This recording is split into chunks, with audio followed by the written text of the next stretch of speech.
Chapter 1950. Fire Lotus secretly said, "This person is so annoying." Qin Feiyang transmitted his voice, "But he is also a smart person." Smart? Fire Lotus frowned. Why was she praising him instead? Qin Feiyang laughed. To be able to think of so many things from a drop of dragon blood, if this isn't smart, then what is? Think of what? Fire Lotus was suspicious. Then what do you think I want to do with this person? Qin Feiyang asked back. I haven't thought about it. Fire Lotus shook her head. Actually, I also want to ask him about the origin of the dragon blood. Think about it, the dragon blood in his body can't have appeared out of thin air. It must have been obtained from a divine dragon. And although ordinary dragon blood doesn't have much attraction to everyone, a real divine dragon is something that everyone will covet. Qin Feiyang laughed. So that's how it is. Fire Lotus nodded in realization. Qin Feiyang continued, "Of course, a divine dragon is more valuable to us." What do you mean? Fire Lotus was suspicious. Dragon Soul Primordial Spirit Pill. The first medicinal ingredient of this pill is the divine dragon's soul. Qin Feiyang said. Fire Lotus was shocked when she heard this, and secretly said, "You want to hunt a divine dragon?" Qin Feiyang laughed. "If there is such an opportunity, I will definitely not let it go." Hunt a divine dragon. Fire Lotus's heart was in disbelief. This guy really dared to dream. Qin Feiyang said, "I really hope that the divine dragon this person knows is a perfect war god." Why must it be a perfect war god? Fire Lotus was puzzled. Because the dragon soul needed for this dragon soul primordial spirit pill must be at least a perfect divine dragon soul. Qin Feiyang laughed. It's getting crazier and crazier. Fire Lotus shook her head. A perfect war god divine dragon was only one step away from becoming a half-step divine lord. The flame-clothed man and Peng En were still in a deadlock. Qin Feiyang raised his eyebrows, took a step forward, and pushed Peng En away, saying, "You're not done yet, are you? You dare to push me?" Peng En looked at Qin Feiyang in disbelief. "Who do you think you are? So what if you're a disciple of Nine Heavens Palace? You don't even dare to push. Don't take yourself too seriously." Qin Feiyang snorted coldly and ignored Peng En. He looked at the flame-robed man and said with a smile, "Brother, let's go." The man in the fiery robe laughed and strode down. Qin Feiyang also turned around and left. From beginning to end, he never looked at Peng En again. Bastard, bastard, this is unforgivable. Peng En was so angry that he gritted his teeth and smoke came out of his head. As a disciple of the Nine Heavens Palace, he was actually disregarded and humiliated by two nameless people. This was intolerable. Boom. He raised his fist and swooped down, aiming for Qin Feiyang and the flame-clothed man. Qin Feiyang frowned. Although this person was smart, he was not tactful at all. Stop. This is the treasure pavilion. No one is allowed to mess around. But just as Qin Feiyang was about to make a move, a staff member ran out and shouted at Peng En stopped abruptly, his face turning green and red. Qin Feiyang did not make a move. He followed the flame-clothed man and walked to Fire Lotus. Peng En shouted, "The three of you, listen carefully. This time, you've provoked someone you shouldn't have." Fire Lotus said with a smile, "I really can't tell. How big of a background do you have?" "I don't have any background, but there's someone whose name can scare you to death." Peng En sneered. Qin Feiyang and the other two stared blankly for a moment. They looked at each other before turning their heads to look at Peng En, who was standing on top of the stage, showing off his prowess. The flame-clothed man laughed. "This is interesting. Then, tell me, who is this person?" "Feng Zijuan," Peng En said word by word. Feng Zijuan. The flame-clothed man's pupils shrank when he heard this name. Qin Feiyang noticed the change in the flame-clothed man's expression. There was a trace of suspicion in his eyes. Who was this Feng Zijuan? How could he make this person change his expression? "Are you scared?" Peng En sneered at the three of them. "Haha, scared, of course I'm scared. Who in Sky Dragon City doesn't know Feng Zijuan's name? But even if it's Feng Zijuan, he can't be so domineering." The man in the flaming robe laughed out loud. He turned around and walked to the first floor without looking back. Qin Feiyang and Fire Lotus looked at each other and quickly followed. Preposterous. Just you wait. Peng'an roared and also ran to the first floor. Auction house. Located in the basement of the first floor, there were a total of 2 floors. The first floor was the auction house hall. The second floor was the private room. After the flame-clothed man entered the auction house, he directly brought Qin Feiyang and Fire Lotus into private room number 9. The space of the private room was not big, about 5 to 6 meters, but the decoration was very luxurious and very expensive. The flame-clothed man pointed to the chair beside the tea table and said with a smile, "Please sit." Qin Feiyang and Fire Lotus sat side by side on a double chair and looked outside. In front of them was a transparent floor-to-ceiling window. Through the floor-to-ceiling window, one could see the auction house outside clearly. At this moment, on the auction stage stood a white-clothed woman. She looked to be in her 20s, but the aura she emitted was extremely terrifying. According to Qin Feiyang's judgment, she should be comparable to Uncle Yuan. In other words, this woman was a half-step divine lord, and in front of the white-clothed woman, there was a long metal box. Inside, there was a 3-foot-long battle sword. Although the battle sword had not awakened, but from the sharpness it released, one could tell that it was a supreme-grade divine artifact at a glance. The people around the auction stage, as well as the people in the private rooms on the second floor, were all competing to bid. There's a good saying, there's no evil businessman. Generally, precious things will be auctioned here by the treasure pavilion. So, if you want to find good things, you have to come here. The flame-clothed man said with a smile as he brewed tea. Qin Feiyang nodded and retracted his gaze. Looking at the flame-clothed man, he cupped his hands and smiled. "I'm Jiang Haotian, and this is my sister, Fire Lotus Jiang. Brother, I wonder if you can tell us your name?" "Hui Yi." "Hui as in flame, Yi as in easy." The flame-clothed man smiled. "Hui Yi," Qin Feiyang muttered. This name was also very unfamiliar. It seemed like he had never seen this person before. Hui Yi poured 2 cups of tea and retreated to the front of Qin Feiyang and smiled. "It should be the first time you two have come to Skydragon City." Qin Feiyang nodded. Hui Yi held the teacup and took a sip. "Skydragon City is a place where dragons and snakes mix together. You two must be careful in the future. Thank you for your concern, Brother Hui." "Brother Hui, may I ask who this Feng Zijuan is?" Qin Feiyang asked curiously. "This Feng Zijuan has a great background. I wonder if Brother Jiang has heard of the 9 Heavens Palace's Resource Hall Master?" Hui Yi asked. "Resource Hall Master? Isn't that young noble Feng's grandfather?" "Wait. Young noble Feng? Feng Zijuan? Could it be?" Qin Feiyang's heart trembled. He smiled at Hui Yi. "I've heard of him." Hui Yi said, "This Feng Zijuan is the Resource Hall Master's grandson." As expected, Qin Feiyang muttered inwardly. The two of them were blood brothers. Moreover, this Feng Zijuan should be the big brother that young noble Feng mentioned. Not only does Feng Zijuan have a powerful family background, but he also has extraordinary talent. "Do you know his cultivation?" "Early divine monarch realm," Hui Yi said. "So strong." Qin Feiyang was shocked. Early divine monarch realm was even more terrifying than Yuan Bo because of his strength and background. Many disciples in 9 Heavens Palace want to curry favor with him. That Peng'an just now should be one of them, Hui Yi said. Qin Feiyang asked, "In other words, this Peng'an is looking for information on behalf of Feng Zijuan?" "That's right."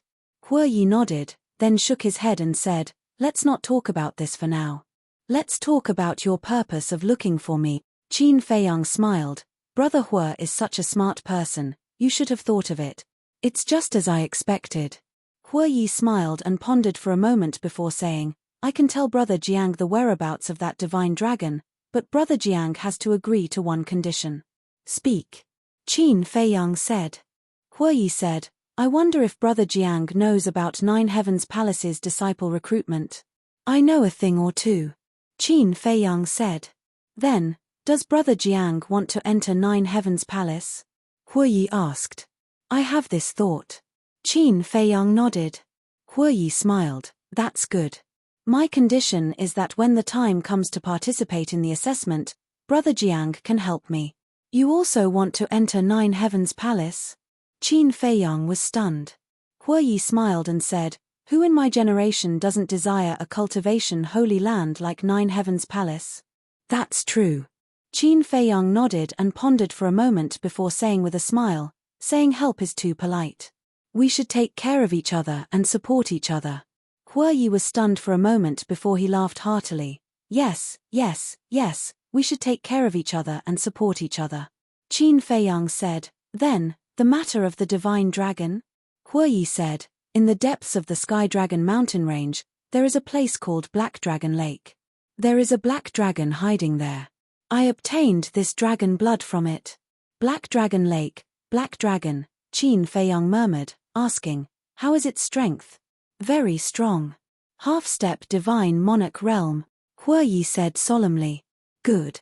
Qin Feiyang was overjoyed. A half-step divine monarch realm dragon soul had already surpassed the minimum requirement of the dragon soul primordial spirit pill. Hue Yi looked at Qin Feiyang's reaction and frowned. Brother Jiang, you're not going to hunt it, are you? It depends on the situation. Qin Feiyang smiled. Even if he found the divine dragon, he still lacked two other herbs, the dragon godflower and the primordial spirit lotus. Thus, he was not in a hurry to hunt the divine dragon. Moreover, a half-step divine monarch realm divine dragon was not so easy to hunt. While the two were conversing, the auction of the battle sword outside had also ended. The final price was 30 million divine crystals. A supreme-grade divine artifact was only sold for 30 million divine crystals. This made Qin Feiyang somewhat speechless. It seemed that supreme-grade divine artifacts could only be considered average in this Sky Dragon city. The next treasure to be auctioned, I believe many people will not be unfamiliar with it. The white-clothed woman standing on the high platform smiled faintly. With a wave of her jade-like hand, a palm-sized purple flame appeared out of thin air. Looking at the purple flame, Qin Feiyang immediately became spirited. At the side, Fire Lotus's eyes were also suffused with a scorching light. Chapter 1951. The purple flame floated in the air, emitting a dazzling divine light. An astonishing heat wave instantly enveloped the entire auction house with the auction stage as the center. Everyone felt as if they were in a sea of fire, sweating profusely. Moreover, there were traces of lightning power flickering on the flame. This was the Nine Suns lightning fire. Qin Feiyang and Hue Yi were quite excited. They didn't expect to encounter this kind of extreme yang fire. I believe that everyone knows the value of this Nine Suns lightning fire even without my special introduction. The starting price is 2 million divine crystals. The highest bidder wins. The auction begins now. The white-clothed woman on the stage smiled.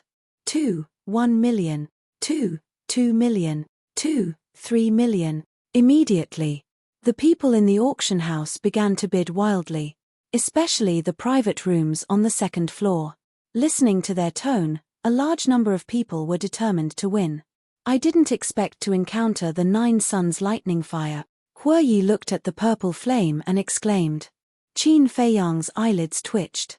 He calmly turned to look at Hue Yi and asked with a smile, Brother Hue, don't tell me you also want this Nine Suns lightning fire?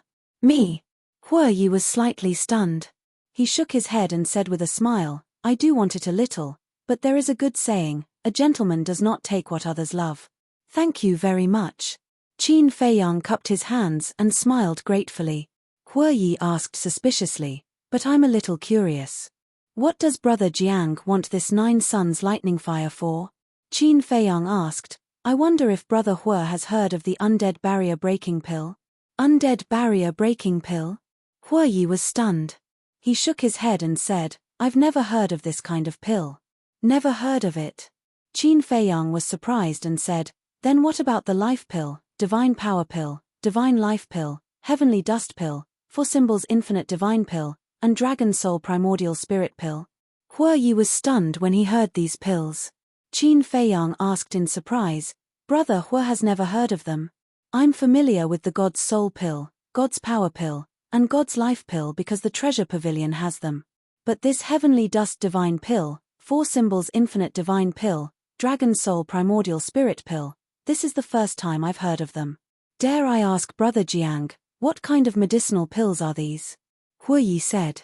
This is the first time you've heard of it. Qin Feiyang and Fire Lotus looked at each other. Originally, Qin Feiyang thought that such a terrifying place like the ancient realm would definitely have all kinds of medicinal pills. However, he didn't expect that Huiyi actually didn't know. Didn't this mean that the ancient dimension didn't have these pill formulas? Qin Feiyang asked again, then the potential pill, what about the potential pill? Potential pill? Potential pill? Huiyi stared blankly for a moment before shaking his head. I've never heard of it either. It seems that even the ancient realm doesn't have some of the pill formulas in the pill scripture. Qin Feiyang muttered to himself. Fire Lotus thought, is there any information about these pills in the old patriarch's memories? No. Originally, I thought that it might be because the old patriarch's status wasn't high and he didn't know about these pills. But I didn't expect that the ancient realm doesn't have them at all. Qin Feiyang transmitted his voice. Fire Lotus smiled and said, then this is a business opportunity. Business opportunity? Qin Feiyang was stunned. Think about it, if these pills were to spread out, how many people would come to snatch them? Fire Lotus said. Qin Feiyang laughed bitterly and sent a voice transmission. Even though it's true, it's a crime to possess a treasure, and it'll similarly bring about a calamity of death for us. That's true. Fire Lotus nodded and said, but you're not the only one who knows about these pill formulas. Don't forget that Mu Tianyang and the others are also in the ancient realm. Until now, there have been no rumors about these pills. I think Mu Tianyang and the others also understand this and didn't say anything. Qin Feiyang said. Seeing that Qin Feiyang didn't speak for a long time, Huiyi became more and more curious. He looked at Qin Feiyang and said, Brother Jiang, you haven't finished speaking? What kind of pills are those? I'm not sure. Qin Feiyang smiled. Not sure. Huiyi was skeptical. But he was also a smart person. If the other party didn't want to say, it would arouse the other party's disgust. So, he chose to remain silent. Qin Feiyang asked suspiciously, Brother Hu, do you know the specific effects of the 9 Suns lightning fire? Since the ancient realm didn't have the undead barrier breaking pill, the 9 Suns lightning fire must have other effects. Otherwise, it wouldn't have caused such a crazy scramble. The 9 Suns lightning fire is a fire of extreme yang. It's the nemesis of evil things. Existences like the undead are most afraid of this kind of fire. And on this continent, there are countless evil things, so the 9 Suns lightning fire can be considered a divine item to ward off evil. However, the biggest use of the 9 Suns lightning fire is actually alchemy. Huiyi smiled. Alchemy? Qin Feiyang was stunned. That's right. The 9 Suns lightning fire can be used as a pill fire. And compared to an ordinary pill fire, using the 9 Suns lightning fire to refine pills will not only yield twice the result with half the effort, but the quality of the pills refined will also increase by several times. So, the people participating in the auction are basically alchemists. Huiyi explained. I see. Qin Feiyang suddenly understood and said with a smile, I won't hide it from Brother Hu. In fact, I'm also an alchemist. Alchemist? Huiyi was slightly taken aback and blushed with shame as he said, then this one really misjudge. I'm just an ordinary alchemist, not worth mentioning. Qin Feiyang shook his head and said with a smile, Brother Jiang is too modest. Although I don't know anything about alchemy, I still know that an alchemist who is interested in the 9 Suns lightning fire is not an ordinary person. Huiyi said with a smile. When Fire Lotus heard this, she covered her mouth and said with a smile, Brother Huiyi, you really know how to flatter people. Flatter? Huiyi smiled and didn't say anything else. Qin Feiyang sized up Huiyi and his eyes flickered. Suddenly, he shook his head and said, Little sister, he's not flattering me. This isn't flattery. Fire Lotus was suspicious. Brother Hu is reminding me that many of the people bidding for the 9 Suns lightning fire have status and status. He's telling me to think twice before acting. Qin Feiyang said. When Fire Lotus heard this, she looked at Huiyi suspiciously and asked, Is that so? But in the face of Fire Lotus's question, Huiyi only smiled and didn't say anything. Qin Feiyang looked deeply at Huiyi and patted Fire Lotus's hand, indicating that she shouldn't ask any more questions. Then, he looked at the auction outside. While they were talking, the price of the 9 Suns lightning fire had already risen to 20 million divine crystals. Almost no one in the auction outside made a bid, because this price had already exceeded the limit of what they could bear. At present, only the people in the private rooms on the second floor continued to bid. Those who could enter the private rooms, whether it was strength or financial resources, definitely far surpassed the others.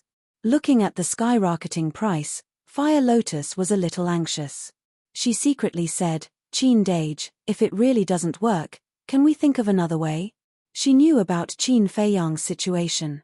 He had just entered the ancient world and didn't have many divine crystals on him. Such a high price was really too difficult for him. "Don't worry, I'll do what I can." Qin Feiyang secretly comforted her and said, "Great-grandmother, have you checked?" "Yes, I have." Tan Tai Li's voice sounded in his mind. "Then how many divine crystals do we have?" Qin Feiyang secretly asked. "We have more than 2 million. Tan Tai Li said. "It's far from enough." Qin Feiyang secretly sighed. More than 2 million was not even enough to make up a fraction. As for divine weapons and divine arts, they are of the lowest level and have no value. But there are a lot of medicinal herbs and pills. For example, divine soul pill, divine power pill, divine life pill. We have all the medicinal herbs for these pills. Tan Tai Li said again. "I know. Thank you for your hard work," Qin Feiyang secretly said, then lowered his head and pondered. The price of the 9 Suns lightning fire was still rising. He didn't know what the final price would be. So even if he sold all the treasures he plundered from the Guo family, it would definitely not be enough. As for himself, he had given away most of his divine weapons. He didn't have anything valuable. Then, only pills like potential pills were left. But once these pills appeared, there would be endless trouble and even a bloody storm. What should he do? Seeing that Qin Feiyang hadn't made a bid, Huoyi smiled and said, "Brother Jiang, if you encounter any difficulties, you can tell me. Maybe I can help you." Qin Feiyang was stunned. He raised his head and looked at Huoyi. "Why do you want to help me? We can meet several times in a day. Now, we're even sitting here, drinking tea and chatting. This is fate," Huoyi said with a smile. Hua Lian raised her eyebrows imperceptibly and sent a voice transmission. "Big brother Qin, isn't this person too enthusiastic? What do you think?" Qin Feiyang secretly said. "One who is unaccountably solicitous is hiding evil intentions," Fire Lotus said. Qin Feiyang pondered for a while and said, "I do need to take precautions." First, he reminded him not to buy the Chaos Origin divine art on the 3rd floor. Just now, he secretly reminded him not to compete with others for the 9 Suns lightning fire if he didn't need it. And now, he was actually going to help him. Frankly speaking, even he couldn't stand Huoyi's enthusiasm. It wasn't that Huoyi really had ulterior motives. Perhaps this person was really warm-hearted. But after a long time of scheming, Qin Feiyang couldn't help but be vigilant. After all, you may know a person for a long time without understanding his heart. It was never wrong to be cautious. "I have a total of about 100 million divine crystals here. If Brother Jiang doesn't mind, you can take it." Huoyi took out a fiery red universe ring that looked like it was made of lava and placed it on the tea table. 100 million. Qin Feiyang and Fire Lotus were shocked. 100 million divine gems was an astronomical figure to them. Fire Lotus said, "Qin Dage, you have to be careful." They had just met by chance, but he actually gave them 100 million divine crystals. There was definitely something fishy going on. Qin Feiyang's eyes flashed. "Brother Hua, if you have any needs or conditions, you can tell me directly." "Conditions?" Huoyi shook his head and said helplessly, "Brother Jiang, you think too much of a person's heart. How can there be so many schemes in this world? I just want to help Brother Jiang because we feel like old friends at first sight." Chapter 1952. Hearing Huoyi's words, Qin Feiyang and Fire Lotus looked at each other. They couldn't help but feel ashamed in their heart. Huoyi looked at the two of them and smiled bitterly. Helping people and being misunderstood is a bit frustrating. "Of course, I don't blame you. After all, in this world, there are too many people who try to deceive each other. It's understandable. Qin Feiyang felt even more embarrassed. He cupped his fists and said, "Thank you for your understanding, Brother Hua." Hua Yi waved his hand and said, "Let's not talk about this. How about this? These 100 million divine crystals can be considered as a loan from you. Write an IOU and return it to me in full." "Okay." Qin Feiyang nodded. He took out a brush, ink, paper, and inkstone, quickly wrote an IOU and pressed his fingerprint on it. Hua Yi also put it away with a smile. 50 million. 1 million.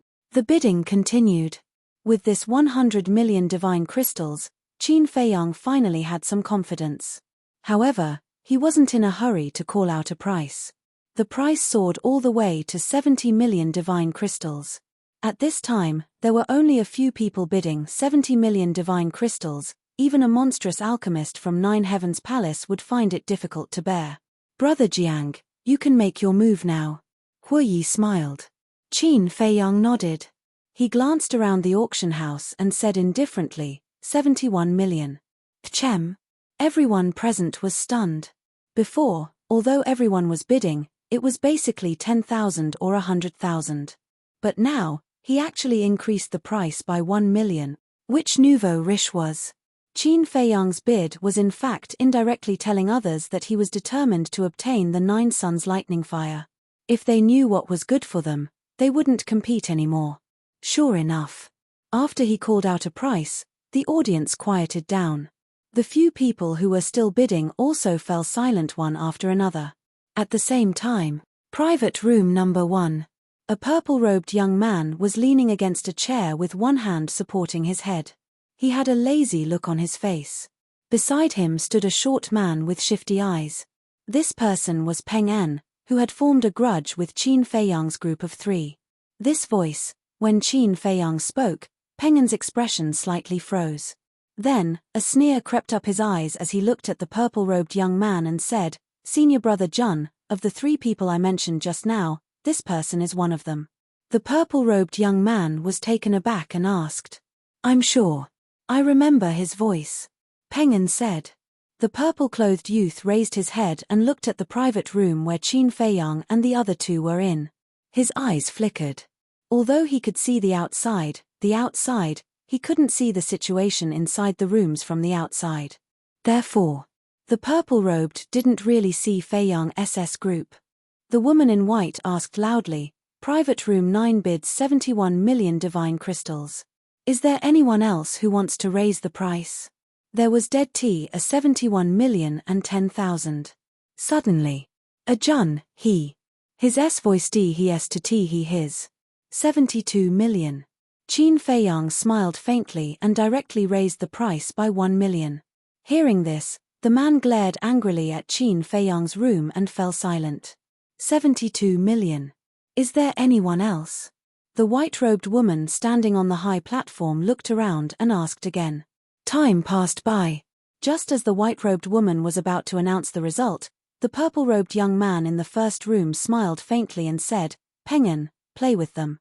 "Okay." Peng En was overjoyed. He was waiting for this sentence. Then, without hesitation, he said, 80 million. What? 80 million? He just raised the price by 8 million. It's obvious that he's going against the people in the 9th room. It seems that there's going to be a good show. As soon as Peng En's voice fell, the auction house became noisy. But Qin Feiyang's group of 3 couldn't help but frown. Hua Yi smiled and said, "Brother Jiang, did you hear that? It's Peng En's voice." Qin Feiyang nodded. Peng En is just an ordinary disciple. He doesn't have the financial resources at all. I think someone must be helping him. That person should be Feng Zijuan. Hua Yi said. Feng Zijuan. Qin Feiyang raised his eyebrows and looked at the first room, saying, "Is Feng Zijuan also an alchemist?" "He's not." Hua Yi shook his head. If he's not an alchemist, why did he interfere? Fire Lotus was very angry. It's obvious that they want to take revenge on me. Hua Yi shook his head and sighed. He looked at Qin Feiyang and Hua Yi apologetically. "I'm really sorry to implicate you." "What are you talking about?" At that time, I also humiliated Peng An. With his personality, he definitely won't let me go. Qin Feiyang said. Hue Yi sighed. No matter what, this matter started because of me. It's okay. Qin Feiyang waved his hand. 80 million, is there anyone else? The woman in white was full of smiles. As a businessman, what she liked to see the most was no doubt this kind of scene of dragons and tigers fighting. 1 million. Qin Feiyang said. Didn't you increase by 1 million just now? Why is it 10,000 now? If you don't have the strength, don't come and compete, lest you make a fool of yourself. 81 million. Peng An's voice sounded immediately, and he also humiliated Qin Feiyang. The crowd also roared with laughter. Especially those people who were forcibly suppressed by Qin Feiyang before, the gloating on their faces was undisguised. Snatch. Now you've met someone who's more awesome than you. This is retribution. 1 million. Qin Feiyang said again, his tone was calm. He can still endure it. It seems that this person's temperament is not bad. Feng Zijuan murmured, still leaning on the chair with a lazy look, as if nothing could move him. Senior brother Jun, you think too highly of him. He must be pretending to be calm now, stubbornly holding on. Peng An said. In that case, let's test his bottom line. Feng Zijuan smiled faintly. Okay. Peng An nodded and shouted, 90 million. Gasp. As soon as this voice sounded, the people present couldn't help but gasp. 90 million divine crystals, this person was really generous. And the woman in white on the high platform was already blooming with joy. Although the 9 Suns Thunderfire was a rare treasure of heaven and earth, 90 million had far exceeded its value. Moreover, the most important thing was that the price would exceed 100 million sooner or later if it continued to compete like this. Fire Lotus looked at Qin Feiyang and couldn't help but say, brother, why don't we just forget it? Even if they won, it would only benefit the treasure pavilion. It was not worth it. Feng Zijuan, Peng An, Qin Feiyang's eyes flickered, and suddenly smiled, 91 million. What? He dares to raise the price? Everyone was in disbelief. Which rich man was this, to be so bold? It seemed that he was really determined to get the 9 Suns Thunderfire. Peng An was also dumbfounded, and looked at Feng Zijuan at a loss. Feng Zijuan glanced at the 9th private room and remained silent. Interesting. Gradually, the corner of his mouth raised slightly, and he said with a faint smile, 100 million.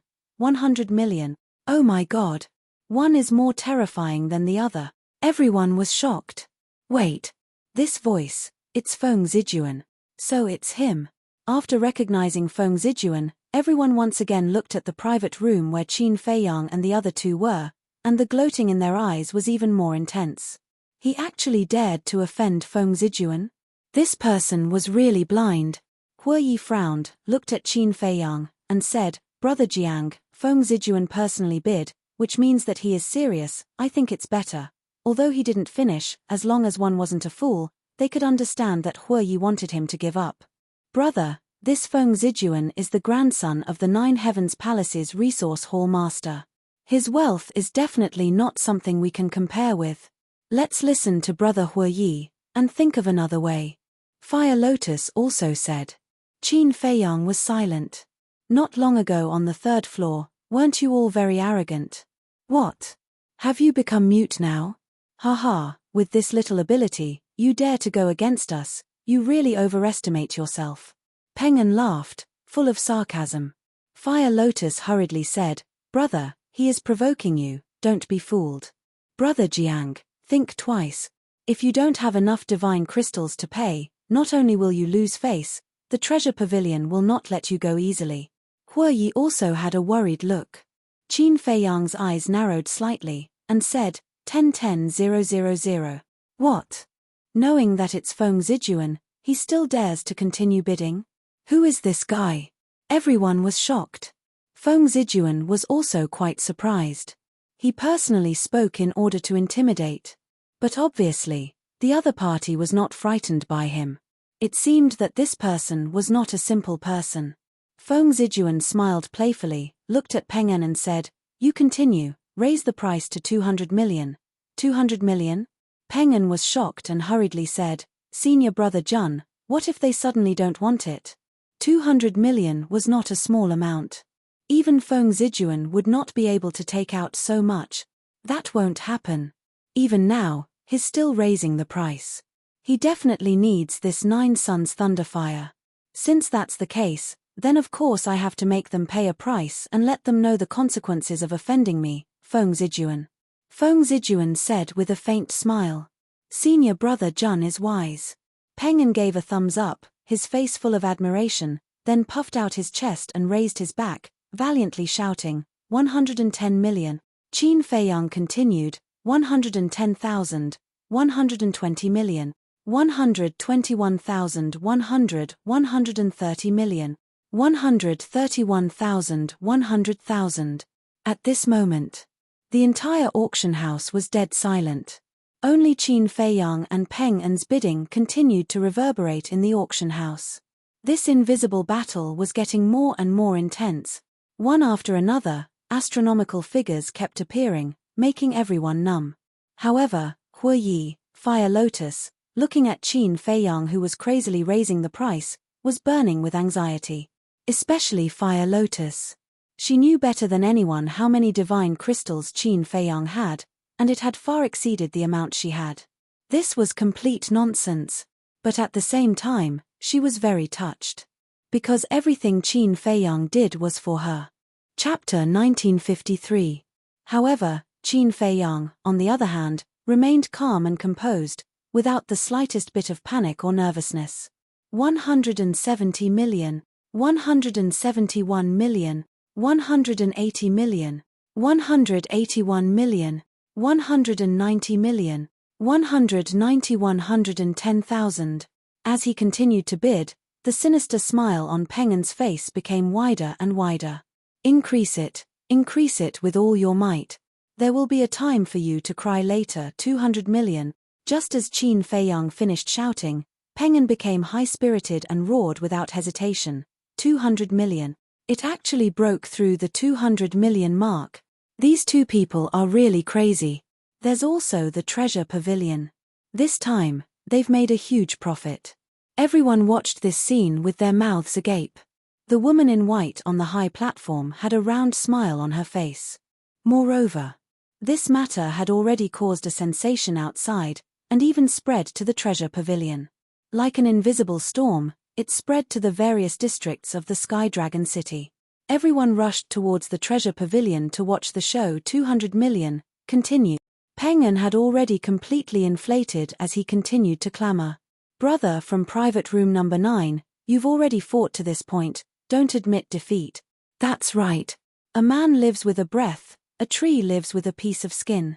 You have to be strong and fight to the end." The auction house was in an uproar. Those who were watching the show naturally wished for the world to be in chaos. The more exciting it was, the more interesting it was. Hu Yi and Fire Lotus did not say a word. In their opinion, Qin Feiyang had already lost his mind, and no matter how much they said, he would not listen. Well said. A man lives with a breath, a tree lives with a piece of skin. As a man, how can you retreat? Feng Zijun, let me see, how much ability do you have? Do you have the capital to be arrogant? Qin Feiyang smiled faintly, and said, 300 million. Crash. As soon as these words were spoken, it immediately caused a huge uproar. 300 million. Who the hell is this person?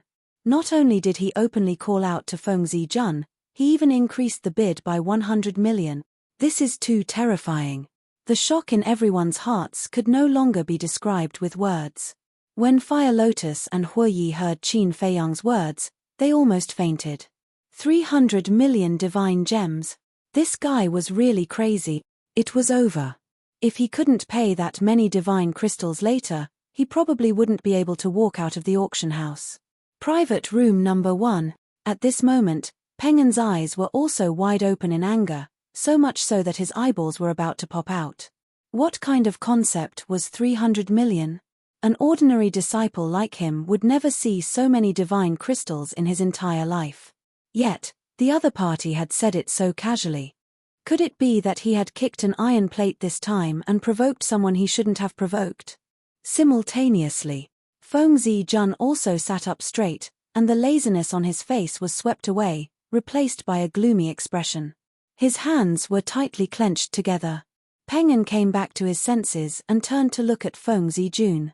When he saw Feng Zijun's expression, his eyes trembled slightly.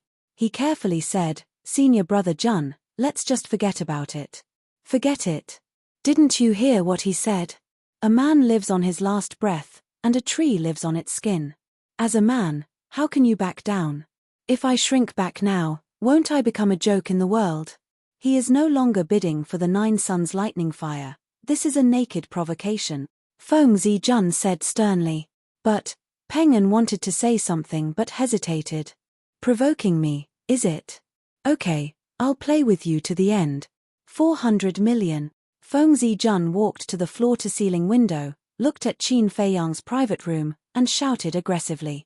"Crazy, they're all crazy. 400 million, if it's given to me, it's enough for me to live a carefree life. These two are simply prodigals." Everyone lamented and was completely numb. They looked at private room number 9, waiting for Qin Feiyang's voice to sound. Haha, after waiting for a long time, Qin Feiyang's laughter finally sounded. Listening to this laughter, there's no fluctuation. It seems that he will continue to raise the price. People muttered. But just as this thought crawled up in everyone's mind, Qin Feiyang's laughter sounded once again. "Your Excellency is amazing, I admit defeat." "What? Give up?" Everyone was looking forward to it, but when they suddenly heard Qin Feiyang's words, they were all stunned. Peng An and Feng Zijun were also stunned. Didn't they want to fight to the end? Why did they give up? At the same time, Fire Lotus and Hue Yi also looked at each other in dismay. What was going on? However, both of them heaved a sigh of relief. If they continued to fight, it would definitely not end well in the end.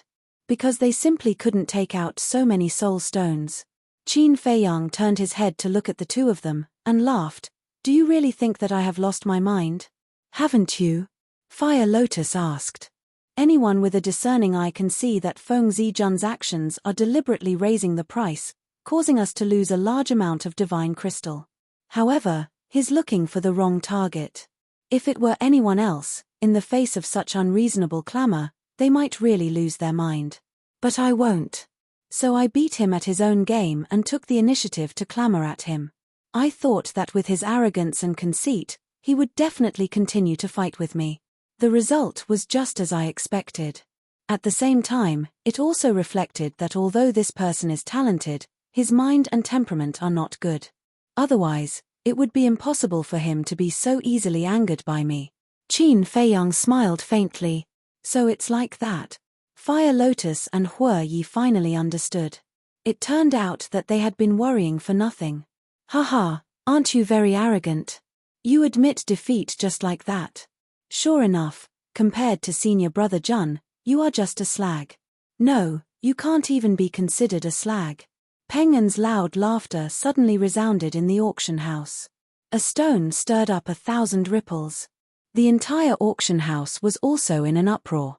Everyone discussed animatedly, looking at the private room Qin Feiyang was in, their eyes full of ridicule.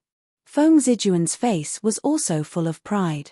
Qin Feiyang smiled faintly and said, "Feng Zijuan, think about it carefully, did you really win?" What do you mean by that?" Everyone was stunned, their faces full of suspicion. Feng Zijuan also frowned. Suddenly, his hands suddenly clenched, making cracking sounds. His face was also gloomy to the extreme.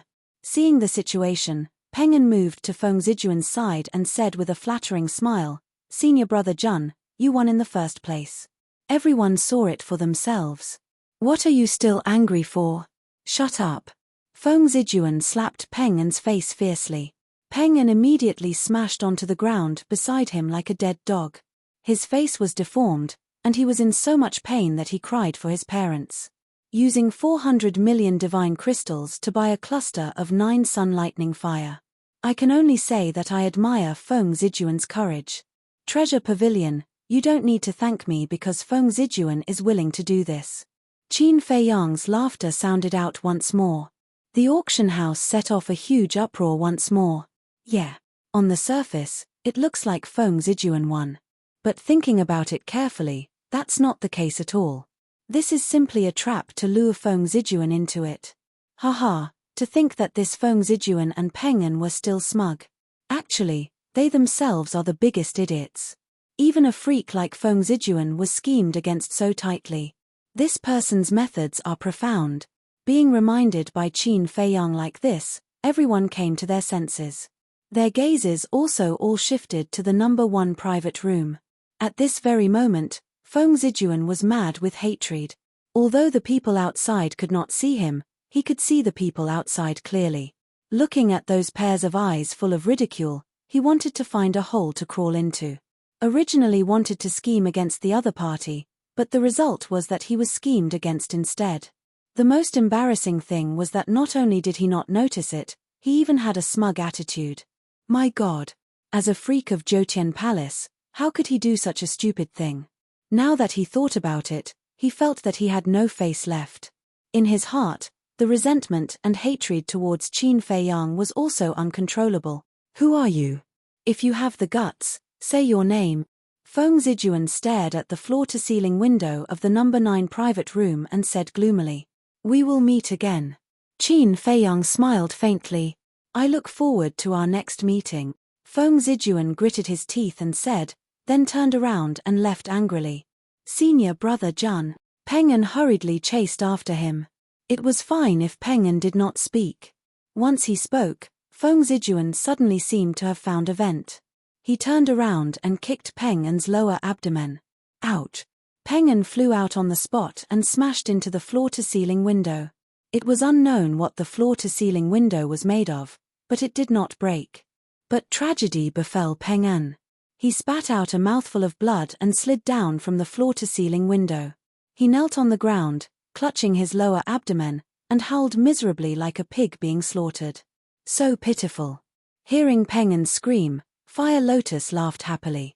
This is called evil people will be dealt with by evil people. Qin Feiyang smiled, got up and looked at Fire Lotus, and said, I have something to deal with. You stay here and chat with Brother Hua for a while.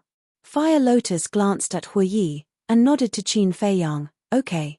Brother Hua, let's meet again later. Qin Feiyang said. En.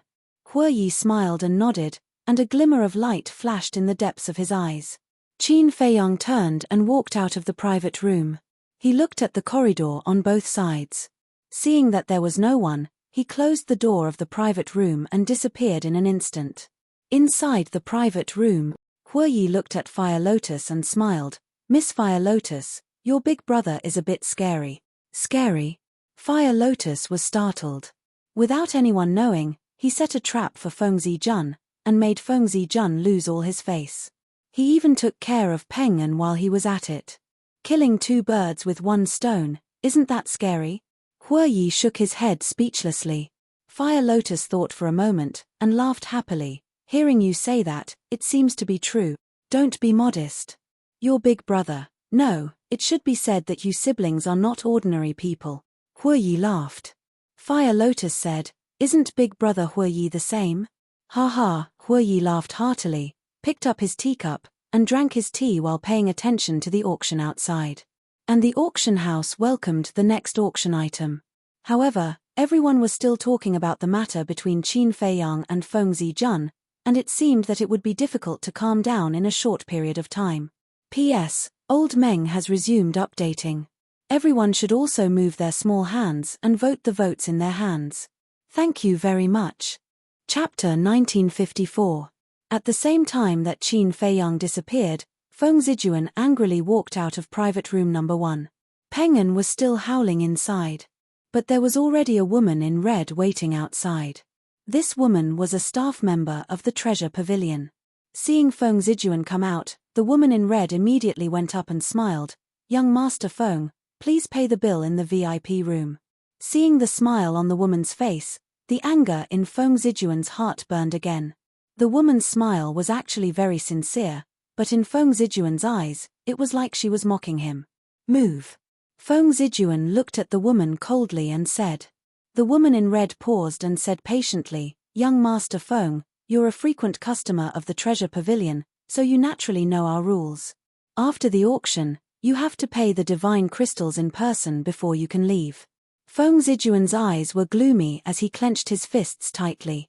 The woman in red lowered her head and said, "Young master, please don't make it difficult for me."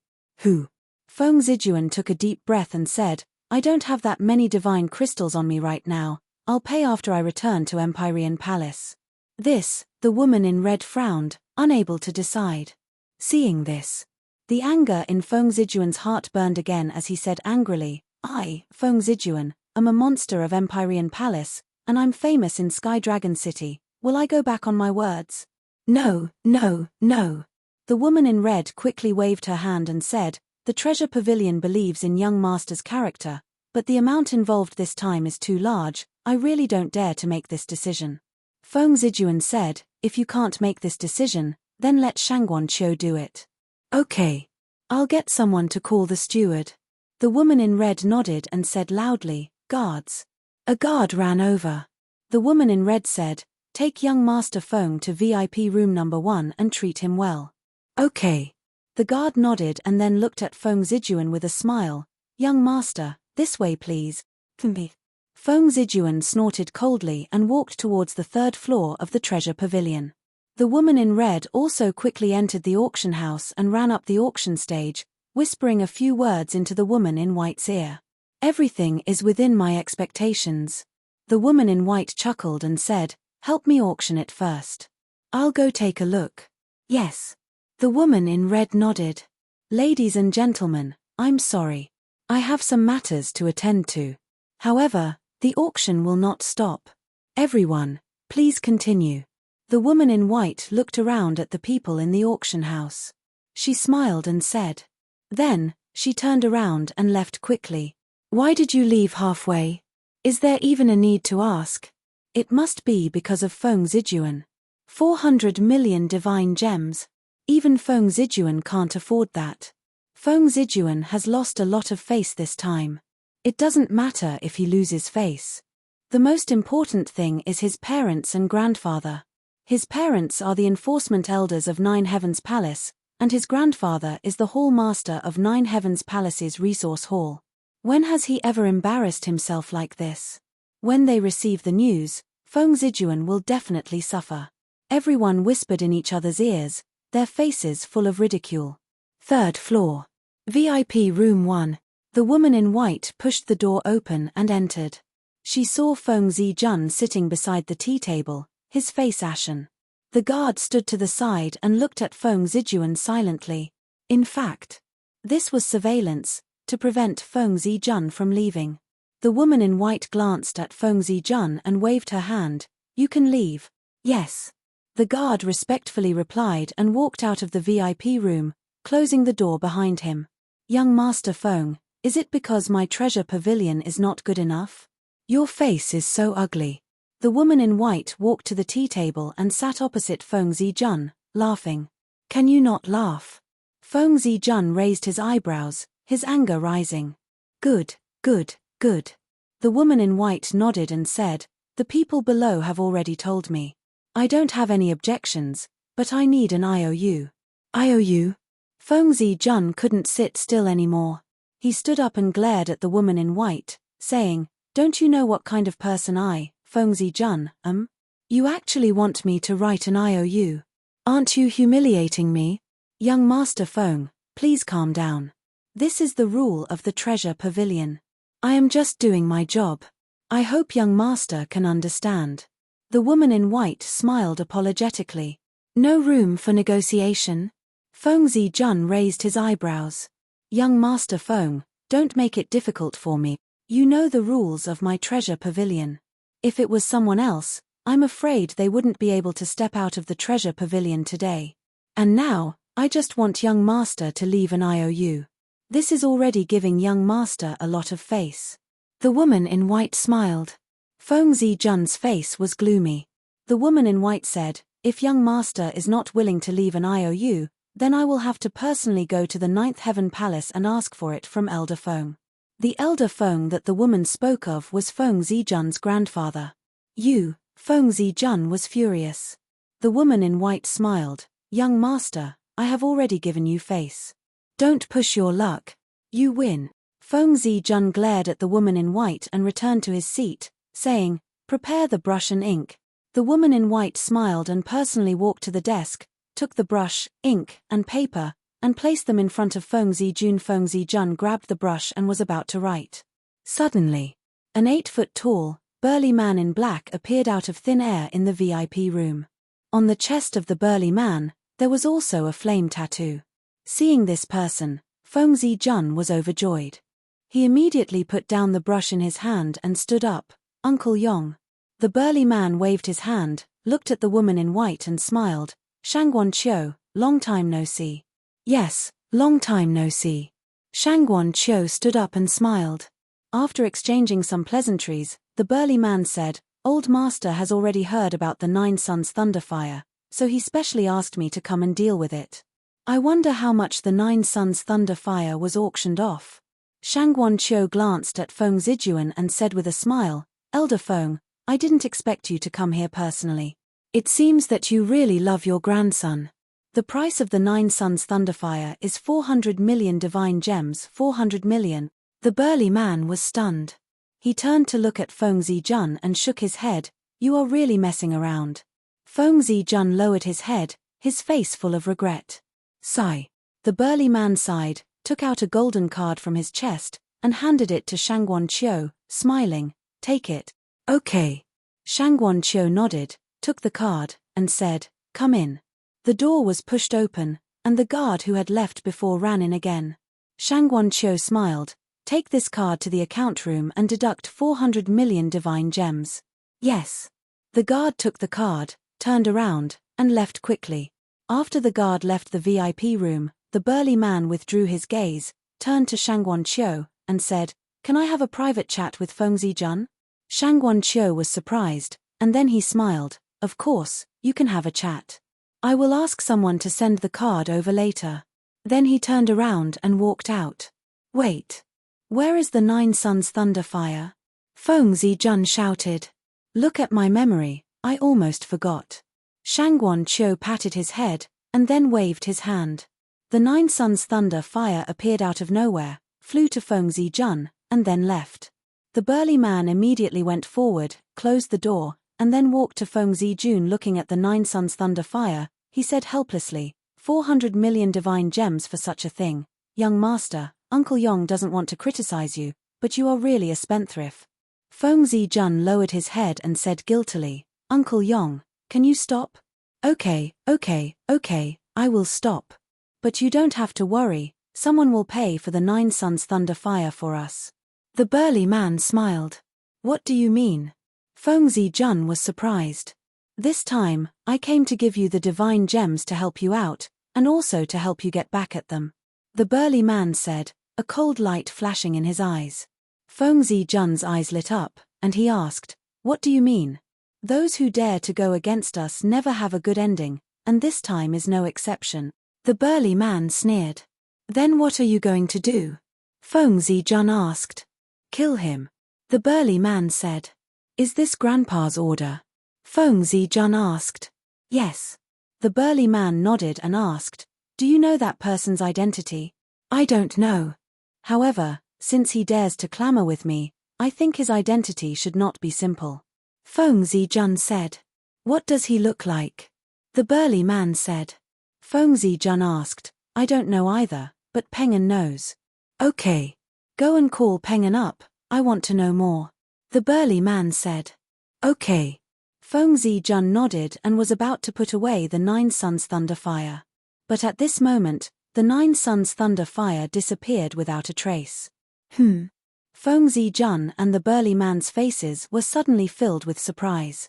Immediately after, their spiritual force surged out in all directions, but they couldn't find anything in this small VIP room. "Outrageous. This is really outrageous. Who dares to cause trouble under my nose? Who is it? Get out here!" the burly man roared like thunder. In an instant, everyone in the treasure pavilion was alarmed. Private room number 9. With a happy smile, Qin Feiyang strode into the private room and closed the door. Huo Yi looked suspiciously at Qin Feiyang and asked, "Brother Jiang, Did you encounter some good news? Brother Hua knows very well, why ask again? Qin Feiyang smiled and walked to the side of Fire Lotus, sitting on the chair with a satisfied expression. As expected. Hua Yi shook his head and laughed. However, this kind of playboy had to be taught a good lesson. Qin Feiyang drank a mouthful of tea, turned to look at Hua Yi, and said, Brother Hua, I also heard them talking, as if they want to harm us. Everything is as expected. Hua Yi sighed. Qin Feiyang asked, that person called Uncle Yong, do you know who he is? Uncle Yong? Hua Yi was taken aback, and asked, are you talking about the person who roared earlier? Yes. Qin Feiyang nodded. This person isn't simple. He is Grandpa Feng Zijun's last disciple, called Ji Yong. His strength has also reached the level of small success Divine Lord, and he is deeply trusted by Grandpa Feng Zijun. Even Feng Zijun's parents treat him with respect. Hua Yi said. Chapter 1955. Junior Monarch God. Fire Lotus was shocked.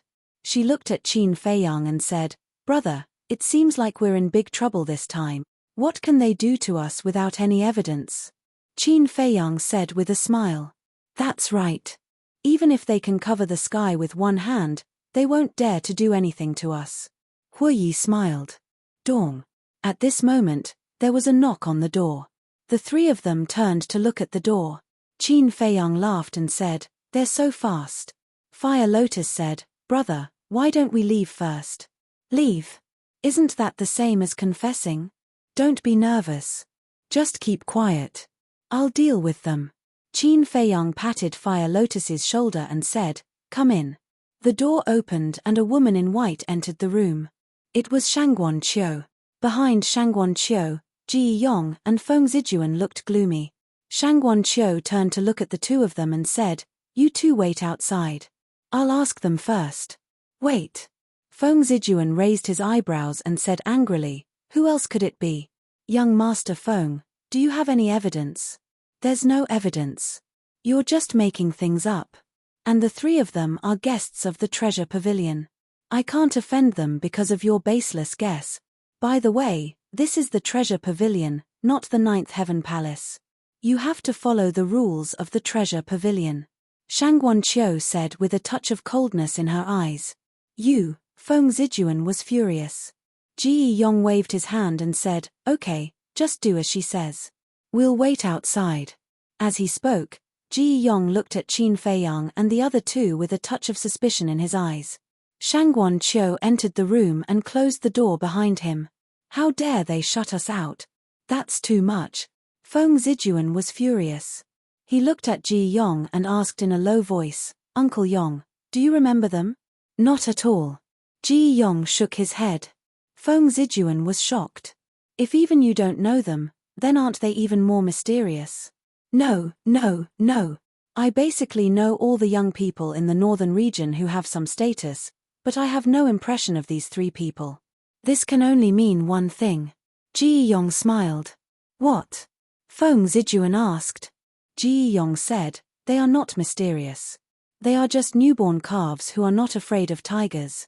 Feng Zijun was stunned and said, you're saying that they are just three inconspicuous minor characters? That's right. Ji Yong nodded. Bastard, how dare you be so arrogant when you have no background? Feng Zijun suddenly grinned.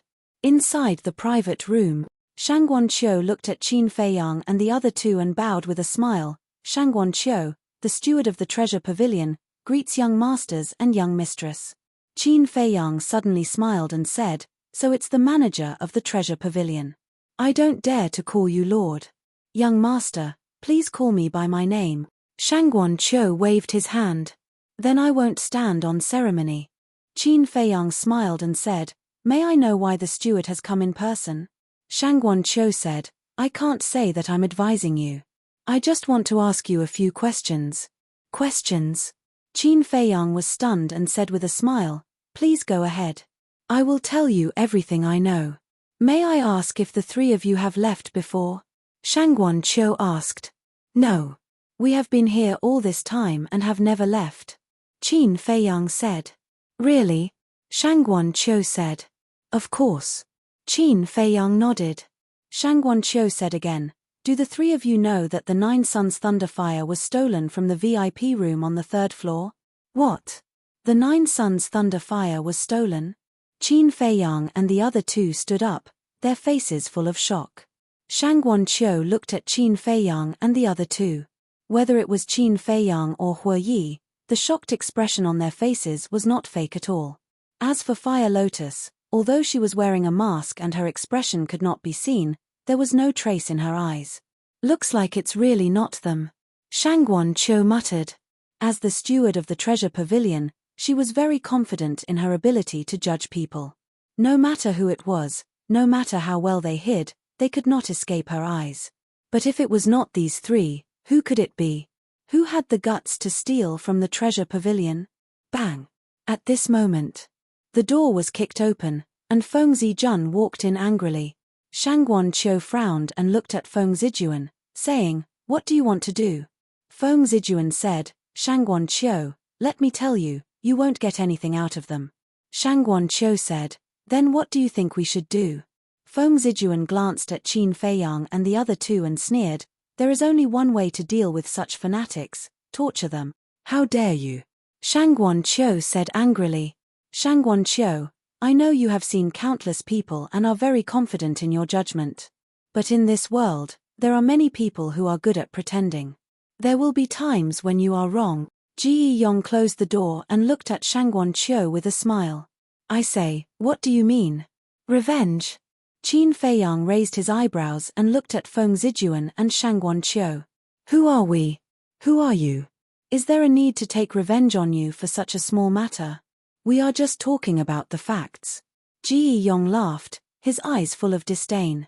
If Qin Feiyang hadn't personally heard the two of them discussing in private, he would have really believed this person's nonsense. "You said we are talking about the facts, right? Well, let's talk about the facts now. You are so sure that we stole the Nine Suns Thunderfire. May I ask, where is your evidence?" Qin Feiyang said. Feng Zijuan shouted, "You were the only one who fought with me for the Nine Suns Thunderfire in the auction house. Who else could it be? Is that how you judge? How ridiculous. I was not the only one who wanted it at the auction house. There were many others who were also fighting for the Nine Suns Thunderfire. Based on what you said, aren't they all suspects?" Qin Feiyang sneered. Feng Zijuan said angrily, "They did fight, but you fought fiercely, didn't you? The one who fought fiercely is the one who stole the Nine Suns Thunderfire? What kind of logic is that? You must be stupid," Qin Feiyang said with amusement. "You," Feng Zijuan glared at him. Forget it, forget it. I can't be bothered to argue with an idiot who is stupid." Qin Feiyang smiled disdainfully and looked at Ji Yong. "Sir, you must be stupid, right? Let's talk. Where was the Nine Suns Thunderfire when it was stolen? And where were you?" Feng Zijuan was about to explode with anger. "You can't be bothered to argue. Who is the one arguing with whom now?" Ji Yong also frowned and said, "VIP room 1. I'm right next to you." "That's right," Qin Feiyang said with a smile. "What's right?" Ji Yong was suspicious. Shangguan Qiu also looked at Qin Feiyang suspiciously. Qin Feiyang looked at Shangguan Qiu and asked, "Manager, what's Ji Yong's cultivation level?" "Lower tier god of war," Shangguan Qiu said honestly. "So powerful?" Qin Feiyang looked at Ji Yong in shock. Ji Yong looked proud. Qin Feiyang sneered in his heart. He continued to look at Shangguan Qiu and asked, "Manager, what's our cultivation level?" Shangguan Qiu looked at Qin Feiyang and the other two and said, "You and this lady are both lower tier gods of war, and this young master is a higher tier god of war." "That's right. 2 lower tier gods of war and 1 higher tier god of war. Can we steal the Nine Suns lightning fire in front of a lower tier divine emperor?" Qin Feiyang said. "That's right," Shangguan Qiu mumbled. The difference in cultivation level was too big. Even if the three of them had incredible abilities, they couldn't steal the Nine Suns lightning fire in front of Ji Yong without anyone noticing. Ji Yong frowned and looked at Qin Feiyang. He had an ominous feeling. A lower tier divine emperor. Such a terrifying existence. "I'm afraid that even if we have the divine item of space, We can't steal the 9 suns lightning fire. Moreover, we're in the treasure hall. Even if we borrow courage from the heavens, we won't dare to cause trouble in the treasure hall. Qin Feiyang sighed. Shangguan Qiu nodded and said, that makes sense. In your opinion, what's the trick behind this? Qin Feiyang glanced at Ji Yong and Feng Zijuan. He pondered for a while and asked, Manager, do you really want me to say it? Just say it. Shangguan Qiu said. Qin Feiyang said, okay, let me ask first. When the 9 suns lightning fire was stolen, was the manager in the VIP room? I wasn't. Shangguan Qiu shook his head. Why not? Qin Feiyang was puzzled. Shangguan Qiu said, because Ji Yong said that he wanted to talk to Feng Zijuan in private, so I left. I see. Qin Feiyang suddenly understood and said with a smile, then I understand. Ji Yong, Feng Zijuan, you two are really good at scheming. What do you mean? Feng Zijuan was at a loss. Ji Yong's uneasiness grew stronger. Qin Feiyang looked at Feng Zijuan and said angrily, don't you know what I mean? Previously at the auction house, I embarrassed you, and because you held a grudge in your heart, you deliberately put on this show with Ji Yong to frame us. Frame us? Shangguan Qiu was stunned. After hearing this, Feng Zijuan was also stunned. When he came back to his senses, he immediately shouted, nonsense. Nonsense. Then why did you send Shangguan Qiu away? Qin Feiyang sneered. Send me away? Shangguan Qiu frowned. Yes. They were sending you away. Because if you were there, they wouldn't be able to fake the scene of the 9 suns lightning fire being stolen. In fact, they faked the theft of the 9 suns lightning fire to take revenge on me. They were also using someone else to do their dirty work. Qin Feiyang said. That makes sense. The 9 suns lightning fire was stolen from the treasure pavilion, so the treasure pavilion can't escape the blame. For the sake of the treasure pavilion's reputation, you will definitely investigate to the end. Then, they will take the opportunity to instigate you to get rid of us. After Huoyi finished, he looked at Ji Yong and Feng Zijuan and sneered, what a brilliant plan, I admire it. You're slandering me. Feng Zijuan shouted angrily. Ji Yong was also extremely angry. He never thought that he would be the one being blamed. He looked at Shangguan Qiu and said in a low voice, do you believe their words? Shangguan Qiu pondered for a moment, then looked up at Ji Yong and said, with your strength and status, I believe that no one here would dare to steal from you, so I have to believe it. After that, Shangguan Qiu added, moreover, you said before that you didn't find anything like a space divine item in the VIP room. Without a space divine item, who could sneak into the VIP room? Ji Yong's heart trembled. Chapter 1956. Qin Feiyang looked at the two of them and sneered. Feng Zijuan, Master Ji Yong, you have nothing to say now, right? Feng Zijuan was so angry that he gritted his teeth. He had come to settle accounts with the three of them, but he did not expect them to embarrass them with just a few words. Shangguan Qiu said in a low voice, Feng Zijuan, Ji Yong, I don't care what you want to do, but I advise you not to drag the treasure pavilion into this. Feng Zijuan said anxiously, Shangguan Qiu, they're just pretending to be a thief. Don't be fooled. Qin Feiyang said, you should know better than anyone who's pretending to be a thief.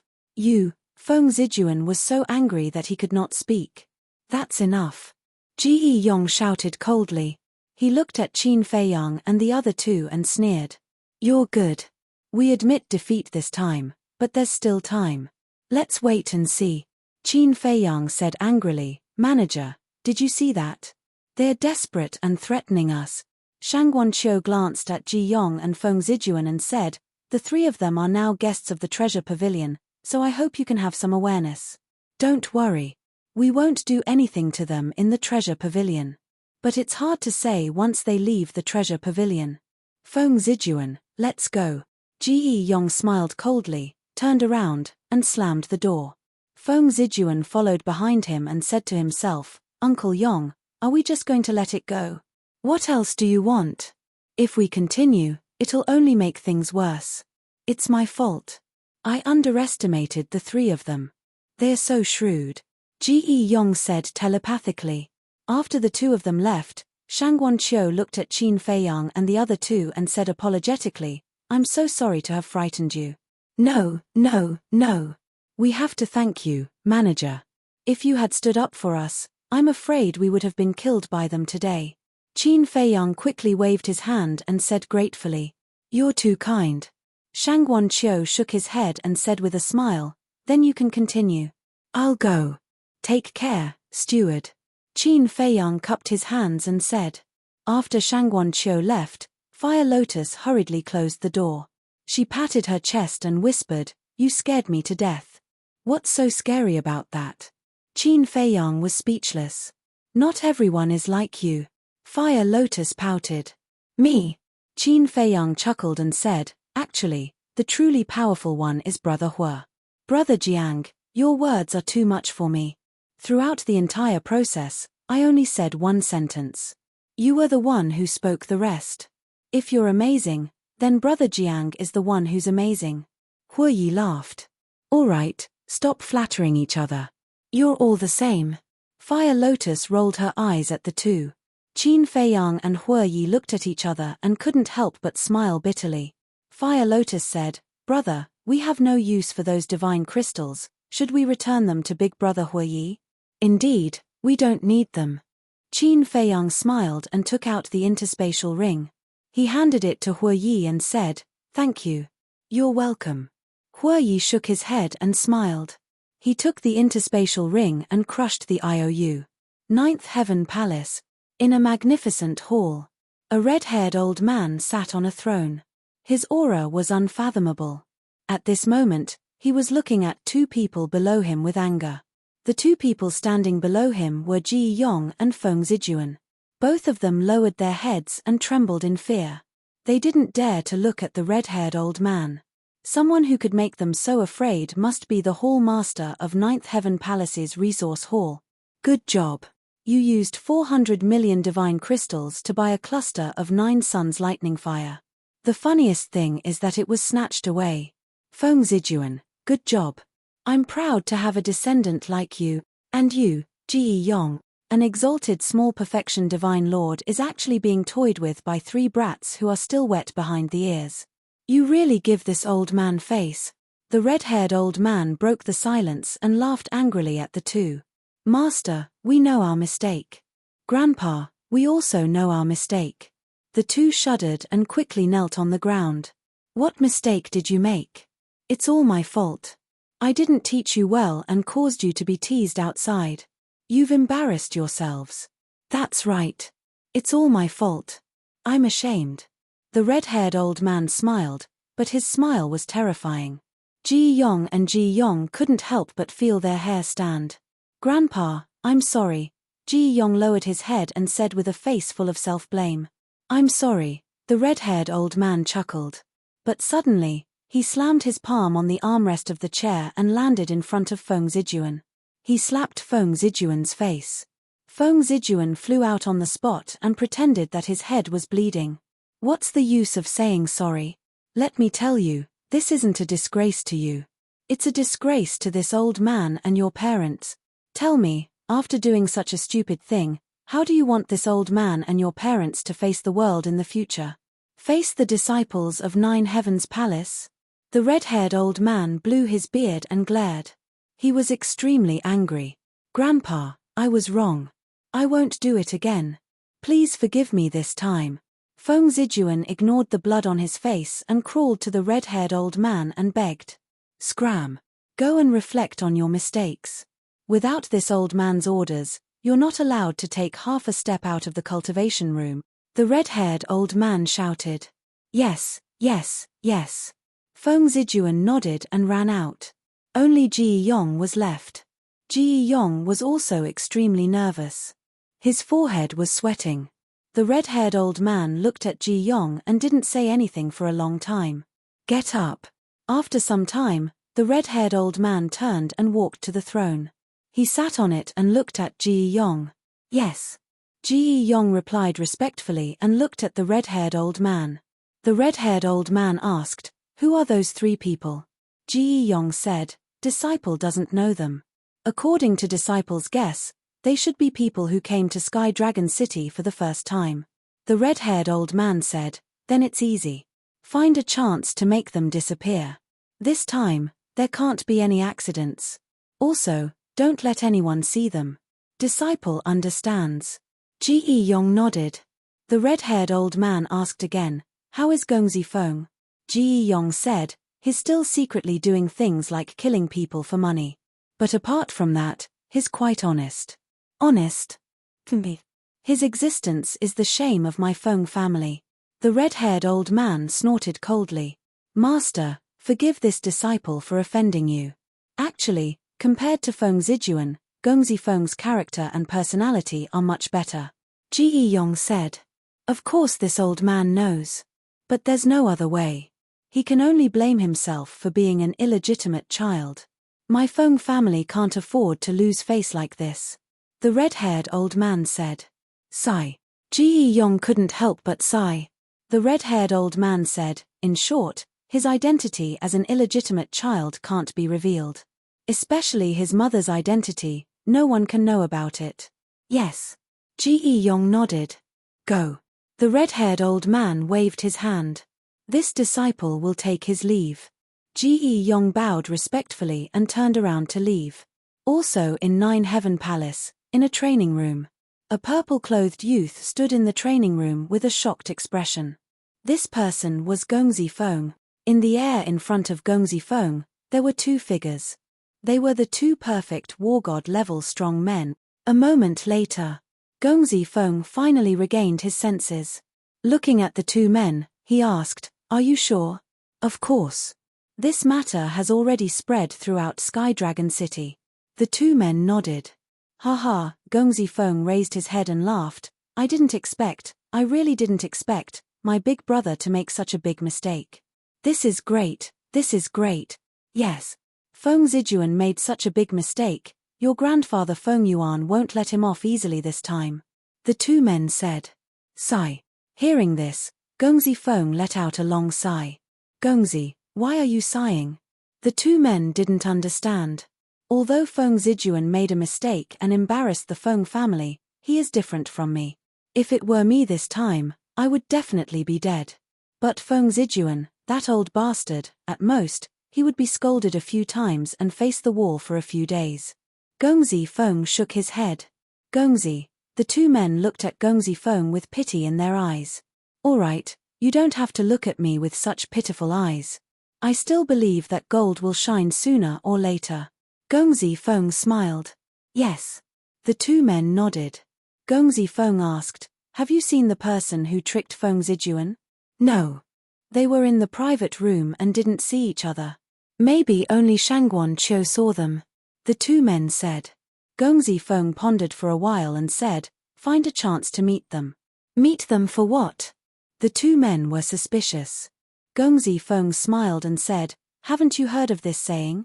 The enemy of my enemy is my friend. I see. But won't it be a little abrupt for us to suddenly meet them? The two men frowned. Find a reason, then it won't be abrupt. Gongzi Feng said. What reason? The two men asked. I know that old bastard's character. This time, he has embarrassed Feng Zijuan in public. He will definitely not let it go. Gongzi Feng sneered. One of the men said, Gongzi, do you mean that Feng Zijuan will find a chance to get rid of them? That's right. Go immediately, don't miss the opportunity, and be friendly. Gongzi Feng reminded. We are now in the alley near the treasure pavilion. We won't miss it. The two men laughed. Very good. I will also go and show some concern for Feng Zijuan and see how miserable he is now. Gongzi Feng smiled mockingly, turned off the image crystal, got up, and strode out of the cultivation room. Private room number 9. Qin Feiyang and Hue Yi were drinking tea and chatting while paying attention to the auction outside. They were like two old friends who hadn't seen each other for many years, chatting happily. Brother Jiang, I don't think there are any good things left. Why don't we change places and have a few more drinks? Hue Yi suggested. I have the same idea, but I want to wait a little longer. Qin Feiyang smiled. They had the 9 Suns Thunderfire and the Ghost Flower. They only lacked the Ghost Wood and the Death Fruit. If there was an auction later, wouldn't they miss it? Okay. Hue Yi nodded and smiled. Chapter 1957. Dong Dong.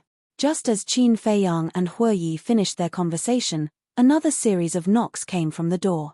Qin Feiyang and the other two looked at each other, a trace of suspicion creeping into their eyes. Could it be Feng Zijuan again? Come in. Qin Feiyang's eyes flashed slightly as he smiled faintly. Two brawny men pushed the door open and entered. Qin Feiyang was stunned. How could it be these two? Hue Yi transmitted his voice. Brother Jiang knows them? These two are young noble Feng's subordinates. Qin Feiyang thought to himself. The two brawny men entered the room and closed the door. Looking at the three, they bowed. Greetings, young noble, and young Miss Qin Feiyang asked suspiciously. You two are? Although he knew these two, they did not know him, because at that time, he was using Wang Dachuan's identity. One of the brawny men said, I am Mo Shan, this is my younger brother, Mo Yun, we are young noble Feng's subordinates. Young noble Feng's subordinates? Qin Feiyang pretended to be surprised and looked at the two, asking, You two are brothers? Yes. The two nodded. Qin Feiyang sized up the two of them. He suddenly frowned and said, Are you two here to help Feng Zijuan fight against injustice? No. The two quickly waved their hands. Don't play with me. Who in Sky Dragon City doesn't know that young noble Feng is Feng Zijuan's younger brother? Qin Feiyang snorted coldly. Young noble misunderstood. The two hurriedly said, looking anxious. Misunderstood? Then why don't you tell me why you're here? Qin Feiyang said. Mo Shan said, We are here to remind the three of you that Feng Yuan might harm the three of you, please be careful. Who is Feng Yuan? Qin Feiyang was suspicious. Mo Shan said, Feng Yuan is Feng Zijuan's grandfather. I see. Qin Feiyang nodded in realization and said suspiciously, Then I'm puzzled. Feng Yuan is Feng Zijuan's grandfather, so naturally, he is also Gongzi Feng's grandfather. As Gongzi Feng's subordinates, why did you come here to inform him? What are you playing at? It's not convenient for us to talk about the details. In short, we are not your enemies. Goodbye. As soon as Mo Shan finished speaking, he turned around and left in quick steps. After watching the two of them leave, Hue Yi turned to Qin Feiyang and frowned. Strange, what is this young noble Feng trying to do? Brother Hue, you might not know this, but Gongzi Feng is actually an illegitimate son. Usually, whether it's his big brother, big sister, or his grandfather, they don't like him. Qin Feiyang said with a smile. What? He's an illegitimate child. Hue Yi was stunned. Qin Feiyang looked at Hue Yi's expression and smiled. Even brother Hue doesn't know. It seems this matter is a secret. How unexpected. Hue Yi shook his head. Time flew by, and night fell. The auction finally ended. However, what Qin Feiyang and Mo Shan wanted did not appear. Although they were mentally prepared, the two of them were still disappointed. Let's go, Qin Feiyang said as he stood up. The three of them left the treasure pavilion. At night, Sky Dragon City was even more lively. This was especially true in those brothels, where the sounds of orioles and swallows could be heard, and people could drink and sing. At the same time as the three of them left the treasure pavilion, there was a black shadow that had been hiding in the shadows the entire time, following them. Hue Yi smiled. Brother Jiang, do you know which restaurant is the most famous in Sky Dragon City? I don't know.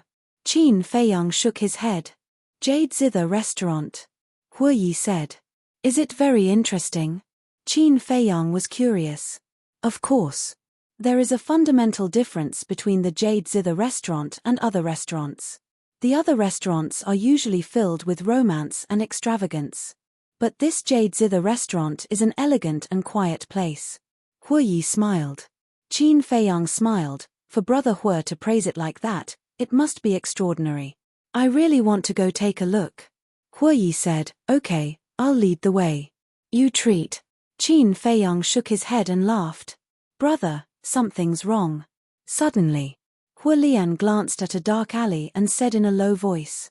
Qin Feiyang smiled. You're a bit slow to realize it now. Fire Lotus was stunned. She looked at Qin Feiyang and Hui Yi and found that the two of them were smiling. She asked in astonishment, "You guys have already?" "The moment we left the treasure pavilion, I already noticed that someone was following us. It's just that I didn't say anything." Qin Feiyang smiled faintly. This person must be Feng Yuan's lackey. It seems that Mo Shan and Hui Yi are right. This Feng Yuan won't let this go. Hui Yi shook his head and sighed. Although Feng Yuan's people wouldn't dare to make a move against them in public, as long as they left Sky Dragon City, they would definitely fall into danger. It would be a lie to say that he didn't have a headache after getting into such a big trouble. Hui Yi sent a sound transmission. "Brother Jiang, I want to ask, how do you plan to deal with this matter? Different situations call for different actions." Qin Feiyang laughed, without the slightest bit of worry on his face. "Ha, different situations call for different actions. Compared to Brother Jiang's temperament, I'm really lacking." Hui Yi laughed. The Jade Zither restaurant was also located in the center of Sky Dragon City. It was only about a dozen miles away from the treasure pavilion. It was an antique building. Under Hui Yi's lead, the three of them quickly arrived at the entrance of the Jade Zither restaurant. Before they entered, they could already hear the melodious sound of the zither. "The three of you, please come in." A woman in classical attire welcomed them with a smile on her face, giving off a comfortable and intimate feeling. The three of them stepped into the Jade Zither restaurant. The layout and decoration of this place was also unique. There were no independent rooms from the first floor to the fifth floor. Instead, there were rows of private seats. On both sides of the corridor, there were pots of white flowers at intervals, emitting a fragrance that assailed the nostrils. Other than that, there were no gorgeous decorations, nor was there the slightest bit of extravagance. Everything seemed simple. The 6th to 10th floors were places to rest and sleep. Hui Yi said in a low voice, "Brother Jiang, there is a rule in the Jade Zither restaurant. I have to tell you in advance that you are not allowed to drink, cause trouble, or fight." Qin Feiyang nodded and looked around.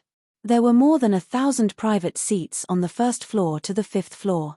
But at this moment, it was almost full. But even so, compared to the clamor of other restaurants, this place was very quiet. Other than the sound of the zither reverberating in the ears, it was difficult to hear any other noise. Everyone deliberately lowered their voices when they spoke. And the people here were basically young men and women. Qin Feiyang even saw many disciples of the Nine Heavens Palace. Qin Feiyang suspiciously said, "Brother Hui, why do I feel like this is a place to talk about love? Brother Jiang has good eyesight." Hui Yi laughed in a low voice. His laughter was very wretched. Qin Feiyang rolled his eyes. But such a quiet place was indeed suitable for young people to talk about love. Wait. Why did he say young people? Right now, wasn't he also a young man in his prime? Under the guidance of the woman in classical attire, the three of them went up to the 4th floor and walked to a private seat leaning against the railing. From here, they could clearly see the situation on the 1st floor below. Qin Feiyang and Hui Yi sat opposite each other. Fire Lotus sat next to Qin Feiyang. Soon, a waiter brought wine and food. Qin Feiyang and Hui Yi were drinking wine when they heard the sound of the zither. The beautiful sound of the zither was like flowing water, neither fast nor slow. It made one's heart involuntarily calm down. Who is this person playing the zither? Fire Lotus suspiciously poked her head out and looked at the 10th floor above. The sound of the zither came from a room on the 10th floor. But the door was closed, so they couldn't see the person playing the zither. This person playing the zither is the owner of the Jade Zither Pavilion. But she has another identity, and this identity is very scary. Hui Yi smiled mysteriously. Fire Lotus helplessly said, "Brother Hui Yi, can you not keep us in suspense? Have to maintain a little mystery, otherwise there won't be any surprises." Hui Yi smiled. Fire Lotus was quite depressed. Qin Feiyang said, "Speaking of playing the zither, I know someone. Her zither music is not worse than the owner of the Jade Zither Pavilion." Hui Yi was surprised and asked curiously, "Who?" "An elder of mine. In terms of seniority, she can be considered a great-grandmother." Qin Feiyang said. The person he was talking about was naturally Qin Rushuang. When Qin Rushuang was in the Dragon Phoenix Pavilion, she attracted the admiration of countless young talents. Great-grandmother level? Brother Jiang, are you joking? How can an old woman be compared to the owner of the Jade Zither Pavilion? Huoyi said unhappily. Old woman? Qin Feiyang's face twitched. At the same time, in the ancient castle, Qin Rushuang opened her eyes, her beautiful face full of anger. He actually called her an old woman? How preposterous. Fire Lotus also covered her mouth at the side. What? Did I say something wrong? Huoyi looked at the two suspiciously. No, no. Qin Feiyang waved his hand and smiled. Just as he finished speaking, Qin Feiyang seemed to have noticed something and looked down at the door on the first floor. Fire Lotus and Huoyi also looked down and saw a 25 or 26-year-old black-clothed youth walking into the first floor of the hall. It should be him, Huoyi murmured. Qin Feiyang nodded. The black-clothed youth's cultivation was not ordinary. He was a greater tier war god. After entering the hall, the black-clothed youth looked around with an expressionless face, then found a private room on the first floor and drank silently. However, his eyes would occasionally glance at Qin Feiyang and the other two. Fire Lotus's eyes flashed coldly and said, although it's not a threat to us now, it doesn't feel good to be watched like this. No rush. Qin Feiyang smiled faintly and asked Huoyi, Brother Hua, how do you usually earn soul stones? Soul stones? Huoyi was stunned. He picked up his wine cup and drank it in one gulp, then sighed, it's not that easy to earn soul stones. Why do you say that? Qin Feiyang was suspicious. You saw it too. Even the treasure pavilion uses divine crystals to trade, so it's very difficult to earn soul stones. Huoyi said. Qin Feiyang frowned. There must be a way, right? With enough soul stones, everyone's strength would be able to increase quickly. So no matter what, they had to get soul stones. Soul stones are priceless. Even if there are, no one will sell them. Take the treasure pavilion for example. As far as I know, not only do they have soul stones, but they also have soul veins. But they don't use soul stones to trade. Unless there's some treasure that they value. Huoyi said. Literature Museum. Chapter 1958. Important things. Qin Feiyang lowered his head and muttered to himself. Huoyi smiled and said, of course, there's a shortcut. What shortcut? Qin Feiyang looked up at Huoyi. Burn, kill, and loot. Huoyi said. Ah. Qin Feiyang was stunned. Fire Lotus was also stunned. Burn, kill, and loot. How could he come up with such a stupid idea? Look at how nervous you are. I'm just joking. Huoyi shook his head and smiled. Actually, the best shortcut to earning soul stones is to enter Empyrean Palace. Tell me more. Qin Feiyang said. In Empyrean Palace, even if you're an outer disciple, you can receive 10 soul stones every month. Inner disciples can receive even more. They can receive 50 soul stones every month. Of course, the geniuses of Empyrean Palace, such as Feng Zijuan, can receive even more soul stones every month. In addition, you can also exchange precious herbs for soul stones. In the treasure pavilion, even the most precious herbs can only be exchanged for divine crystals. Empyrean Palace will give out missions every day. As long as you complete these missions, you can get a lot of soul stones. Huoyi finished in one breath, his face full of yearning. Such a good treatment. No wonder everyone in the North region wants to enter Empyrean Palace. Qin Feiyang mumbled. To be honest, Brother Jiang, I entered Empyrean Palace for soul stones. Huoyi sighed. It makes sense. Qin Feiyang smiled and said, are there any other forces in the North region besides Empyrean Palace? Yes. That force is the treasure pavilion. Don't underestimate the treasure pavilion just because it's a trading place. It's not only in the North region, but also in the East Tomb, West Desert, Southern Wilderness, and even the Divine Land. So, even the giants of Empyrean Palace are afraid of the treasure pavilion. Huoyi said in a deep voice. Qin Feiyang said, no wonder Shangguan Qiu dared to scold Feng Zijuan. Shangguan Qiu can't be underestimated. Although she's only the manager of the treasure pavilion, her master is the famous treasure pavilion master. In terms of status, Feng Zijuan is like this in front of her.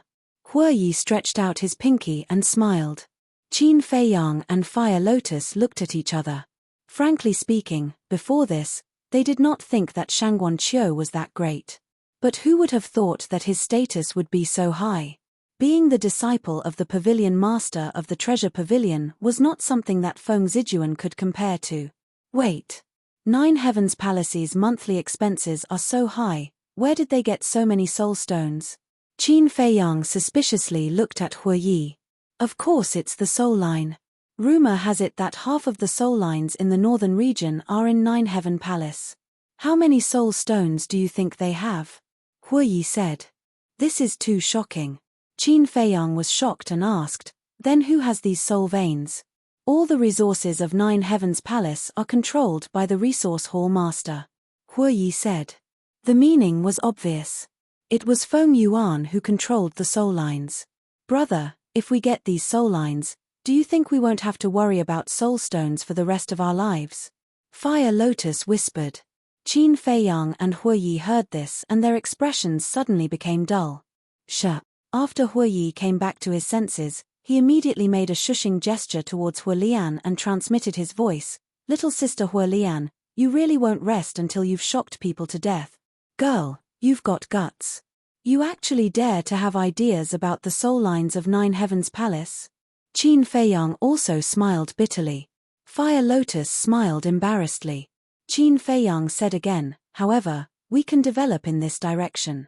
What? Hue Yi was stunned again. Fire Lotus also looked at Qin Feiyang in shock.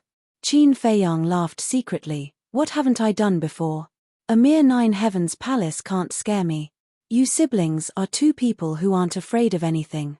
I'm really convinced. It seems that I have to keep a distance from you in the future. Otherwise, I'll be killed by you sooner or later. Hue Yi smiled bitterly. I'm just joking. Don't take it seriously. 9 Heavens Palace is such a terrifying existence. Even if I borrow courage from the heavens, I wouldn't dare to provoke them. Qin Feiyang said. Joking?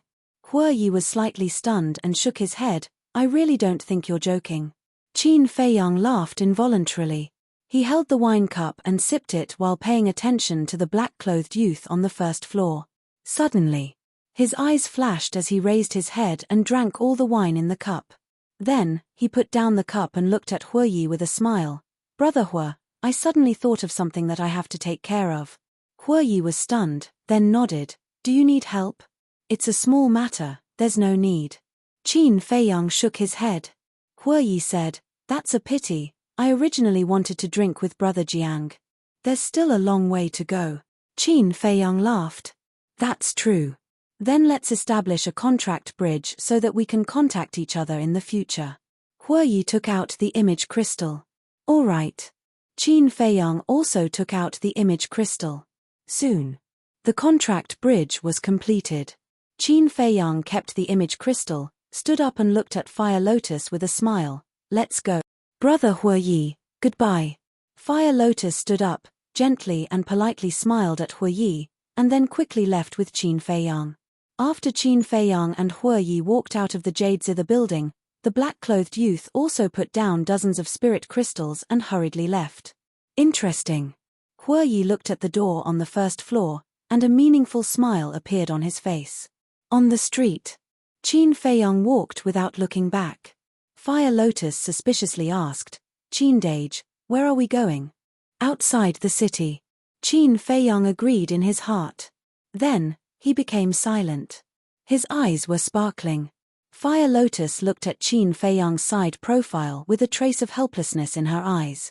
Although they had been together for a long time, she could not see through the man in front of her. It was as if there was a veil covering his body. The black-clothed youth had been hiding in the dark, paying attention to Qin Feiyang and Hue Yi. Soon, the West City Gate entered Qin Feiyang's line of sight. Qin Feiyang did not stop and went straight out of the city.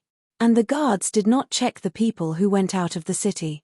After leaving the city, Qin Feiyang glanced at the mountains in front of him, and then took Fire Lotus and sped up, passing through the plains without looking back, and disappeared into the mountains and forests. The black-clothed youth also followed all the way into the forest. However, he found that the person was actually gone. He jumped up and stood on the branch of a big tree, scanning the dense forest in front of him, and gradually frowned. Where was the person? Why was he gone? After following for so long, you must be tired. But suddenly, a cold voice sounded behind the black-clothed youth. The black-clothed youth was startled, and his whole body was dripping with cold sweat. But before he could react, a wisp of blood like lightning pierced through his lower abdomen, and blood gushed out. Then, a person appeared in front of him. It was Qin Feiyang. Qin Feiyang raised his arm and without any explanation, grabbed the black-clothed youth's neck and coldly snorted, "Isn't it just humiliating, Zijuan? Is there a need to be so haunting?" Before entering the forest, he immediately took Fire Lotus and entered the Black Tortoise world. And this time, he went out of the city to deal with this person. Because he did not want to be too passive. The black-clothed youth was flustered.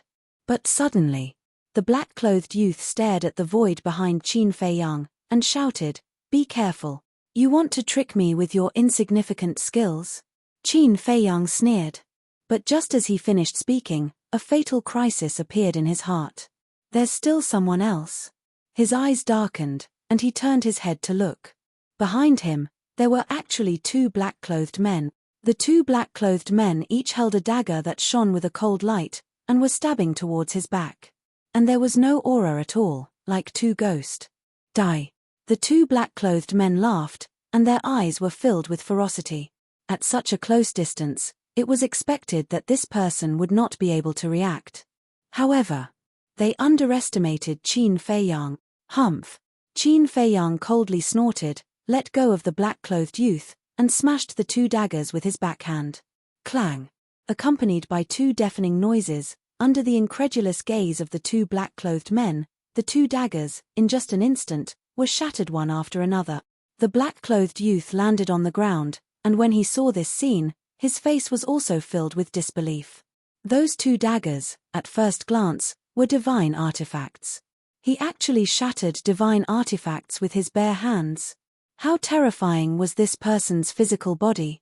How dare you sneak attack me, you're courting death. Qin Feiyang turned to look at the two black-clothed men, his eyes filled with a murderous aura that could not be dispersed.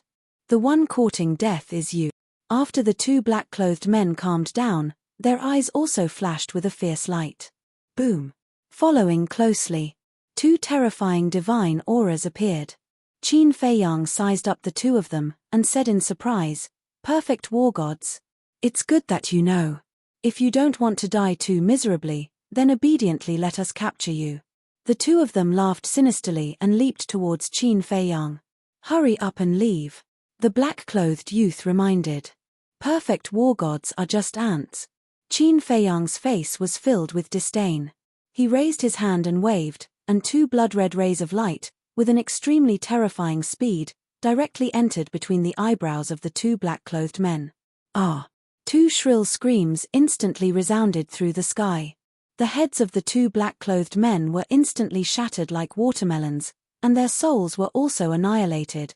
The black-clothed youth was stunned. A beginner-level war god, with a wave of his hand, instantly killed two perfect war gods. Was this a dream?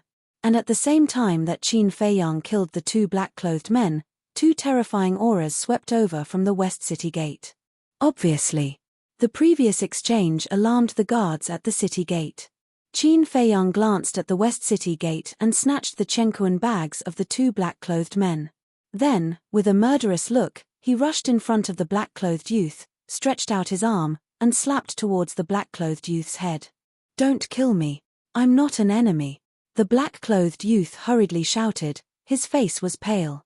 Qin Feiyang raised his eyebrows and grabbed the black-clothed youth. As if he was grabbing a little chick, he turned around and teleported, disappearing into the depths of the mountain like lightning. What happened? After Qin Feiyang disappeared, the two guards rushed into the forest. When they saw the corpses of the two black-clothed men, their faces were filled with shock. Literature Museum. Chapter 1959. Under the night sky, the mountain seemed to be covered with a mysterious veil. Every giant peak and every mountain ridge was like a ferocious giant beast. In the sky above a certain valley, a white figure flew across the sky and landed on the mountain peak. It was Qin Feiyang. Qin Feiyang looked around and threw the black-clothed youth on the ground. Then, he ignored the black-clothed youth and took out the 2 Chenkuan bags and checked them. The black-clothed youth struggled to get up and stared at Qin Feiyang, his eyes filled with fear. Not bad. There are actually more than 1,000 soul stones in total. A moment later, Qin Feiyang's face gradually revealed a smile. As he spoke, he took out a set of clothes from one of the Chenkuan bags. On the clothes, there was an eye-catching flame pattern. However, it was different from the flame pattern he had seen before. In the middle of the flame pattern, there was a sword. The black-clothed youth looked at the pattern and said in a deep voice, "It's indeed someone from the 9 Heaven Palace's Law Enforcement Hall." Law Enforcement Hall? Qin Feiyang was slightly taken aback. He looked at the black-clothed youth and asked in surprise, "You know about it?" The black-clothed youth nodded and explained, "The pattern of the Law Enforcement Hall is different from the other patterns of the 9 Heaven Palace. Their pattern has an additional sword. So that's how it is." Qin Feiyang nodded and sent the 2 Chenkuan bags to the castle. He looked at the black-clothed youth and asked, "Who are you? Why are you following me?" The black-clothed youth hesitated. Qin Feiyang said, "You should know that if you don't speak, I will kill you without hesitation." The black-clothed youth's pupils shrank. Sigh. After a while, the black-clothed youth sighed and took a facial restoration pill.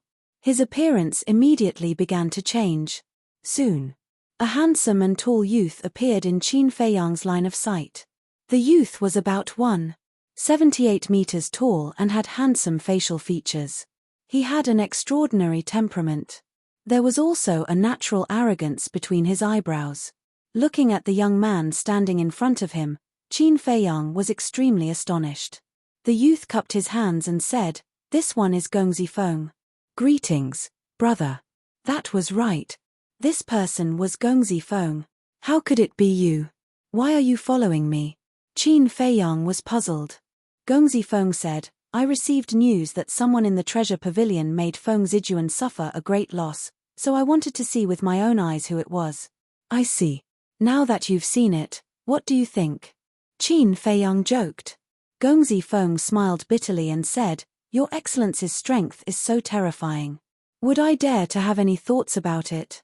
"Ha ha," Qin Feiyang laughed and said, "You don't have to be nervous, I won't hurt you." "Why?" Gongzi Feng was suspicious. Qin Feiyang said, "Because you are Gongzi Feng." "Because I'm Gongzi Feng?" Gongzi Feng was getting more and more confused. Qin Feiyang smiled and said, "Wang Dachuan." "Wang Dachuan." Gongzi Feng quivered, looked at Qin Feiyang in surprise, and asked, "Could it be that you are Wang Dachuan's friend?" "Friend?" Qin Feiyang was stunned, and shook his head helplessly. "You think too highly of him." "This," Gongzi Feng frowned as he kept thinking in his mind. Suddenly, his eyes lit up as he looked at Qin Feiyang and said, "You are Wang Dachuan?" Qin Feiyang laughed. "To be exact, Wang Dachuan is already dead." "I see." Hearing this, Gongzi Feng finally understood and sighed. "I really didn't expect that the person who made Feng Zijuan lose face would be you." Qin Feiyang said, "This is also a greeting gift for you." "Greeting gift?" Gongzi Feng said in shock. "You embarrassed him because of me?" "Not entirely. It just so happened that he provoked me, so I helped you teach him a lesson." Qin Feiyang laughed. Gongzi Feng was a little dazed. He shook his head and said, "You are really good, I admire you. Then may I ask, what is your real name?" "Jiang Haotian." Qin Feiyang said. "Jiang Haotian," Gongzi Feng muttered, searching in his mind, but he realized that he had no impression of this name. Qin Feiyang smiled faintly. "Don't think about it, I have never been to Sky Dragon City before. As for my identity, you don't have to ask." "Yes, yes, yes." Gongzi Feng nodded repeatedly. "How is it? Now, do you think I can help you?" Qin Feiyang said. "Yes, of course." Gongzi Feng laughed heartily. Qin Feiyang said, "Then I will have to rely on you for the news of Qin Batian." This, Gongzi Feng hesitated. "Brother Jiang, if it is anything else, I dare to guarantee you, But regarding Qin Batian, I can only say that I will do my best. It's fine as long as you do your best. Qin Feiyang smiled. Gongzi Feng took out the image crystal and said, in that case, shall we establish a contract bridge? All right. Qin Feiyang nodded. After the contract bridge was established, the joy on Gongzi Feng's face intensified. Although the identity of this man before him was unknown, as long as he could help him, nothing else mattered. Brother Jiang, actually, to tell you the truth, I don't care about myself. What I want to do the most is to clear my mother's name. Gongzi Feng put away the image crystal, his expression turning melancholic. What do you mean? Qin Feiyang felt suspicious. Gongzi Feng said, do you know why I hate Feng Yuan and the others so much? Because you are an illegitimate child. Qin Feiyang said. What? Gongzi Feng was dumbfounded, asking in surprise, how did you know? As long as one is willing, it is not difficult to find out. However, that is all I know. Qin Feiyang said. Brother Jiang, you're really a scary person. Gongzi Feng shook his head, looking at the waning moon in the sky, and said, actually, the biggest reason why I am ostracized by Feng Zijuan and the others is not because I am an illegitimate child, but because of my mother. Qin Feiyang crossed his arms and looked at Gongzi Feng silently. Gongzi Feng pondered for a moment, then turned and walked to the edge of the cliff, looking down at the mountains below, and said, my mother used to be a woman in a brothel. Qin Feiyang frowned. Gongzi Feng laughed self-deprecatingly and said, Brother Jiang, after hearing this, do you also think that I am lowly? Wrong. Qin Feiyang shook his head. Wrong. Gongzi Feng turned and looked at Qin Feiyang in surprise. Qin Feiyang said, in this world, everyone is equal. There is no difference between lowly and noble. Thank you. Gongzi Feng smiled gratefully, and then a trace of anger appeared in his eyes. He said, but Feng Zijuan and the others don't think so. In their eyes, my mother is a lowly woman in a brothel, and a disgrace to the Feng family. What about you? Qin Feiyang asked. Me? Of course I love my mother very much. Because she is the one who gave me life. Gongzi Feng laughed softly. If you think so, it means that I am not helping the wrong person. Because I hate people who don't even recognize their own parents. Such people are worse than animals. Qin Feiyang said. Yes. Filial piety and gratitude are the most basic principles of being a child. Unfortunately, I don't even have the chance to be filial now. Gongzi Feng said sadly. Qin Feiyang raised his eyebrows and asked, your mother is no longer alive? Yes. Gongzi Feng nodded, and 2 drops of tears flowed from the corners of his eyes. He said, many years ago, my mother was killed by my father. What? Your father killed her with his own hands? Qin Feiyang was shocked. That's right. Gongzi Feng closed his eyes in pain and muttered, this memory is the pain of my life. I want to forget it, but I just can't. Every late night, my mother's despair and miserable cries would resound in my mind. Why did your father do that? Qin Feiyang asked with a frown. That was a very long time ago. When my father was young, he was a womanizer and womanizer. Once, he went to drink with some of his friends, and he accidentally saw my mother. When my mother was young, she was very beautiful. My father also took a fancy to her. Since then, he went to look for my mother every day. Of course, my mother knew very well that, given my father's status, it was impossible for him to truly like her. He was merely greedy for a moment of pleasure. Even so, love grew with time, and my mother gradually fell in love with that man. Furthermore, not long after that, she gave birth to his child. That child was me. However, my mother didn't tell him. That's because my father was already married at that time. Firstly, it was because my mother felt inferior. She felt that she was not worthy of my father. Secondly, she didn't want to make things difficult for my father. Thus, my mother left without saying a word. She went to a distant place and concealed her identity. Gongzi Feng said. She went to a distant place. Qin Feiyang was startled. Then, he asked suspiciously, your mother clearly did not want you and your father to recognize each other. If that's the case, why would such a situation occur? Do you know how difficult it is for a woman, a weak woman, to raise a child by herself. However, my mother never complained. She quietly raised me and taught me meticulously. During that time, although I didn't know who my father was, I lived a very happy life. However, one day, a great calamity befell me, when Gongzi Feng said that an overflowing evil aura soared from his body. This evil aura caused Qin Feiyang to tremble. He had never seen such a terrifying evil aura before. At that time, there was a very powerful person in the small town that we lived in. He had always wanted my mother to become his concubine. Furthermore, he said that he would treat me as his own son. However, my mother knew that it was a lie. Thus, she never agreed to it. Later on, that person flew into a rage out of humiliation. He captured me and forced my mother to submit. In desperation, my mother had no choice but to seek my father's help. When my father found out that he had a son like me, he was also very surprised. However, he still acted. He killed that person and saved me. However, right when I thought that I had a father and would finally be able to enjoy his love, my father suddenly made a move on me and my mother. Furthermore, the reason for that was that our existence was a stain on their Feng family's reputation. Gongzi Feng shouted. The evil aura he emitted grew even more terrifying. Hatred filled his eyes. Chapter 1960. Hearing this, Qin Feiyang couldn't help but clench his fists tightly. There was a saying that even a vicious tiger wouldn't eat its cubs. However, this Gongzi Feng's father not only wanted to kill his own woman, but also his own child. How ruthless must he be to be able to do something like this? Although he had yet to meet this Nine Heavens Palace's law enforcement elder, his impression of him had already been greatly reduced. Qin Feiyang asked, "Then how did you escape?"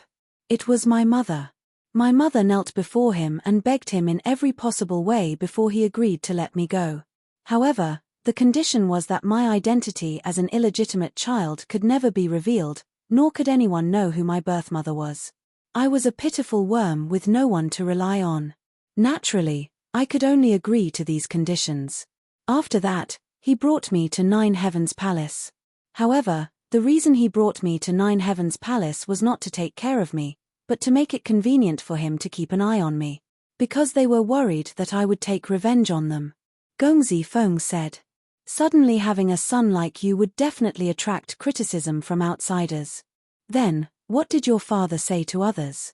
Qin Feiyang asked. Back then, when he brought me back to Nine Heavens Palace, there were indeed many people who asked him about my identity. He had long since made arrangements to tell others that I was the son of him and Yin Hui. However, I was raised outside since I was young and didn't make it public. This Yin Hui was his legal wife, Feng Zijuan's birth mother. Gongzi Feng said. Did no one suspect anything? Qin Feiyang was suspicious. No. Because my mother gave me the name Gongzi Feng, which also has the word Feng in it. Thus, no one thought too much about it. As for me, I naturally became their youngest son. Many people envied me. I had such a powerful grandfather, such powerful parents, big brother, and big sister. However, they didn't know how hard it was for me all these years. No matter what I did, I had to be careful, lest they caught something that could be used against me. Because once they caught something that could be used against me, it would be the time of my death. It could be said that no one could understand how I spent all these years. No one could understand how I felt. Gongzi Feng said in pain. No. I can feel it. I can understand it. Qin Feiyang shook his head. You. Gongzi Feng was startled and he looked at Qin Feiyang suspiciously. My experience and your father's.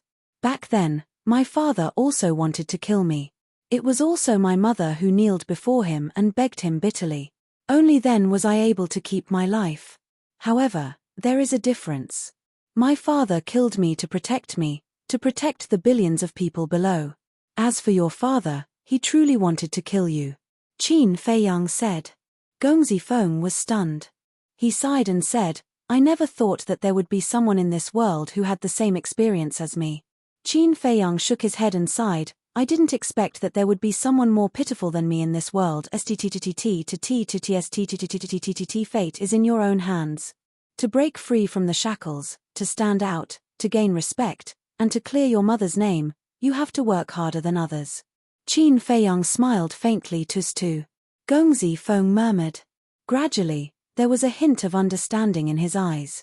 He turned to Qin Feiyang and bowed, saying, "Thank you for your reminder, Brother Jiang." Qin Feiyang waved his hand and smiled, saying, "I didn't do anything. You don't have to thank me." "No. Brother Jiang's words are like a ray of light to me. It's very meaningful. However, I'm still a little confused. What should I do?" Gongzi Feng said. Qin Feiyang smiled, "You don't have to do anything. You just have to work hard, be careful, and don't make any mistakes." "I can do that, but is it meaningful?" Gongzi Feng was doubtful. "Of course. In the future, I will make Feng Zijuan keep making mistakes. At that time, your father and grandfather will look at Feng Zijuan, who is getting worse day by day. When they look back at you, they will slowly realize that you are stronger than Feng Zijuan. As time passes, my attitude towards you might change." Qin Feiyang smiled. Gongzi Feng was overjoyed when he heard this. He cupped his hands and said, "Thank you, Brother Jiang. Please rest assured that I will try my best to find out about Qin Beishan's news. This is called mutual benefit." Qin Feiyang said. "Haha, yes, mutual benefit." Gongzi Feng laughed heartily. The next day, early morning, on the side of the West City Gate, a large group of people were discussing.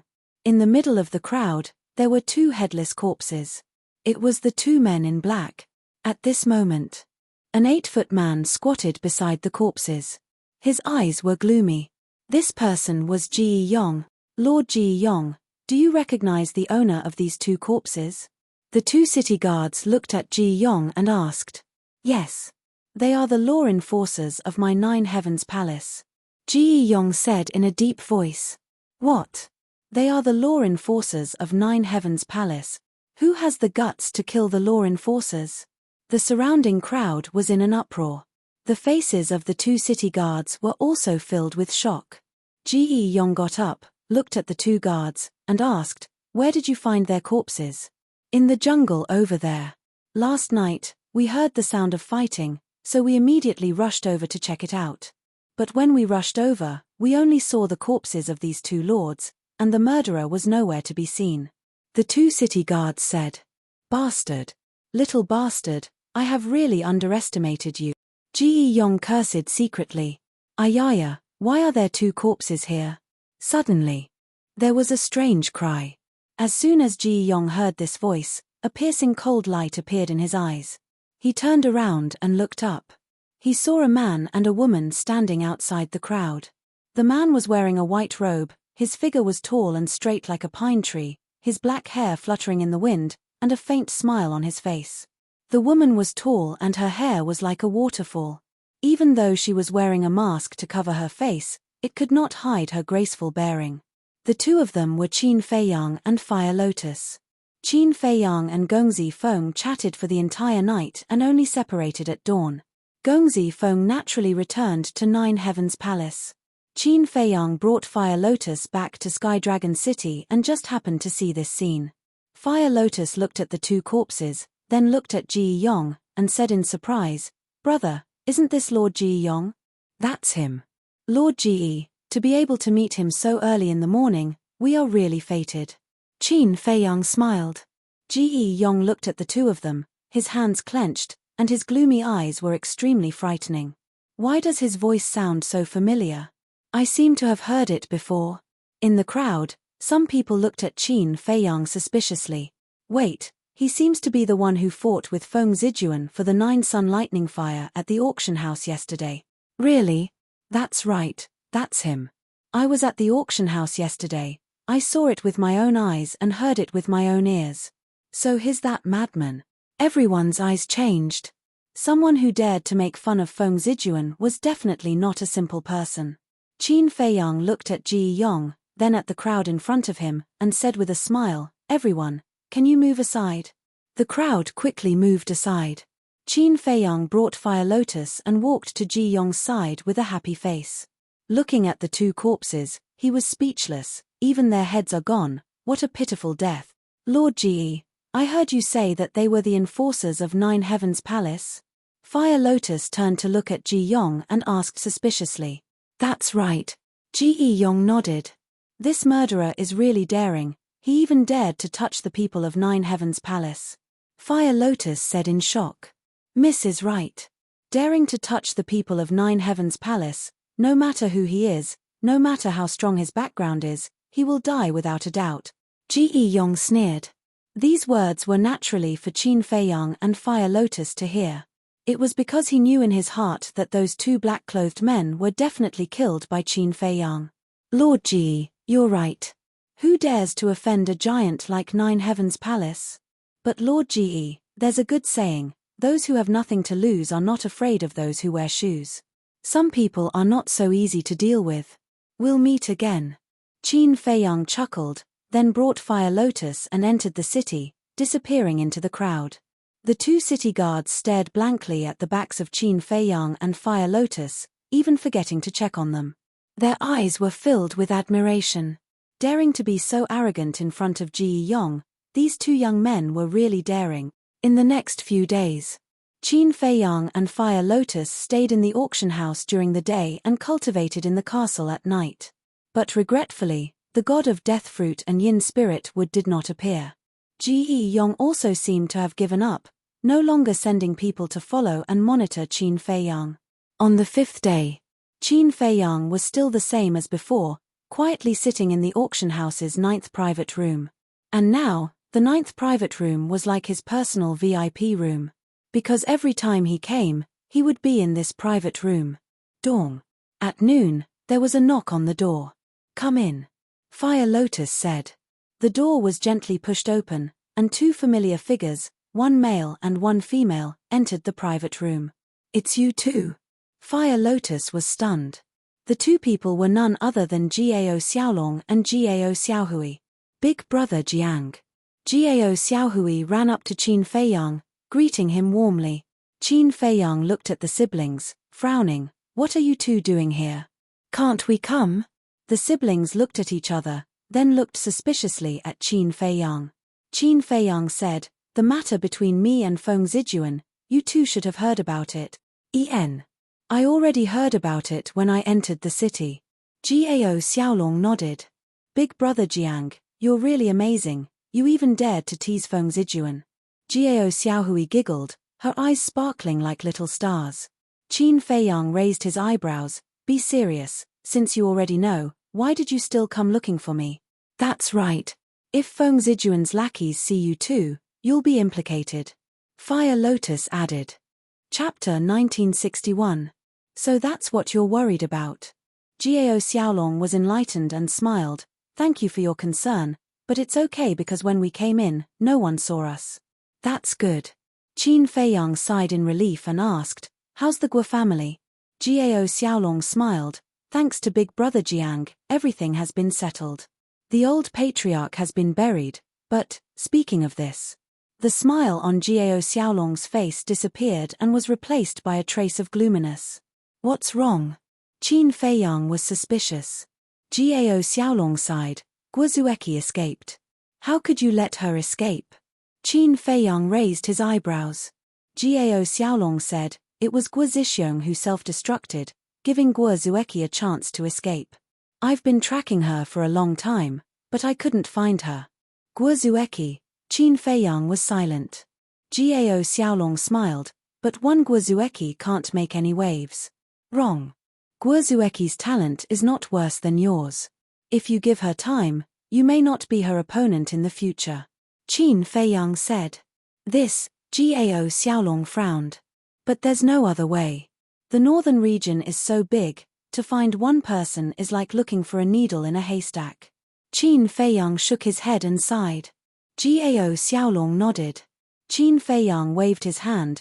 Go back to Nine Heavens Palace, don't come looking for me in the future. Okay. But there's something I want to ask big brother Jiang for help. Jiao Xiaolong said. Qin Feiyang asked, is it about your sister entering Nine Heavens Palace? Yes. Now, Xiaohui is my only family in the world, I can't let her wander outside alone. So I want to ask big brother Jiang to help Xiaohui pass the test. Jiao Xiaolong said.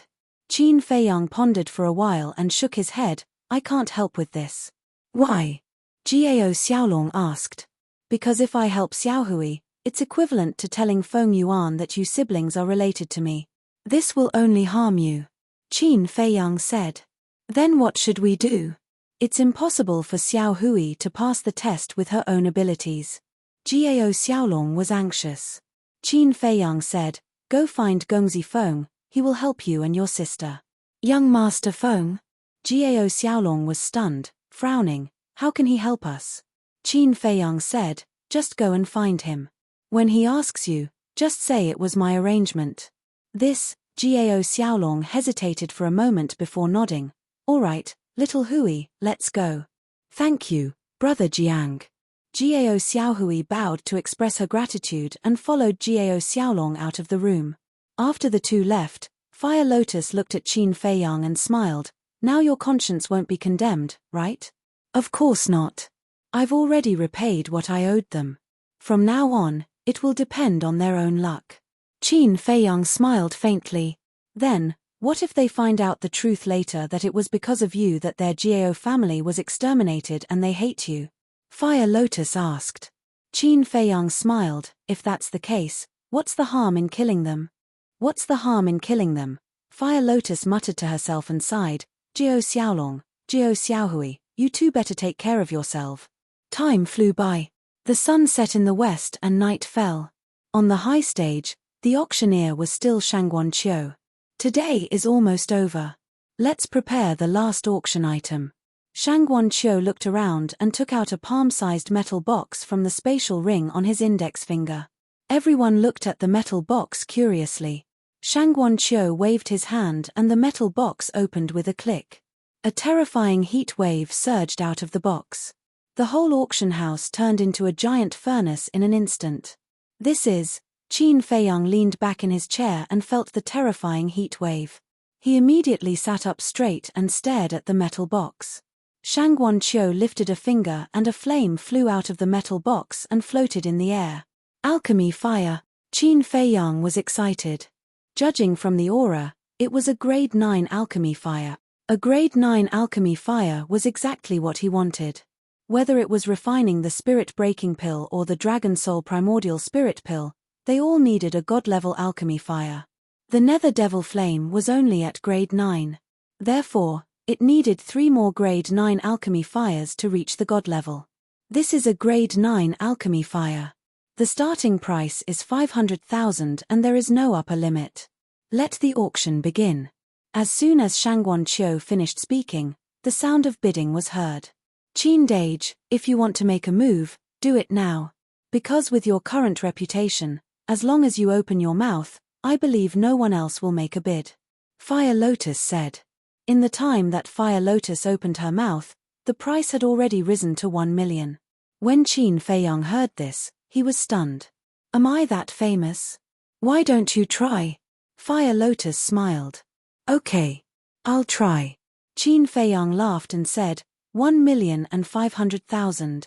As soon as the voice came out, the whole place fell into a dead silence. Is it him? Yes, it's him. I can't be more familiar with this voice. He's still in the auction house. This is not good. Soon. The auction house was in an uproar. As Fire Lotus expected, no one made a bid. What's wrong with them? Why didn't the person in the 9th private room make a bid? In a private room, there were 5 young men and women who looked at the people in the auction house suspiciously. There were 3 men and 2 women. They were dressed in gorgeous clothes and had an extraordinary temperament. They don't dare to compete with this person. Another white-clothed youth pushed open the door and said with a smile, Big Brother Nai, you're back. The 3 men and 2 women got up to welcome him. The white-clothed youth nodded and walked to the window. He looked at the 9th private room and his eyes flickered. Big Brother Nai, what did you do just now? The 3 men and 2 women looked at him suspiciously. The white-clothed youth said, I went to find out what happened in Sky Dragon City recently. Did you find out anything? One of the purple-clothed women asked. Yes. There was one thing that was the most shocking. A few days ago, someone not only cheated Feng Zijuan of 400 million god crystals, but also humiliated him. The white-clothed youth smiled. What? Who is so daring to cheat Feng Zijuan? The 5 of them were shocked. The white-clothed youth said, this person is in the 9th private room. So it's him. No wonder no one dared to say anything when he opened his mouth. Big Brother Nai, is his identity scarier than Feng Zijuan? The 5 of them sighed. The white-clothed youth shook his head and said, this person's identity is still a mystery. Do we still want the alchemy fire? A black-clothed man asked. Of course. Big Brother Nai has always wanted a 9th-grade alchemy fire. Now that there's a chance, why not snatch it? The other 4 said. But this person dares to cheat Feng Zijuan. What if we get cheated too? The black-clothed man frowned. The 4 of them remained silent and looked at the white-clothed youth. The white-clothed youth thought for a while and shook his head. Forget it. This person's identity is mysterious. It's better not to make enemies with him. On the high platform, Shangguan Qiu's beautiful eyebrows gradually frowned. When Qin Feiyang opened his mouth, she thought that the situation from a few days ago would happen again. She was very happy. Because her treasure pavilion was about to make a fortune again. However, as time passed, no one increased the price. This was completely different from the beautiful situation she had imagined. What were these people doing? After all, this was a 9th-grade alchemy fire. How could they just give it to someone else? Shangguan Qiu glanced at the 9th private room and asked unwillingly, 1,500,000. Is there anyone else? Everyone remained silent. Where's Feng Zijuan? Where's the Feng family? Come out. At this moment, she could not wait to hear the Feng family's voice. However, after waiting for a while, no one made a sound. This is a big loss. Shangguan Qiu shook his head helplessly and announced the result. Qindage, did you see that? Now you're in Sky Dragon City. You're a ruthless person that everyone is afraid of. Fire Lotus covered her mouth and laughed. Qin Feiyang smiled helplessly. This scene was really unexpected. Shangguan Qiu must hate him to death. However, this 9th-grade alchemy fire was too cheap.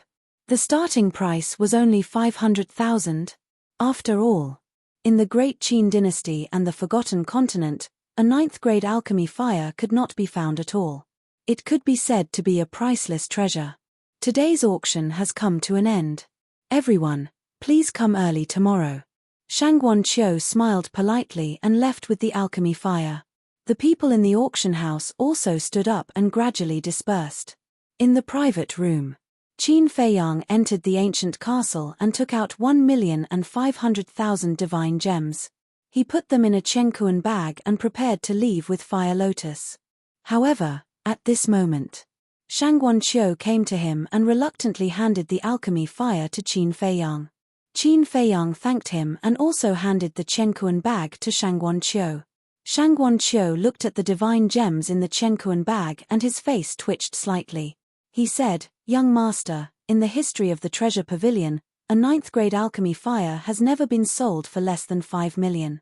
This time, you got it for only 1,500,000.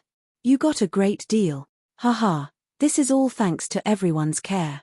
Qin Feiyang laughed. Shangguan Qiu rolled his eyes. Qin Feiyang's eyes flashed slightly. He looked at Shangguan Qiu and said with a smile, "Miss, why don't we sit down and talk?" Shangguan Qiu was slightly stunned and looked at Qin Feiyang suspiciously. He sat opposite Qin Feiyang and asked, "Young master, what do you want to talk about?" "Miss, you are pure and intelligent. I don't think I can hide anything from you," Qin Feiyang said with a smile. "Pure and intelligent. I can't afford to be praised like that. Young master, if you have any good deals, just say it. As long as it is valuable, the treasure pavilion will accept it." Shangguan Qiu said with a smile. "Miss, you are indeed a businesswoman. Then I won't hide it." Qin Feiyang took out an elixir from his Chenkuan bag and put it on the tea table. However, it was not a potential elixir, but a Juku Yellow Dragon elixir. Chapter 1962. Shangguan Qiu held the Juku Yellow Dragon pill and looked at it over and over again. Her eyes were full of surprise. It had 5 elixir veins. Most importantly, she had never seen this medicinal pill before. Fire Lotus frowned and asked secretly, Qin Dage, is this appropriate? I've thought about it. Even if I successfully enter the 9th Heaven Palace, the soul stones I get are far from enough, so I have to think of another way. Pills like the potential elixir are undoubtedly the fastest shortcut. Compared to the potential elixir, the Juku Yellow Dragon pill is slightly inferior, so it shouldn't cause too much trouble. Of course, there's another reason why I'm doing this. Qin Feiyang explained. What is it? Fire Lotus was puzzled. The demon ancestor, Dong Zhengyang, Mu Tianyang, and Mu Qing entered the ancient world before us. I wonder where they are now. So I want to use the Juku Yellow Dragon pill to lure them out. Similarly, I'm using the name Jiang Haotian to lure them out. Because they all know that I've used this name before. Qin Feiyang thought. I see. Fire Lotus was enlightened. Shangguan Qiu thought for a long time but couldn't figure out what kind of pill it was. So she looked up at Qin Feiyang and asked, Young Master, what is this pill called? What are its effects? The Juku Yellow Dragon pill can increase the cultivation of battle kings and battle emperors. The more elixir veins there are, the higher the cultivation level. For example, the Juku Yellow Dragon pill in your hand has 5 elixir veins, so it can increase the cultivation level by 4 levels at once. Qin Feiyang said with a smile. What? Shangguan Qiu was stunned and couldn't come back to her senses for a long time. She asked, Young Master, you're not fooling me, are you? Qin Feiyang frowned and said unhappily, Miss, you're being too serious. I wouldn't dare to talk nonsense in the treasure pavilion. Young Master, don't be angry. I was also too shocked, that's why I had my suspicions. That's because I've never heard of such a medicinal pill before. Shangguan Qiu hurriedly explained. Qin Feiyang said, In that case, Miss, you can try it out first. All right. I'll arrange it right away. If what young master said is true, I will personally go and talk to young master. Shangguan Qiu said. Then I'll wait for the good news. However, only you and I know about this. Qin Feiyang smiled. I understand. Shangguan Qiu nodded. Qin Feiyang smiled and quickly left with Fire Lotus. Sitting alone in the private room, Shangguan Qiu looked at the 9 tunes Yellow Dragon pill in disbelief. If this pill was really able to improve the cultivation of Battle Emperor and Battle Emperor, it would be extremely valuable. Wait a minute. A moment later, Shangguan Qiu suddenly thought of something. He quickly got up and ran outside. However, he did not see Qin Feiyang after he ran out of the treasure hall. What a fool. I didn't establish a contract with him. She stood at the entrance of the treasure hall and slapped her forehead angrily. Steward, what's wrong with you? The guards at the door looked at her in confusion. Nothing. Shangguan Qiu waved his hand and turned to enter the treasure hall. However, he suddenly stepped back and looked at the 2 guards.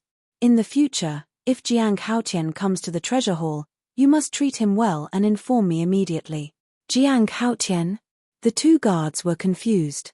Shangguan Qiu said, the one who cheated Feng Zijuan a few days ago. Got it.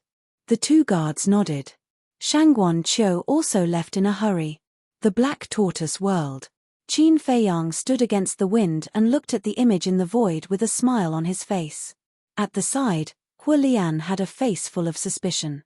After leaving the treasure hall, they found a dark alley and entered the Black Tortoise World. Then, they returned to the treasure hall. Therefore, they both saw Shangguan Qiu chasing after them. Fire Lotus looked away and asked in confusion, Qin Dage, why didn't you establish a contract with her? Girl, this is the trick. Qin Feiyang smiled. Trick? Fire Lotus was stunned. That's right. There's a saying that goes, what you don't get is the most precious. What you get too easily will not be cherished. In short, when dealing with a shrewd person like Shangguan Qiu, you must seize the initiative. Qin Feiyang smiled. I see. Fire Lotus smiled in realization. You're waiting for her to come to you. Correct. Qin Feiyang nodded. Fire Lotus looked at Qin Feiyang and sighed. Qin Dage, I feel more and more that you're too scary. Scary? How so? Is there anyone kinder than me in this world? Qin Feiyang laughed and controlled the black tortoise realm, silently flying out of the city. How narcissistic. Fire Lotus shook her head, but there was a trace of a smile on her face. Although this man's actions were unpredictable, it was undeniable that he was really good to the people around him. Take her for example. If it was someone else, who was not related to her, would he be so kind to help her? Obviously not. Therefore, in comparison, this man was really outstanding. Just as Fire Lotus's imagination was running wild, Qin Feiyang controlled the black tortoise realm and took out the image crystal. Buzz! A fiery red shadow appeared. When Huiyi saw Qin Feiyang, he teased, "Brother Jiang, you're in the limelight at the treasure pavilion again today." Qin Feiyang smiled bitterly and asked, "Are you still at the Jade Zither pavilion?" "Yes. I've been waiting for you to come here for a drink, but you didn't come. I'm a little sad," Huiyi said with a look of dissatisfaction. "Let's talk about it after drinking. The Black Dragon Lake you mentioned last time, where is it in the Sky Dragon mountain range? Can you give me the coordinates?" Qin Feiyang said. Huiyi was stunned and asked suspiciously, "You're going to the Black Dragon Lake now? Let's go and take a look." Qin Feiyang smiled. "You."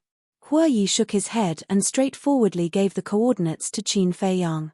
"Thanks." Qin Feiyang thanked him and was about to turn off the image crystal. "Wait. Is there any movement from Feng Yuan and Ji Yong recently?" Huiyi asked. "Nope." Qin Feiyang shook his head. Huiyi frowned and said, "I haven't seen any suspicious people in the past few days. What are they thinking? I don't believe that they will give up. They're not so kind people. This is just the calm before the storm." Qin Feiyang said. "Then you have to be careful," Huiyi warned. "You too." Qin Feiyang smiled and turned off the image crystal. While they were talking, the Black Tortoise world had already left Sky Dragon City and entered the mountains. Qin Feiyang saw that there was no one around and took Fire Lotus and left the Black Tortoise world. He opened an altar and jumped up. Swish. Soon, the two of them arrived above a lake. The lake was dozens of miles in size and surrounded by steep mountains. The aura of berserk beasts was countless. However, the two of them didn't sense any berserk beast aura in the lake below. The lake was as clear as a mirror. The night breeze blew past, causing ripples to form on the surface of the lake. "Qindage, although I didn't sense any berserk beast aura in the lake, I have a feeling that there is a pair of eyes watching us," Fire Lotus said in a deep voice. "Is that so?" Qin Feiyang was surprised. "En." Fire Lotus nodded. Qin Feiyang scanned the surface of the lake. His dark eyes flickered with wisps of light. If Fire Lotus's feeling was right, then it was very likely to be the Black Dragon. In other words, there was no need to hide now. Boom. With that thought, his divine sense emerged from the top of his head and rushed towards the lake. Splash. However, before Qin Feiyang's divine sense entered the lake, a huge wave suddenly appeared in the middle of the lake. Following closely, a terrifying dragon aura rushed into the sky like a volcanic eruption. "This is the aura of a half-step divine lord." Qin Feiyang's eyes trembled. What Huiyi said was true. This black dragon had the cultivation of a half-step divine lord. Roar. Accompanied by a loud dragon roar, a black dragon rushed out of the water and stopped in front of Qin Feiyang and Fire Lotus. "It's really a black dragon." Qin Feiyang's eyes lit up. The black dragon in front of him was more than 10,000 feet long. Its scales were dense, like a majestic mountain range. Its eyes were as big as a dustpan, flashing with an astonishing ominous light. The black dragon stared at Qin Feiyang and shouted, "Human, what are you looking for by releasing your divine sense?" The voice was like a bell, shaking Qin Feiyang and Fire Lotus. "I'm looking for you." Qin Feiyang laughed. The ominous light in the black dragon's eyes became stronger and stronger. "What are you looking for this emperor for? Do you want this emperor to be your mount? Or do you want this emperor's blood essence? Don't misunderstand." Qin Feiyang quickly waved his hand and said, "I'm here to confirm something with you." "Confirm something?" The black dragon was stunned. Qin Feiyang waved his hand, and the flame god power emerged, condensing into a figure. This person was Hue Yi. Fire Lotus was puzzled. Qindage, what do you mean by this? Hue Yi has the black dragon's blood, which means he fought with the black dragon. But you also saw that Hue Yi is only a war god at the Great Success stage, and the black dragon is a half-step divine lord. A war god at the Great Success stage can actually obtain dragon blood from a half-step divine lord black dragon. Don't you think it's strange? Qin Feiyang thought. Fire Lotus was stunned. So this is your purpose in coming to the Black Dragon Lake? Yes. The feeling Hue Yi gives me is too special. It's familiar yet strange, so I want to understand his true strength. Qin Feiyang transmitted. Just as he finished speaking, Qin Feiyang noticed that the black dragon looked at Hue Yi's figure with eyes full of fear and anger. Qin Feiyang said, I want to know his strength. You know him? The black dragon didn't answer. Yes. Qin Feiyang nodded. The black dragon asked again, then what is your relationship with him? We can be considered friends. Qin Feiyang thought for a moment and said, friends, the black dragon murmured. Suddenly, his ferocious nature erupted. He raised his giant tail high and smashed it towards Qin Feiyang and Fire Lotus like lightning. Qin Feiyang's expression changed. He quickly pushed Fire Lotus away with a palm and punched out. The power of the divine dragon surged out. Bang! Catcher! The giant tail and the fist collided. A world-destroying aura swept out in all directions like a tide. The surrounding mountains collapsed and the void shattered. Puff! At the same time, Qin Feiyang spat out a mouthful of blood. The skin on his arm was lacerated. His entire body was like a meteor as he smashed into the lake below. Chapter 1963. Qindage. Fire Lotus's expression changed as she looked down and shouted. You greedy, stupid, despicable humans, don't even think about escaping today. The black dragon roared angrily as it raised its tail again and charged towards Fire Lotus. You dare to hurt Qindage, you're courting death. Fire Lotus's hair fluttered in the wind, her eyes were cold and her body emitted a murderous aura. Shua. She took a step back and the power of the dead surged out like a tide towards the black dragon. What kind of divine power is this? The black dragon's pupils contracted. This divine power was actually able to ignore the defenses of the physical body and head straight for its sea of consciousness. I want you to die. Fire Lotus shouted coldly. You! A trace of disdain appeared in the black dragon's eyes as it roared and attacked the power of the dead. The power of the dead was immediately shattered. Fire Lotus's body trembled as she spat out a mouthful of blood and flew backwards. After all, the black dragon was too strong. And Fire Lotus was only an early-stage war god. No matter how strong her power of the dead was, it was impossible for her to hurt the black dragon. Ant, who will die? The black dragon's eyes were filled with murderous intent as its tail roared through the air and charged towards Fire Lotus. You dare to hurt her. But at this moment, a furious roar exploded in the lake.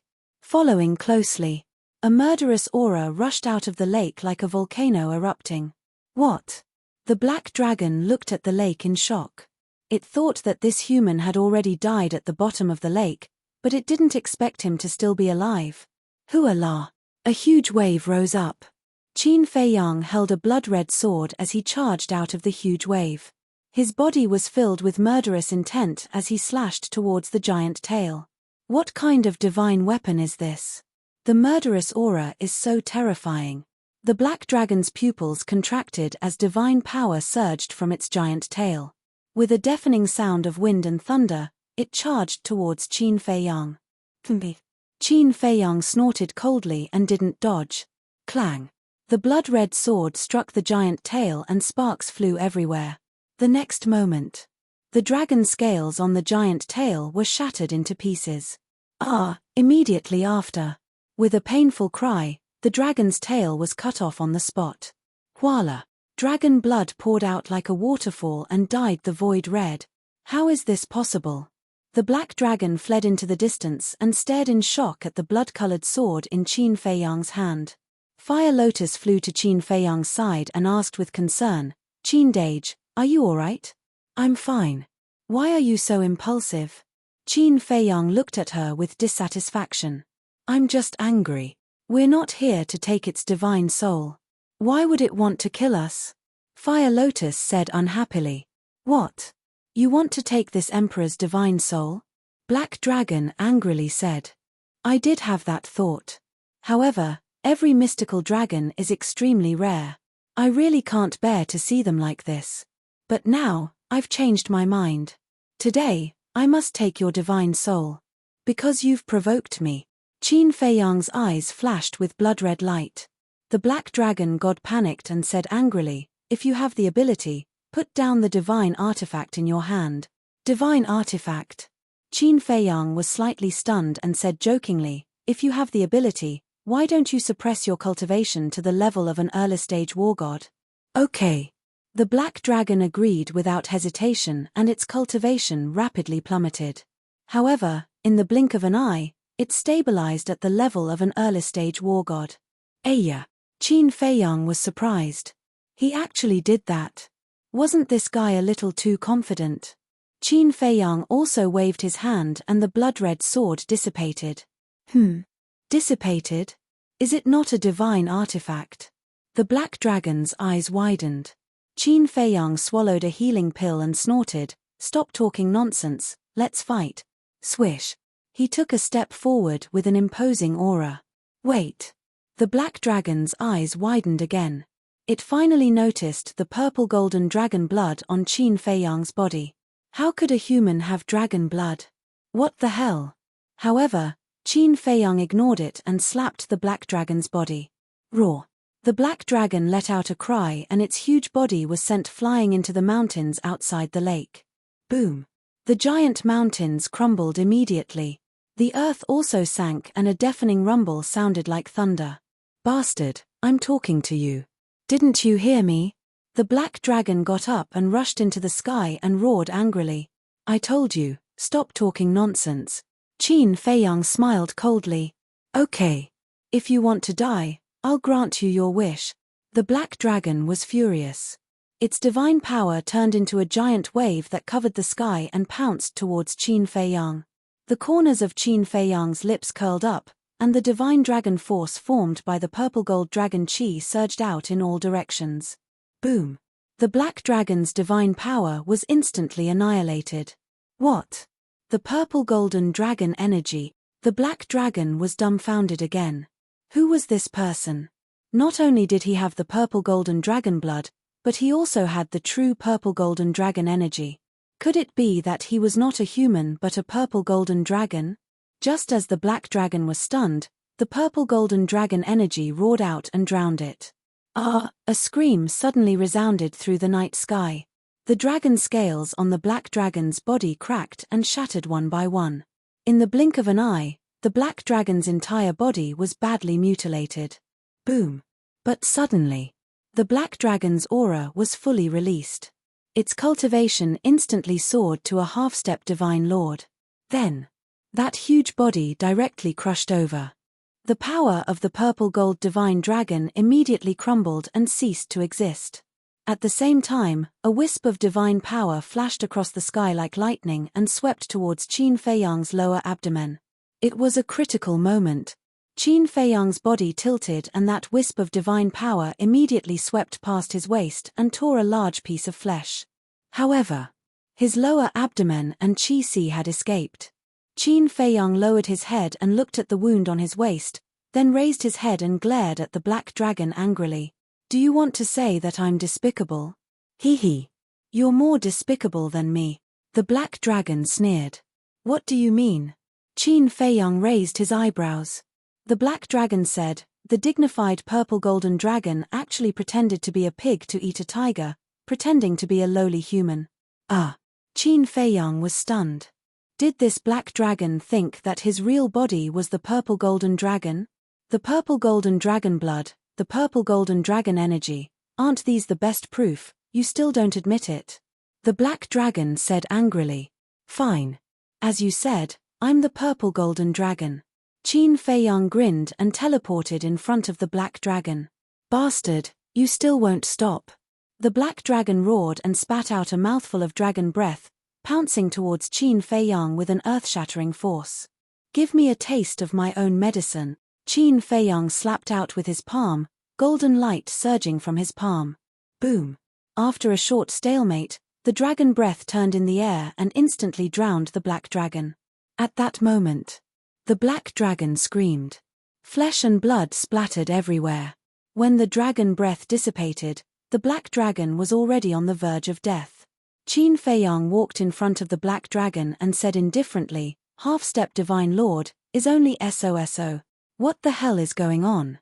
The black dragon looked at Qin Feiyang in shock. "Half-step Divine Lord, although you haven't truly reached the Divine Lord realm, you're already not comparable to a war god. Normally speaking, with my cultivation, no matter how powerful the divine arts I have mastered, it's impossible for me to pose a threat to you. It's even more impossible for me to seriously injure you. But unfortunately, the divine arts I have mastered can ignore the barrier of the major realm." Qin Feiyang sneered. Ignore the barrier of the major realm. Hearing this, the black dragon's heart was in turmoil. There was actually such a divine art in the world. "Are you convinced?" Qin Feiyang asked. "No. This emperor hasn't activated his battle soul yet. If you have the ability, wait for this emperor to recover from his injuries and fight again," the black dragon said angrily. Qin Feiyang said, "For a defeated opponent, I don't want to waste any more time." The black dragon was stunned for a moment, then immediately burned with anger and roared, "Bastard, is there a need to humiliate this emperor like this? This is the truth, how can it be called humiliation?" Qin Feiyang was puzzled. The black dragon was so angry that he was about to go crazy. He took a deep breath and said in a deep voice, "This emperor's skills are inferior, I admit defeat. If you want to kill me, then come. You have quite a backbone." Qin Feiyang chuckled. "Humph." The black dragon snorted from his nose, closed his eyes, and quietly waited for death. But after waiting for a while, he didn't hear Qin Feiyang's movements, so he opened his eyes suspiciously. When he saw Qin Feiyang at this time, he was stunned. At this moment, Qin Feiyang was crossing his arms in front of his chest, and he had no intention of killing him. "Didn't you want to take this emperor's divine soul? Why don't you do it?" The black dragon raised his eyebrows. Qin Feiyang said indifferently, "I changed my mind again, can't I?" "You really change your mind? Then tell me, what do you want to do?" the black dragon asked. Qin Feiyang waved his hand, and Huiyi's shadow appeared again. The black dragon's eyes surged with anger. Qin Feiyang said, "His strength, how is it?" The black dragon frowned and said, "Aren't you his friend? You still don't know? I ask, you answer. If you dare to say another word of nonsense, then I will really take your divine soul." Qin Feiyang said. The black dragon's pupils shrank and said, "This person's cultivation is the same as yours, a low-level war god, but his methods are very terrifying, not inferior to yours." "Not inferior to me?" Qin Feiyang frowned. "Yes. Half a month ago, he accidentally came here and discovered this emperor's existence. At that time, seeing that he was only a low-level war god, this emperor didn't take him seriously. But after fighting with him, this emperor found out that he was a bastard who pretended to be a pig to eat a tiger." The black dragon gritted his teeth and said, "What did he do to you to make you hate him so much?" Qin Feiyang was suspicious. Although he didn't kill this emperor, he plundered this emperor's treasures. Those treasures were all painstakingly accumulated by this emperor. He didn't even leave a copper coin for this emperor. Don't you think is too much? The black dragon roared angrily. "Ah!" Qin Feiyang was stunned. So it was for the treasures. Fire Lotus walked over, looked at the black dragon and asked, "Then do you know his identity?" "I don't know. If I knew, this emperor would have already dug up the graves of his 19 generations of ancestors." The black dragon coldly snorted. Fire Lotus couldn't help but bitterly smile. How much did he hate Huiyi to say such ruthless words? The black dragon said, "In short, if you're not familiar with him, then you have to be careful of him." Qin Feiyang thoughtfully thought for a while and said with a smile, "Thank you for the reminder. There's one more question. Where can I find the Reaper's Fruit and Ghostwood in this Heavenly Dragon mountain range?" "Reaper's Fruit?" Ghost wood. The black dragon was slightly stunned, looked around and said in a low voice, Heavenly Dragon Mountain Range doesn't have it, but there's definitely a place that has it. Where? Qin Feiyang hurriedly asked. Chapter 1964. The black dragon looked at Qin Feiyang with disdain. Even if I tell you, you might not dare to enter this place. Qin Feiyang was taken aback. He asked suspiciously, is that so? Of course. This place is Nine Heaven Palace, the black dragon said. Nine Heaven Palace? Qin Feiyang was surprised. That's right. There's a cemetery in Nine Heaven Palace. Inside the cemetery are buried the dead of Nine Heaven Palace. There's 100% death god fruit and yin soul wood. However, the cemetery is the biggest forbidden area of Nine Heaven Palace. Not only are there super experts guarding it, but there's also an indestructible barrier. Apart from the palace masters, no one can enter the cemetery. The black dragon said. Nine Heaven Palace, cemetery. Qin Feiyang pondered for a while and frowned. How do you know so much? Many disciples of Nine Heaven Palace come here to train every day, so it's not hard to know the situation of Nine Heaven Palace. So it's like that. Qin Feiyang nodded in realization. He lowered his head and pondered for a moment. Then, he turned to look at the Fire Lotus and said with a smile, let's go. Okay. Fire Lotus nodded. Wait. The black dragon was stunned. You really won't kill this emperor? Why? Do you want to die? Qin Feiyang turned his head and looked at the black dragon playfully. No, no, no. This emperor is just surprised. The black dragon hurriedly waved its claws. Qin Feiyang smiled and took out an altar. Wait a while. This emperor wants to ask, where is the purple gold divine dragon clan's land? How many clansmen do you have? The black dragon hurriedly asked. You really think I'm a purple gold divine dragon? Qin Feiyang was speechless.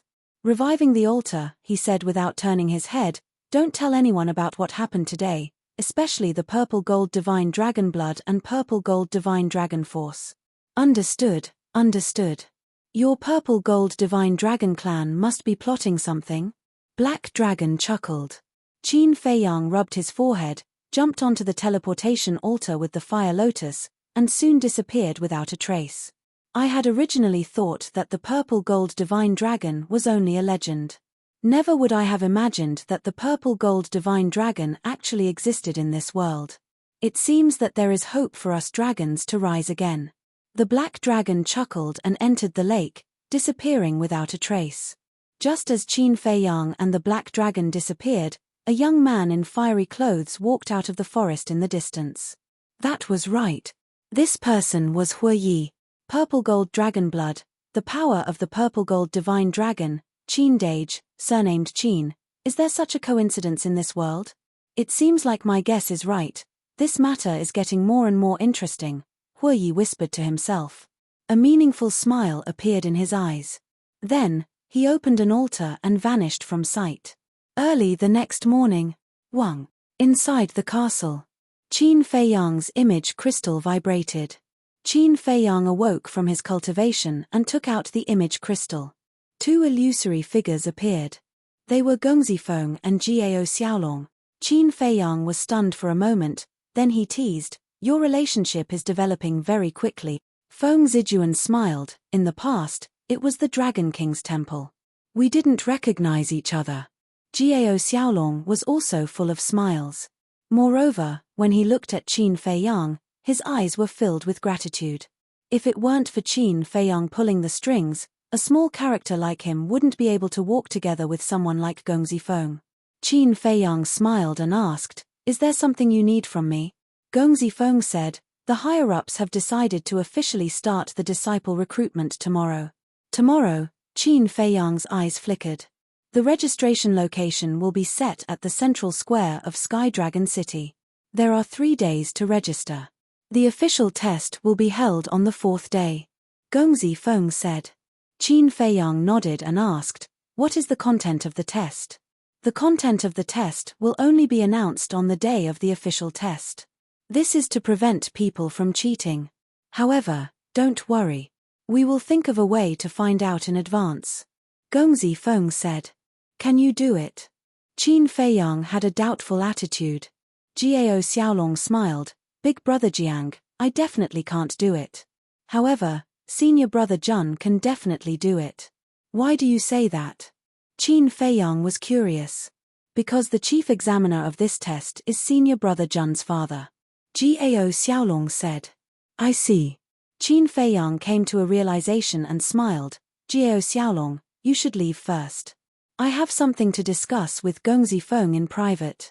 Jiao Xiaolong was stunned. What was it that Gong Zifeng couldn't let him know? However, he was also a tactful person. He didn't ask much and turned to leave. Gong Zifeng looked at Qin Feiyang suspiciously and said, Big brother Jiang, what are you trying to say? Qin Feiyang asked, Does Jiao Xiaolong know about your matter? Yes. Gong Zifeng nodded. How did he know? Qin Feiyang was puzzled. Gong Zifeng said helplessly, Isn't it because of you, big brother Jiang? Me? Qin Feiyang was stunned. I heard from Jiao Xiaolong that his sister Jiao Xiaohui has been with you. Jiao Xiaohui was the one who told him about this matter. Gong Zifeng said. Ah. Qin Feiyang was stunned. Thinking about it carefully, it seemed that after saving Jiao Xiaolong, he did indeed talk to Fire Lotus about Gong Zifeng being an illegitimate child in front of Jiao Xiaohui. It's my fault. Qin Feiyang smiled apologetically. It's nothing. It will be exposed sooner or later anyway. Gong Zifeng shook his head. Although the chief examiner is your father, based on your relationship with your father, are you confident that you can find out the contents of the examination from him? Qin Feiyang asked. Gong Zifeng smiled confidently and said, I'm confident about this. What I mean is that there are some things that you should try not to do personally. Let Jiao Xiaolong do it. After all, he is different from you. Even if he makes some mistakes, it won't bring about a fatal disaster. Qin Feiyang said. Gong Zifeng was touched and cupped his hands. Thank you for your concern, big brother Jiang. I will be careful. All right then. Qin Feiyang nodded and smiled. He put away the image crystal and lowered his head, deep in thought. Fire Lotus glanced at the mermaid princess and the others, then looked at Qin Feiyang and whispered, Qin Dage, I'm afraid this matter is not simple. The mermaid princess and the others were cultivating, so she did not want to disturb them. I think so too. Nine Heavens Palace has as many experts as the clouds. Why did they let Gong Zifeng's father be the chief examiner? Looks like the examination won't go smoothly. Qin Feiyang muttered, a cold light flashed in his eyes. Outside. On the same day, the news of Nine Heavens Palace's disciple recruitment spread quickly in Sky Dragon City. The northern region was very big and many big things happened every day. But compared to the Nine Heavens Palace's disciple recruitment, other so-called big things were insignificant. In the evening. In the entire northern region, whether it was big or small towns or remote villages, almost all received the news. Without any suspense. Many people rushed to Sky Dragon City at the first moment. As batch after batch of people poured into the city, the originally bustling Sky Dragon City became even livelier. On the morning of the second day, Sky Dragon City's big and small restaurants were packed with people. Even if they had money, they couldn't find a place to stay. Therefore, the people who came later all gathered outside the city. Because there was no more space in the city. On the third day, the plains outside the city were filled with people. Do you know who this year's chief examiner is? Do you know what the examination is about? Every year, it is only announced on the day of the examination, who knows? But what is certain is that many people will die today. Yeah. Although Nine Heavens Palace is a cultivation holy land, the contents of the examination over the years are too cruel. Without the blessing of the Goddess of Victory, it is impossible to become a disciple of Nine Heavens Palace. If that is the case, then why did you come here? To join in the fun and broaden my horizons. Everyone gathered in twos and threes and discussed. Central Plaza. It was located at the center of Sky Dragon City, not far from the Treasure Pavilion and Jade Zither Pavilion. This place was more crowded than the other places. In the center of the plaza stood a dozen tall and sturdy men. They all looked middle-aged and wore black clothes. Each of them was more than 2 meters tall, like a small mountain, emitting a shocking pressure. The clothes on their chests were engraved with a flame pattern of a small sword. That's right. They were all members of Nine Heavens Palace's Law Enforcement Hall. The dozen of them formed a circle. On one hand, they were there to maintain order, and on the other hand, they were there to protect a white-haired old woman. The white-haired old woman sat on a chair, her old eyes bright. In front of her was a desk, and on the desk was a yin and yang ring. For every person who came forward to register, the white-haired old woman would take out a black token from the yin and yang ring and record their name and cultivation on it. Then, the old woman would hand the token to the person who registered. Soon, it was the third day of registration. It was also the last day. In these 3 days, other than the people who registered, there was one person who guarded the plaza all day. This person was a middle-aged man. His cultivation was not bad. He was a peak divine warrior. For the past 3 days, he had been standing outside the square, looking around as if he was looking for someone. Time passed, and the sky gradually darkened. 5 young men and women were walking on the street, talking and laughing. There were 2 men and 3 women. Of the 2 young men, one was wearing a snow-white robe, his temperament was otherworldly. The other was wearing a flaming robe, his fiery red hair fluttered in the wind, his entire person was like a ball of fire. That's right. The 2 of them were Qin Feiyang and Hu Yi. Of the 3 women beside them, one was wearing a mask, wearing a light yellow dress, her black hair fluttering in the wind, looking somewhat mysterious. This person was Fire Lotus without a doubt. The other 2 women were both wearing light golden long dresses. They were tall and slender, and had a graceful bearing. Moreover, they all had a devastatingly beautiful face. But the difference was that the woman on the left had a head of wavy golden hair, like a waterfall, extremely dazzling. In front of outsiders, she was like a goddess, sacred and inviolable. However, in front of Qin Feiyang, she showed a timid side, firmly holding onto Qin Feiyang's hand, her face glowing with happiness. There was no suspense. The only person who could be so close to Qin Feiyang was naturally the mermaid princess, and the woman on the right gave off a noble aura. Her dark eyes were like black gems, crystal clear, without any impurities. With her peerless beauty and exquisite figure, no matter where she went, she would attract a lot of stunned gazes. That's right. She was Qin Rushuang. Every frown, every smile, every movement, exuded endless charm. Literature Center. Chapter 1965. Hu Yi glanced at the mermaid princess and Qin Rushuang, and then at Fire Lotus. He shook his head and smiled. Brother Jiang, I really envy you. Envy me for what? Qin Feiyang was suspicious. Isn't that obvious? Look at the 3 beside you. Which one of them isn't a peerless beauty? Look at the men around you. They look like pigs, and their eyes look like they can't wait to kill you. Hu Yi said. Qin Feiyang heard him and scanned the crowd around him.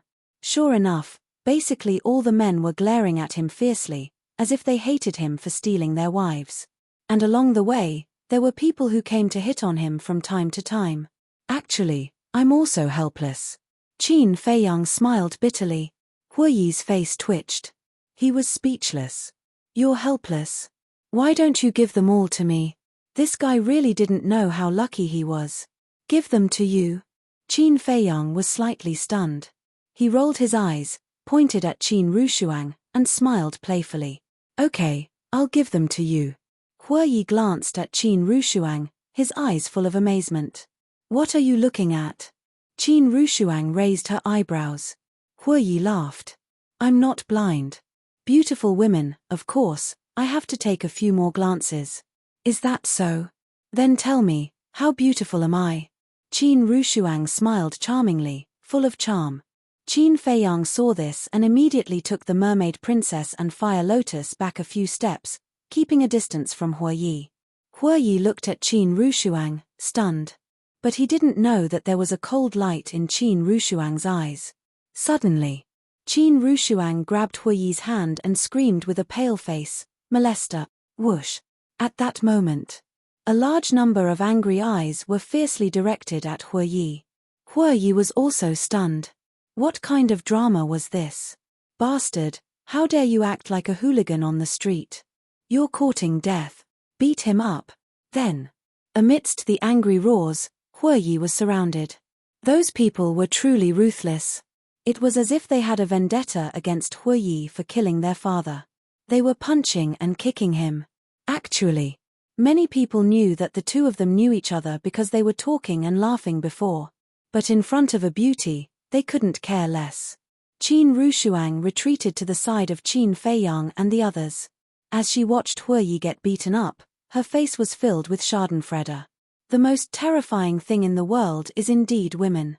Qin Feiyang glanced at Huoyi and looked at him with sympathy. "Miss, are you satisfied? Should we continue?" A moment later, the group of men whose minds had been blinded by lust turned to look at Qin Rushuang ingratiatingly. "Thank you for upholding justice for this little girl," Qin Rushuang said coquettishly. No need, no need. Acting bravely for a just cause is what a man should do. "Miss, may I get to know you? I'm Zhong San. I'm Li Sai. My name is Liu Wu." The group immediately surrounded Qin Rushuang. "What do you want?" Qin Feiyang raised his eyebrows and stood in front of Qin Rushuang. "Kid, who are you? You'd better mind your own business." At that moment, the group of people stared fiercely at Qin Feiyang. "He's my brother. Everyone, be more polite." Qin Rushuang giggled. "So, he's the girl's brother. I'm sorry, brother-in-law." No, I'm sorry, brother. I've offended you, please forgive me." Everyone's expression instantly changed. They looked at Qin Feiyang with a fawning expression. Qin Feiyang couldn't help but feel a headache coming on. In fact, when he left the castle, when Qin Rushuang and the mermaid princess told him that they also wanted to sign up for the assessment, he firmly opposed it. Because he was worried that such a thing would happen. Unfortunately, his opposition was useless. Not to mention the mermaid princess, just Qin Rushuang, who was at the level of a great-grandmother, he dared to be presumptuous. "Disperse. I still have to sign up, I'm not in the mood to mess around with you." Qin Feiyang glanced at those who were trying to curry favor and waved his hand helplessly. A purple-clothed youth said, "So, brother-in-law, what did you say?" Qin Feiyang glared at him. No, it was a slip of the tongue." The purple-clothed youth quickly waved his hand and changed his words. "So, brother, you also want to sign up for the assessment? How about this, I happen to be free, I'll lead the way." "No need, I know where to go." Qin Feiyang held back his temper and said. The purple-clothed youth laughed. "Don't be so polite." "That's right. We're all family. Don't be so polite." The others also followed suit. "Jiang Haotian, your sister caused me to be like this. How are you going to compensate me for my loss?" Suddenly, Huoyi jumped out of the crowd and roared at Qin Feiyang. "What? His Jiang Haotian? The fierce man who cheated Feng Zijuan? I heard that now, when he opened his mouth in the auction house, the whole audience was dead silent. No one dared to compete with him. The crowd suddenly became restless. So it's brother Jiang. I'm sorry to disturb you." The purple-clothed youth came back to his senses and without hesitation, he immediately turned and ran. The others also dispersed in an uproar. In their eyes, there was fear that couldn't be dispelled. Qin Feiyang looked at those people in amazement. Was his reputation now so big? "Jiang Haotian, I'm not joking. You have to give me a satisfactory explanation." Huoyi stared at Qin Feiyang angrily.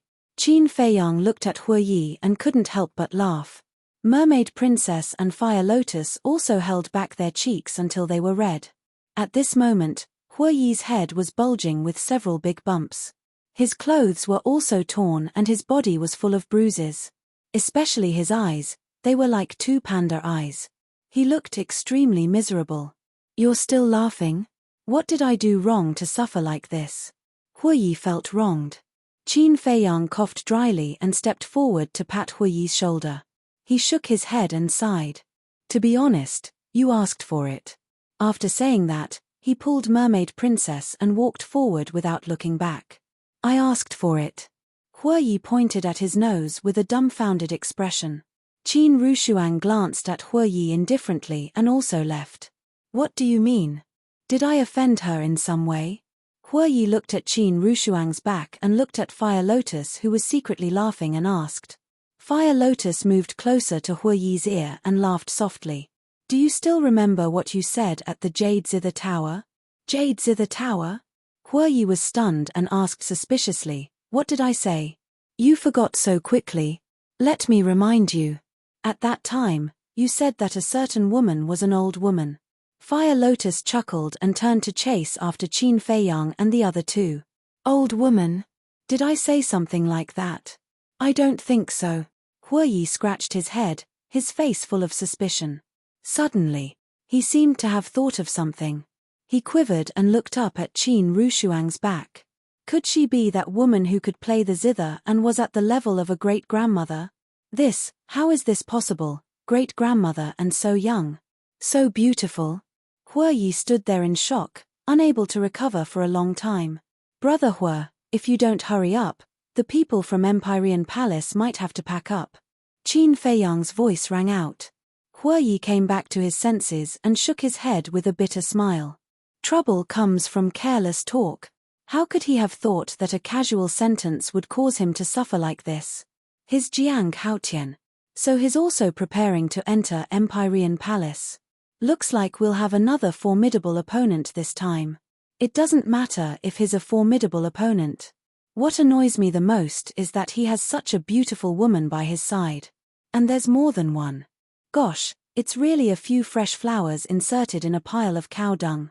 After knowing Qin Feiyang's identity, no one dared to come and harass him. However, they all had a look of righteous indignation. Soon, the central square entered the sight of Qin Feiyang and the others. At this moment, there were many young talents in the square. Each of them had an extraordinary temperament. After hearing the commotion, they all turned their heads and looked at Qin Feiyang and the others. He's actually here too.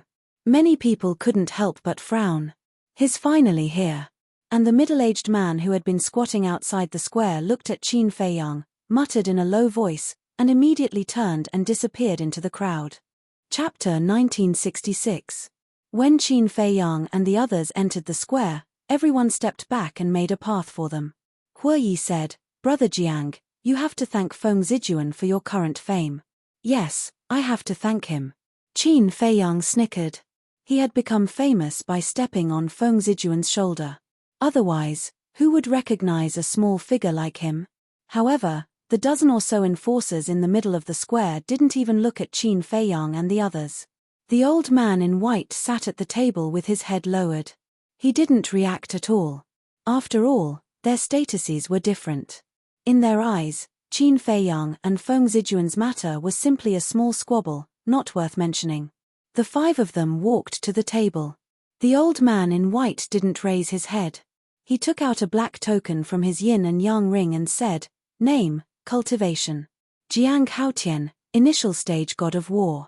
Qin Feiyang stood at the front and looked at the old man in white. The old man in white waved his hand and a ray of light shot into the token. Then, he threw the token to Qin Feiyang. Qin Feiyang grabbed the token and looked at the old man in white suspiciously. Seeing that the old man didn't want to explain, he pulled the mermaid princess to the side. Why are you pulling me? Mermaid princess thought. You can't enter Jotian Palace. Qin Feiyang thought. Why? Mermaid princess didn't understand. Didn't you see those guys before? They saw you as a piece of cake. Qin Feiyang snorted. Mermaid princess was dazed. Then, she smiled and said, Are you jealous? No. Qin Feiyang coughed and shook his head expressionlessly. If you're not jealous, why don't you let me enter Jotian Palace? Mermaid princess covered her mouth and laughed. Qin Feiyang looked embarrassed and said, Anyway, no matter what, I won't let you show your face outside. All right, all right, all right. The mermaid princess nodded helplessly. However, his heart was filled with happiness. Because the more Qin Feiyang behaved like this, the more it proved that he cared about her. Hue Yi, Great Success War God. Hue Yi was the second. Jiang Rushuang, New War God. Qin Rushuang was the third. Jiang Fire Lotus, War God Level 1. Fire Lotus was the fourth. The three of them also received a token each. 1 Advanced Stage War God, 2 low-stage war gods, and 1 beginner-stage war god. Their cultivation isn't that great, but how dare they offend Feng Zijuan? Could it be that they really have some big shot backing them up? Everyone grumbled inwardly. Jiang Haotian. At this moment, a clear and crisp voice rang out. This voice, everyone looked in the direction of the voice and saw a woman in white standing outside the square, panting as she looked at Qin Feiyang. There was also a trace of anger and grievance in his eyes. That was right. This person was Shangguan Qiu. The middle-aged man who had been squatting outside the square was sent by her. When the middle-aged man went back to report to her that Qin Feiyang finally appeared, she immediately ran over. She's also here for Jiang Haotian? But looking at her, she seems a bit angry. Did Jiang Haotian offend her somehow? Looks like there's going to be a good show. Everyone looked at Qin Feiyang gloatingly. Shangguan Qiu was not only beautiful, but also powerful. Most importantly, she really had a backer. It could be said that almost no one in the younger generation of the entire northern region dared to offend her. Even the top monstrous geniuses of the Nine Heavens Palace had to be respectful to her. And Shangguan Qiu was indeed a bit angry now. These few days, she didn't even take a step out of the treasure house because she wanted to wait for Qin Feiyang. But this stinky man seemed to have disappeared from the face of the earth and never appeared again. She was even going crazy. At the same time, Qin Feiyang and the others also looked at Shangguan Qiu. Fire Lotus snickered. Qin Dage, your strategy of loosening the reins only to grasp them better is indeed effective. As expected. Qin Feiyang smiled. But just as he finished speaking, he felt a sharp pain in his waist.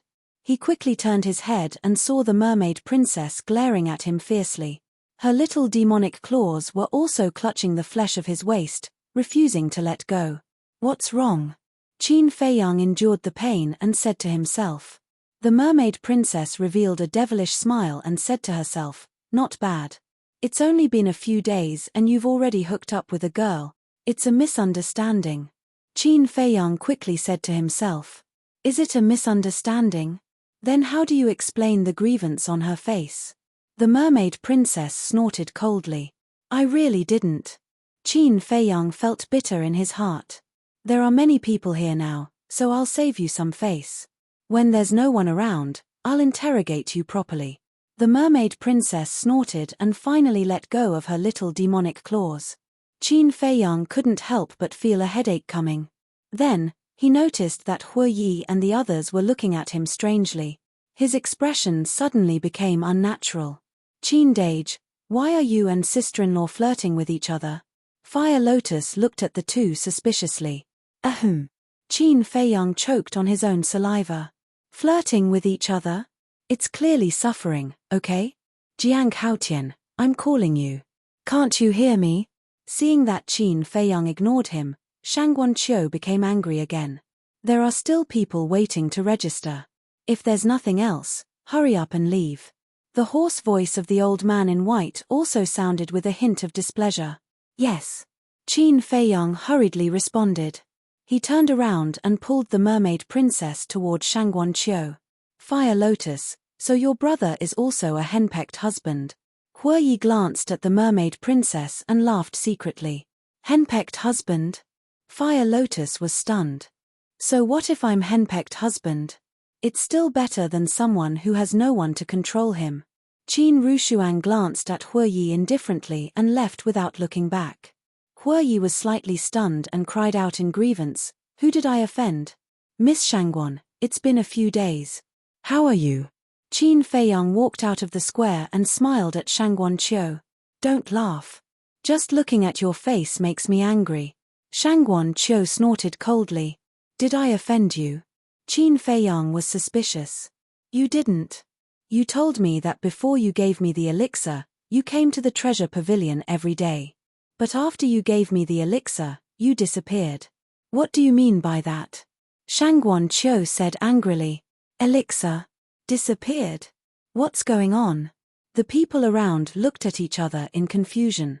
Qin Feiyang glanced at the crowd and said telepathically, Miss, there are too many people here. Can we not talk about the elixir? I didn't say the name of the elixir. What are you afraid of? Shangguan Qiu snorted inwardly and asked, "Tell me honestly, did you disappear on purpose?" "On purpose? How is that possible? I was busy." Qin Feiyang smiled faintly. "Only a fool would believe you." Shangguan Qiu sneered and grabbed Qin Feiyang. "Let's go to the treasure pavilion and have a good talk." "What's going on?" Shangguan Qiu actually took the initiative to grab a man's hand. This is unprecedented. Could this be the legendary love triangle? Don't talk about it. It's possible. It's because Shangguan Qiu looked like he was wronged. I guess it's a relationship problem. Everyone looked at Qin Feiyang, Shangguan Qiu, and the mermaid princess, dumbfounded. Shangguan Qiu was slightly stunned when she heard the discussion. Her cheeks flushed and she said angrily, "What are you talking about?" "Nothing, nothing." People waved their hands and their eyes became more and more ambiguous. At the same time, the mermaid princess's face became more and more unpleasant.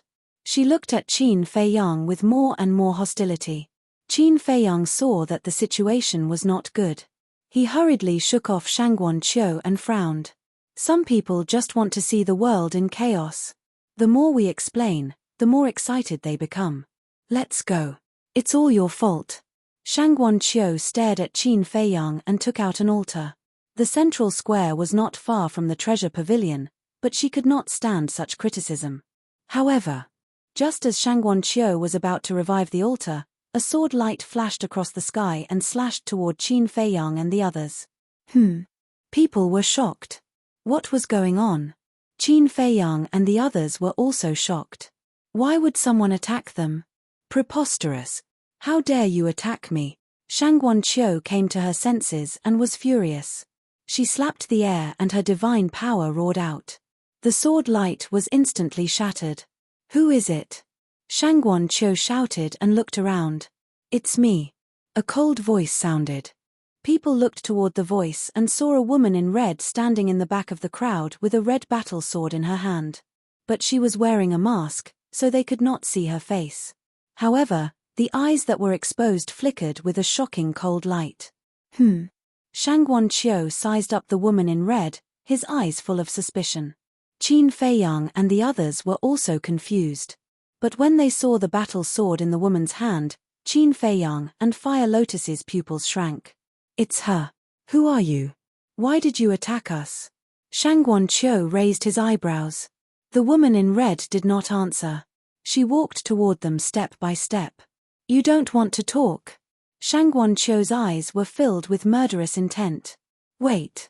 Qin Feiyang reached out and stopped Shangguan Qiu. "What?" Shangguan Qiu was suspicious. "She's here to kill me." Qin Feiyang said. "Kill you?" Shangguan Qiu was stunned.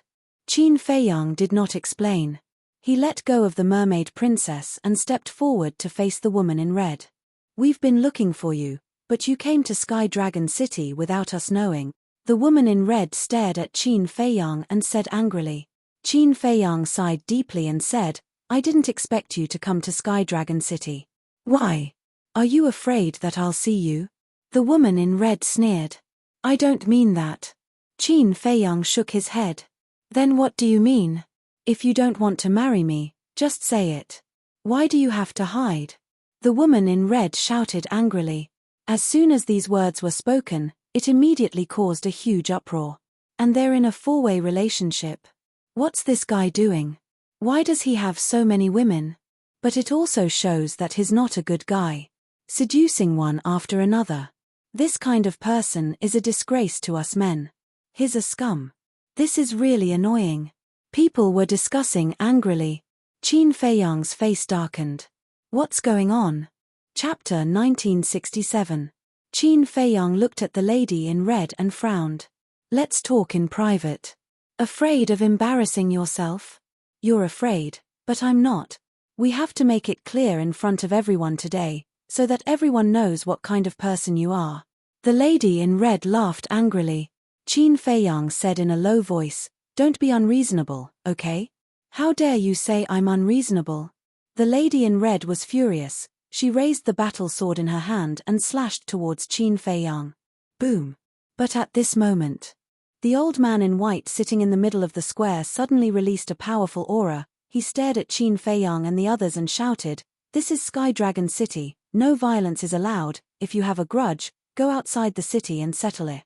Feeling the white-clothed old man's terrifying majesty, a trace of fear crept into the red-clothed woman's eyes. Qin Feiyang's pupils shrank.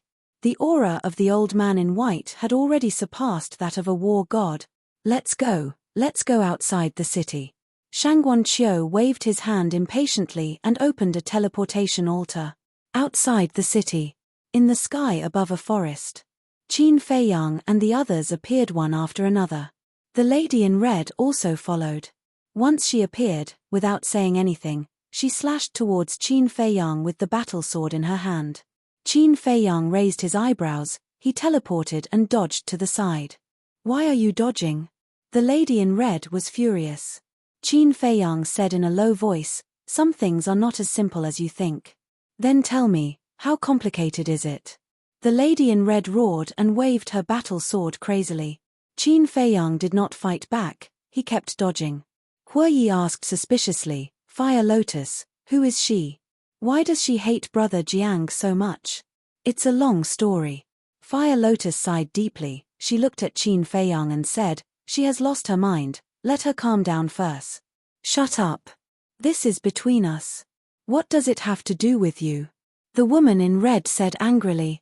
Fire Lotus said, "Some things aren't as simple as you think." "It's not simple. He has so many women by his side. Even the manager of the treasure pavilion is his woman. How could he possibly fall for me?" The woman in red sneered. "When did I become his woman? Can you stop talking nonsense?" Shangguan Qiu said angrily. "What did this have to do with her? Why did she have to drag her into this? You do need to calm down." Qin Feiyang suddenly used the movement character art and landed behind the red-robed woman, slapping the back of her head with his palm.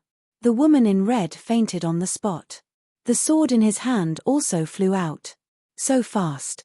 Shangguan Qiu's pupils contracted. Even she had not been able to catch a glimpse of Qin Feiyang at that moment. In the meantime, Fire Lotus stepped forward and hugged the woman in red. She grabbed her sword and looked up at Qin Feiyang, asking, "What should we do?" "I don't know either." Qin Feiyang shook his head. "Then let's find a place to let her sleep for a while," Fire Lotus said. Qin Feiyang nodded. Fire Lotus looked around and fixed her eyes on a mountain peak in the distance. She then flew toward the peak with the woman in red in her arms. Sigh. Qin Feiyang sighed and landed beside the mermaid princess. He looked at Hue Yi and said with a smile, "Brother Hue, I have something to deal with. You go back to the Yuqin Tower first. We'll meet outside the city tomorrow morning." "Okay." Hue Yi nodded and left alone. After Hue Yi left, Shangguan Qiu looked back at Qin Feiyang and said, "Jiang Haotian, I've realized that anything related to you is not a good thing.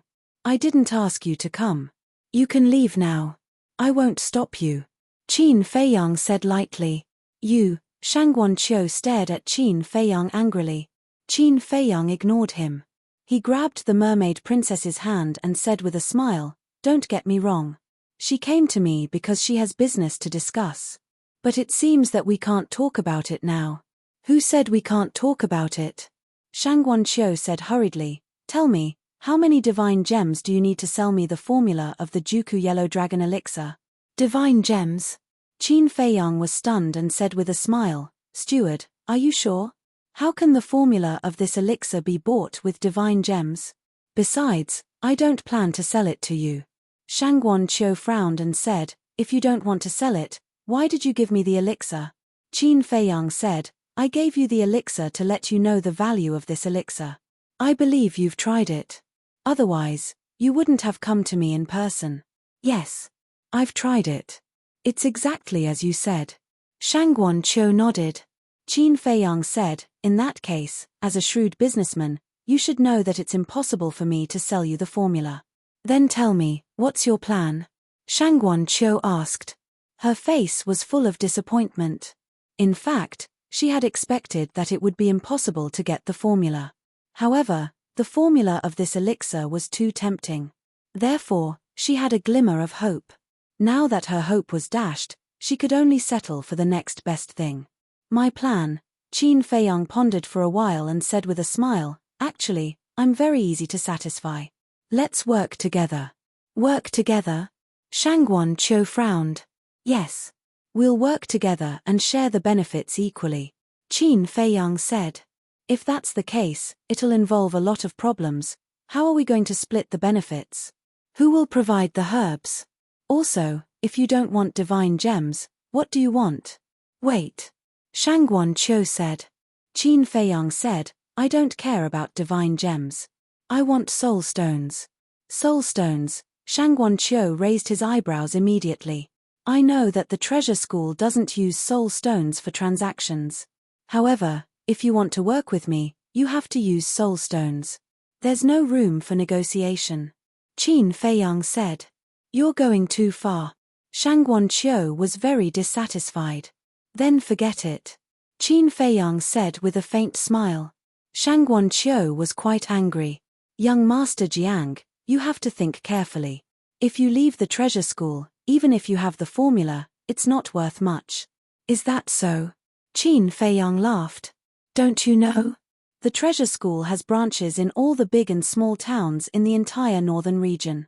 In other words, the resources of the northern region are basically under the control of the treasure school. As long as the treasure school says the word, no one will sell you the herbs. Without the herbs, what's the value of your Juku Yellow Dragon Elixir? Shangguan Qiu joked. From the beginning, she realized that she was in a passive position, so she wanted to take advantage of this to take the initiative. I won't doubt the ability of the treasure school. However, the treasure school is not the only one in the northern region. There's also the Ninth Heaven Palace.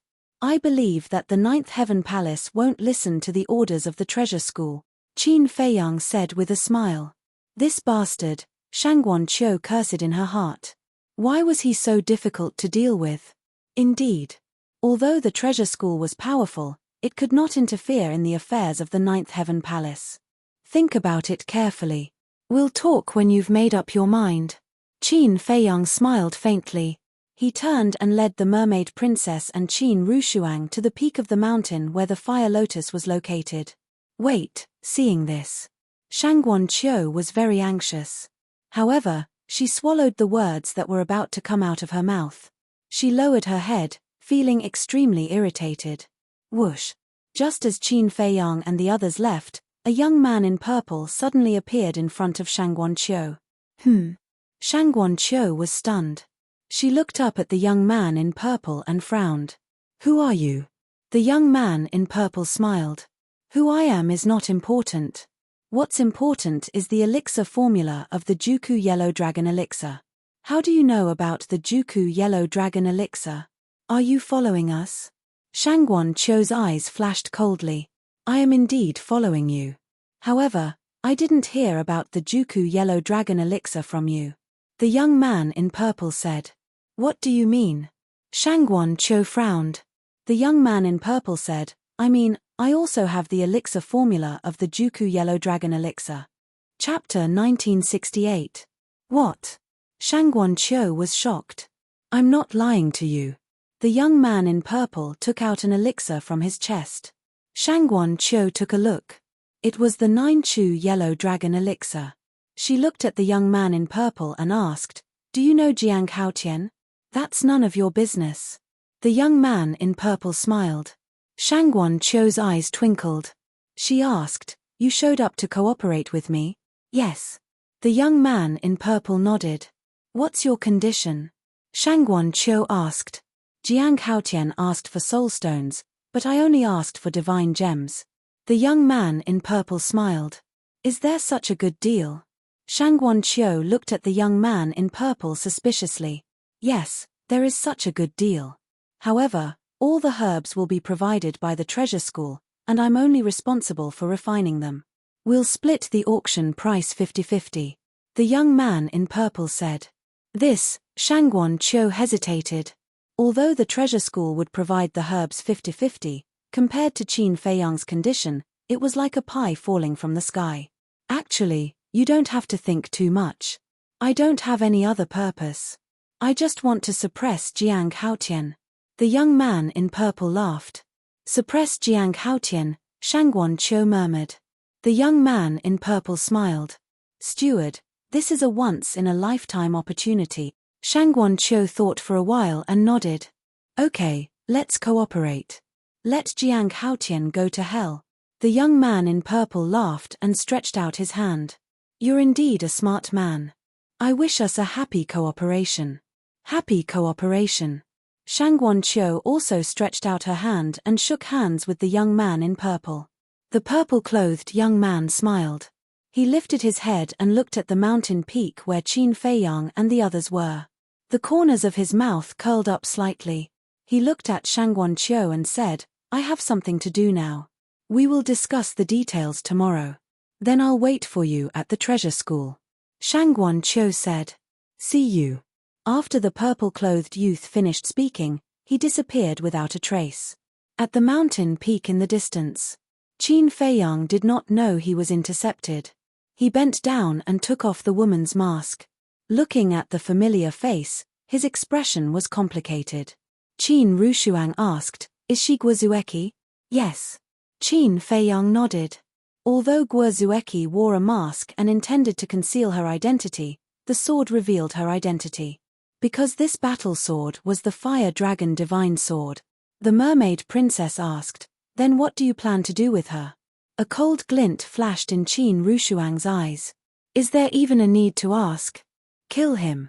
It's too cruel to kill her. After all, she was also kept in the dark about the engagement. The mermaid princess said. Girl, you're still speaking up for her? Do you have a fever? Qin Rushuang touched the mermaid princess's forehead and frowned.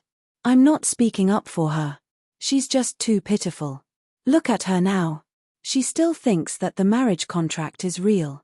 The mermaid princess said. You're overflowing with sympathy. Qin Rushuang shook her head and said, If we really let her go, not only will she continue to pester us, but she will also pose a great threat to us. What threat? The mermaid princess was suspicious. She knows our true identity. Wouldn't it be troublesome if she leaks it out? Also, you should know that the Guo family's destruction is also related to us. Qin Rushuang said. Seems like it. The mermaid princess nodded in realization. If Guozueki knew about this, she would definitely think of ways to take revenge on them. That's why we must not let this woman live. A shocking murderous intent appeared in Qin Rushuang's eyes. She raised her index finger and pointed in the air. A streak of divine power immediately appeared and swept toward Guozueki's forehead. However, at this moment, Guozueki, who was lying on the ground, and the Fire Dragon Divine Sword disappeared from their sight. Qin Rushuang was stunned. She immediately released her divine sense and covered the surroundings. However, she did not find any trace of the spatial divine item in the void. What's going on? Everyone looked at the void of space in shock. Qin Feiyang looked around and his eyes flickered. I think that spatial divine item should be embedded with the soul-concealing stone. Damn it. Who could it be?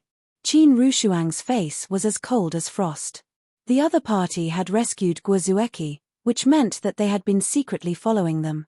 In other words, the other party had heard everything they had just said. What should we do now? The mermaid princess looked at Qin Feiyang and Qin Rushuang and asked in a panic. Qin Feiyang grabbed the mermaid princess's hand and smiled. Even if Guozueki wants to take revenge on me and reveals my identity, it doesn't matter. You're still smiling so easily. Qin Rushuang glared at Qin Feiyang angrily. Yeah, Qin Dage, we can't be careless about this. What if the person who rescued Guozueki is Feng Yuan's lackey? Fire Lotus added. Feng Yuan? Qin Feiyang was stunned. After thinking for a moment, he shook his head and said, I don't think it's him. How do you know? Qin Rushuang asked. Think about it. In the eyes of Feng Yuan and the others, a nobody like Guozueki is not worthy of their rescue. Qin Feiyang said. You're right. Fire Lotus nodded. Right what? We're not Feng Yuan. How do we know what he's thinking? Qin Rushuang said. Actually, you don't have to worry. If the ancestor used to have a certain status in the Ninth Heaven Palace, It may be a good thing for us if his identity is exposed. Qin Feiyang said. Qin Rushuang said, what if father has turned against the Ninth Heaven Palace? I'll say it again. Counter soldiers with arms, water with an earth weir. No matter what the relationship between the ancestor and the Ninth Heaven Palace is, I won't let any of you get hurt. Qin Feiyang smiled. What an arrogant guy. Qin Rushuang rolled her eyes, but there was a hint of a smile in the depths of her eyes. Because she knew that if they were in danger, Qin Feiyang would definitely be the first one to stand in front of everyone. But then again, don't you think that saving someone without a word is a little familiar? Qin Feiyang frowned and said. Familiar? Qin Rushuang and the other two were suspicious. I remember that Mu Tianyang and the demon ancestor used to do this kind of thing before. Qin Feiyang said. Mu Tianyang, the demon ancestor. Hearing these two names, Qin Rushuang and the mermaid princess's eyes suddenly trembled. The dusty memories also surged like a tide. Actually, we can't put all our attention on Feng Yuan.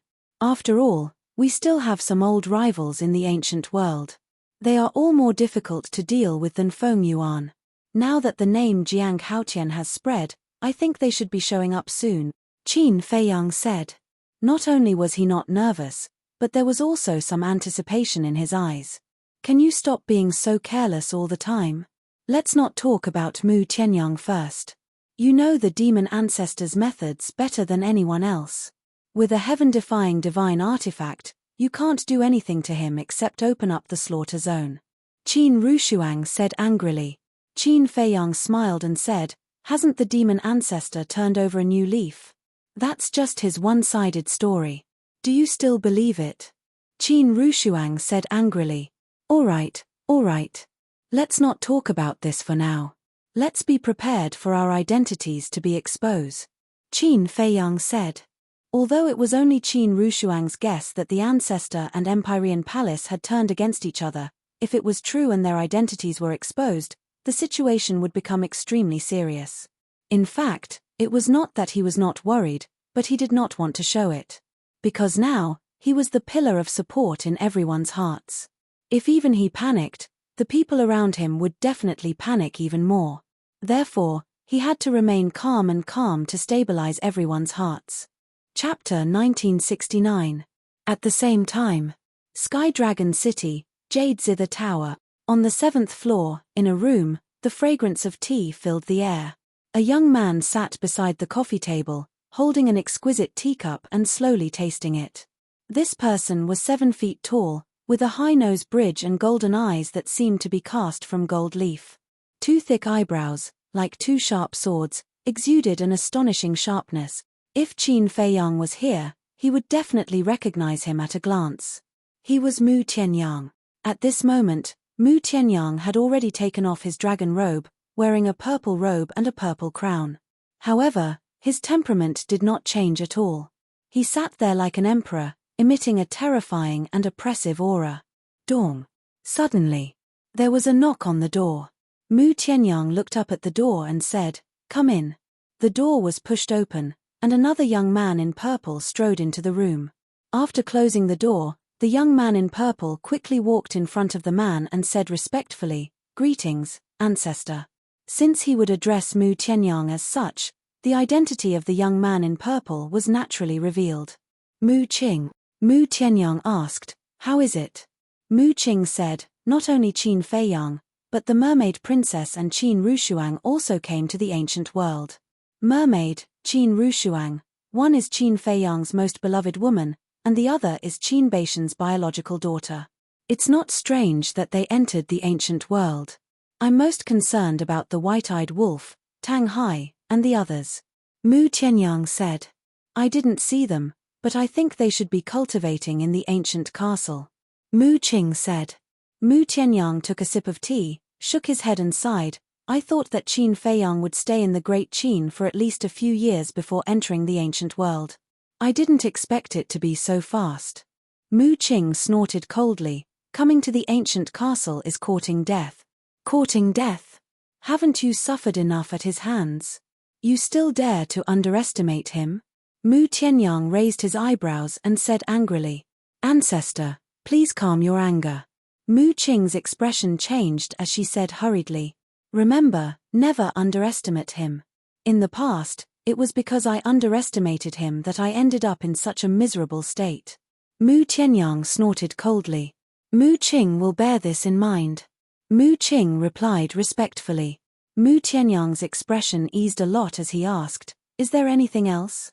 Mu Qing said. He took out the Juku Yellow Dragon elixir and prepared to cooperate with Shangguan Qiu. This is indeed his style. Mu Tianyang raised his eyebrows. However, this matter has already been ruined by me. Mu Qing sneered. What do you mean? Mu Tianyang was stunned and looked at Mu Qing curiously. Mu Qing briefly explained the situation at that time. Fool. After hearing this, Mu Tianyang not only did not praise him, but also became angry. Ancestor, did I do something wrong? Mu Qing frowned. Wrong. Very wrong. You actually used divine gems to trade for the Juku Yellow Dragon elixir. Don't you think this is a reckless waste of God's gift? To be honest, compared with Qin Feiyang, you are not just a little bit better. Mu Tianyang was furious. I also thought about this. Qin Feiyang offered soul stones. If I went to Qin Feiyang, his offer would definitely be lower than Qin Feiyang's. Otherwise, why would Shangguan Qiu cooperate with us? What's more, I did this to suppress him. Think about it. If Shangguan Qiu really agreed to cooperate with him, he would get a lot of soul stones and the time formation of the ancient castle. Wouldn't his cultivation improve by leaps and bounds? Mu Qing felt very wronged. Although you are right, you can't use divine gems. Qin Feiyang needs soul stones, so do we. You can also use soul stones to trade, as long as your share is lower than Qin Feiyang's. For example, if Qin Feiyang and Shangguan Qiu split it 50-50, then we can split it 40-60. In this way, Shangguan Qiu will still cooperate with us, right? Mu Tianyang said angrily. This, Mu Qing was stunned. At that time, he only wanted to suppress Qin Feiyang, so he did not think so much. After pondering for a while, Mu Qing looked at Mu Tianyang and said, "How about I talk to Shangguan Qiu again?" Forget it. Businessmen hate people who go back on their words the most. In their eyes, this kind of person is very unreliable. If we change our mind now and talk to her again, I think she would rather cooperate with Qin Feiyang than us. Mu Tianyang rubbed his forehead and said. Mu Qing lowered his arms and said, "Ancestor, I'm sorry. It's my fault. I didn't think it through."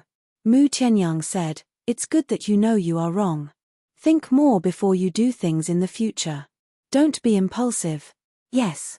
Mu Qing replied. Mu Tianyang pondered for a while and said, "Actually, this matter hasn't reached the point of no return. Ancestor, what's your plan?" Mu Qing was suspicious. "Don't we still have the 9 turns dragon blood elixir? Let's cooperate with Shangguan Qiu first. When we taste the dessert, we will show the 9 turns dragon blood elixir. When I think about it, she probably won't refuse to trade with soul stones." Mu Tianyang said. "That makes sense." Mu Qing nodded with a smile and said, "Also, there are potential elixirs, potential elixirs." Mu Tianyang was angry again and shouted, "I said you were stupid. You really don't know it." Mu Qing was stunned. Was he wrong again? Do you know why Qin Feiyang didn't use the potential elixir but the 9 turns yellow dragon elixir? It's because the potential elixir is too heaven-defying. Don't you know that treasuring a jade ring is a crime?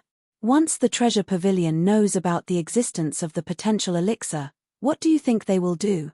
They will definitely think of ways to force us to hand over the elixir recipe. Even if the treasure pavilion doesn't do that, what about others? Once they find out the origin of the potential elixir, will they let us go? Mu Qing, oh Mu Qing, you really have to use your brain properly. Right now, we are no longer in the Great Qin or the Forgotten Continent. We are in the ancient world.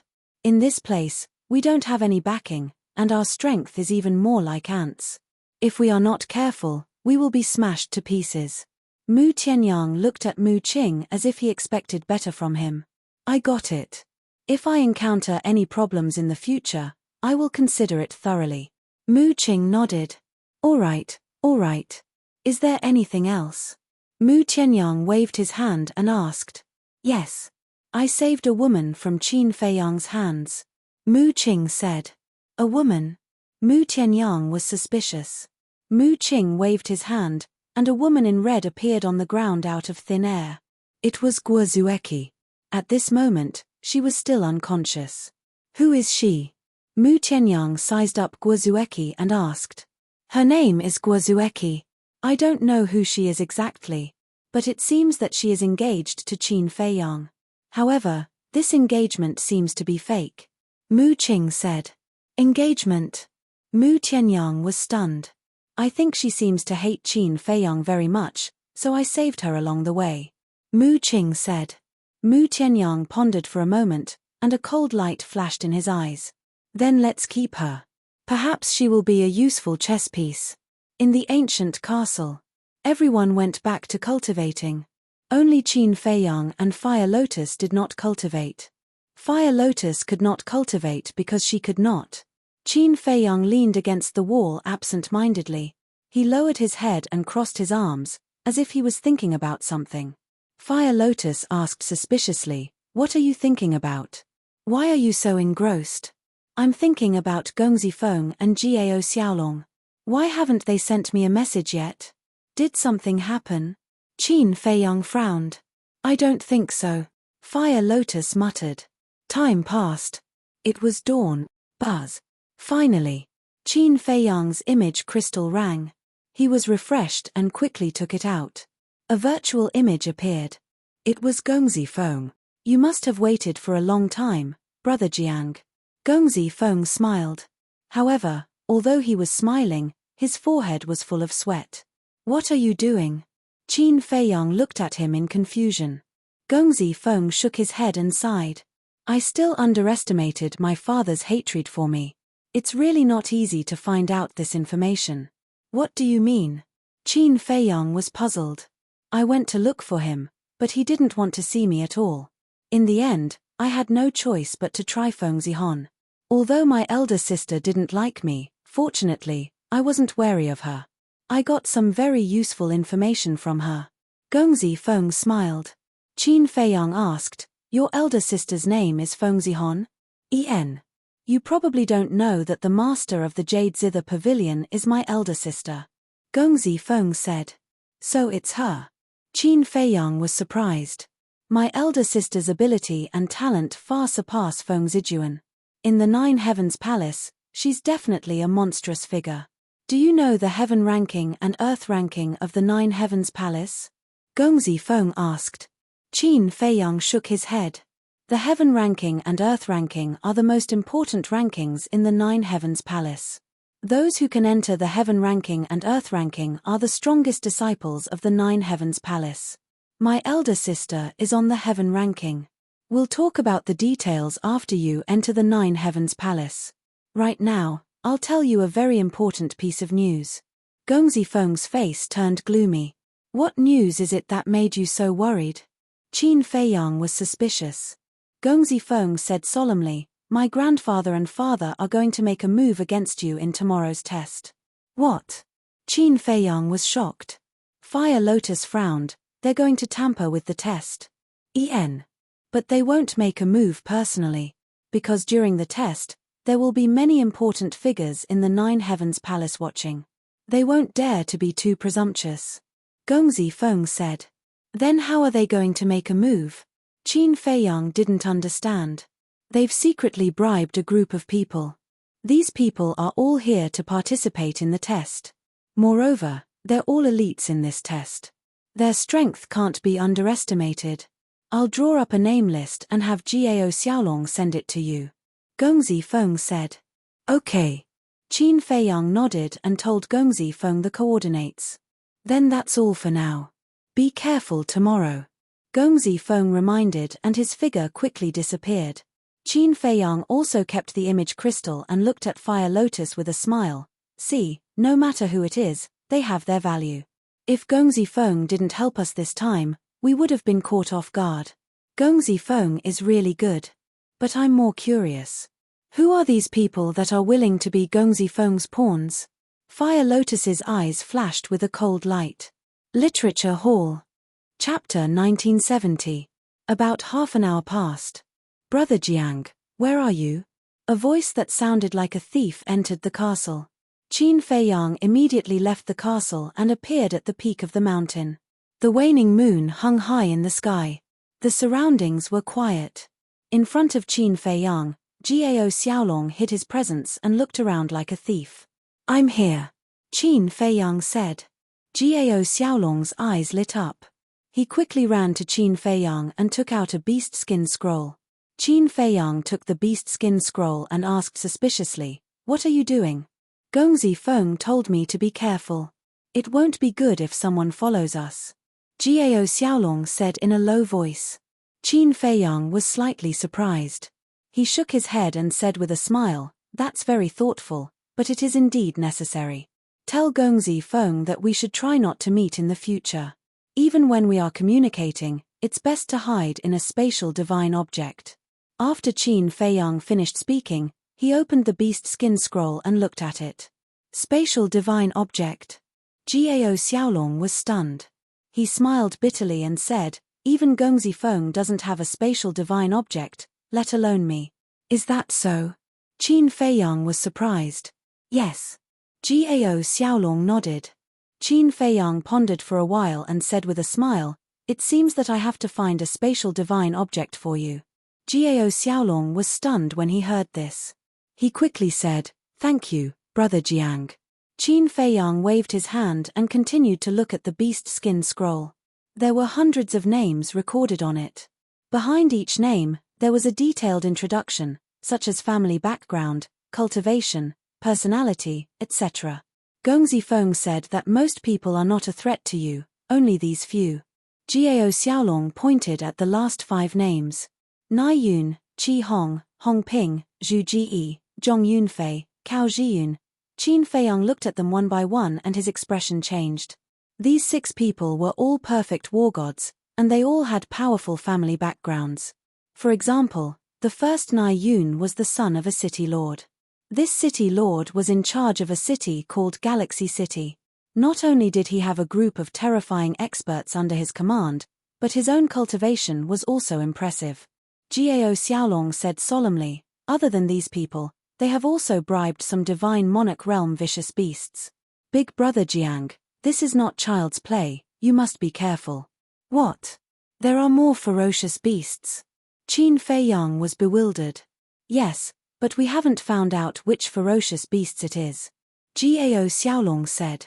"Looks like they really want to kill me this time." Qin Feiyang took a deep breath, then put away the animal skin scroll and asked, "What's your sister's plan?" "Young master asked a few friends to take care of her during the examination, so you don't have to worry. However, I still hope that Big Brother Jiang will be able to lend me a hand when the time comes," Gao Xiaolong said. "All right. You go back first. Wait.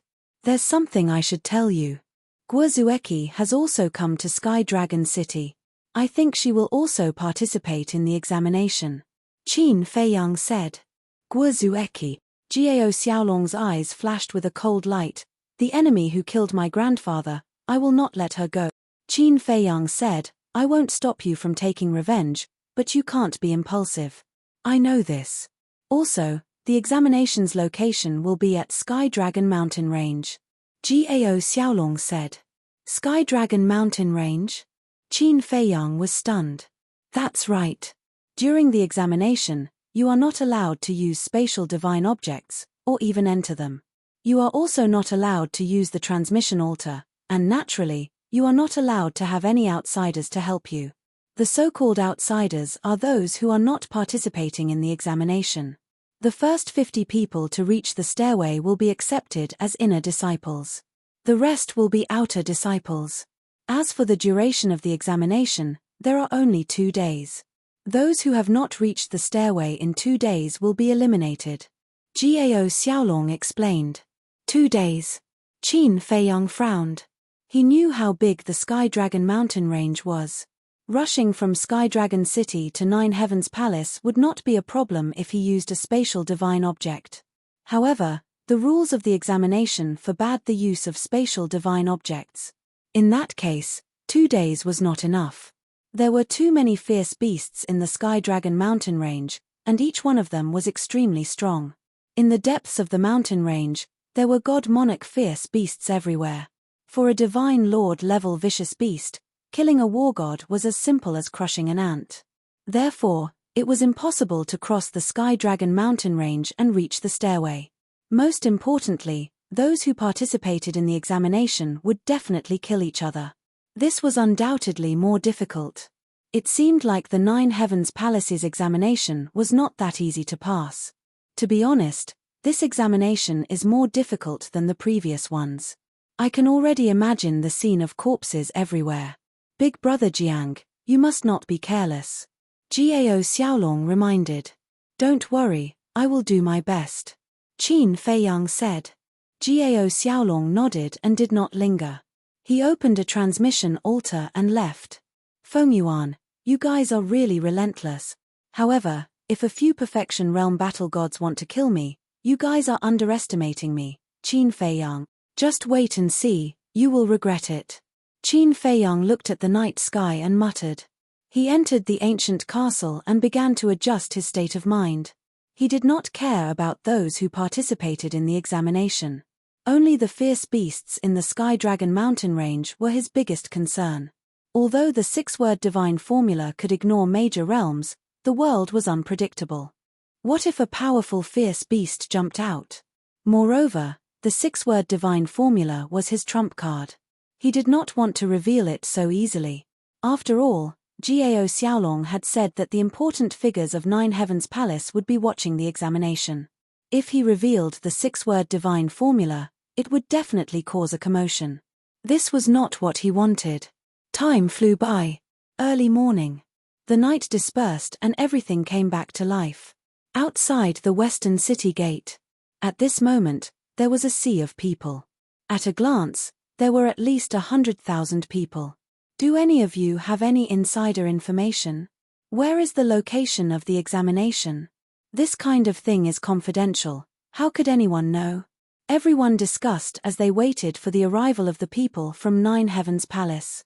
The sun gradually rose from the horizon. Swoosh. Suddenly, a figure appeared in the sky above the plain. It was a middle-aged man wearing a black robe. He was 7 feet tall and had a cold face. His hands were behind his back and his aura was unfathomable. It's Nine Heavens Palace's law enforcement elder, Feng Wenhai. Everyone, quiet down. The originally noisy plane instantly fell into a dead silence. Everyone looked at Feng Wenhai with eyes full of respect. Feng Wenhai glanced at the crowd and did not ask if anyone was present. He said directly, the location of the examination is in the Sky Dragon mountain range. What? Sky Dragon mountain range? Once these words came out, everyone's face changed color and was filled with fear. At this moment, 2 men and 2 women walked out from the city gate side by side. They stood behind the crowd and looked up at Feng Wenhai. It was Qin Feiyang and the others who had arrived late. However, at this moment, everyone was in a state of panic and did not notice them. Even if they did, they would definitely not be in the mood to pay attention to the 4 of them. Hua Yi sent a sound transmission. Brother Jiang, he is Feng Zijuan's father. Very strong. Qin Feiyang muttered. Of course.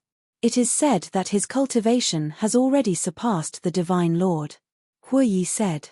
Transcendental Divine Lord? Qin Feiyang was shocked. Wait a moment, Elder. Who doesn't know how dangerous the Sky Dragon mountain range is? Aren't you deliberately sending us to our deaths? This is not fair. Although the previous examinations were also very cruel, compared to this time, it is like heaven and earth. I can guarantee that no one in this examination will come back alive. After a moment of silence, many people began to protest. Feng Wenhai was expressionless and did not speak. He scanned the crowd. Suddenly, when he saw Qin Feiyang and the other 3, a trace of killing intent flashed in his eyes. However, he did not look at them for long and immediately swept his gaze over the others.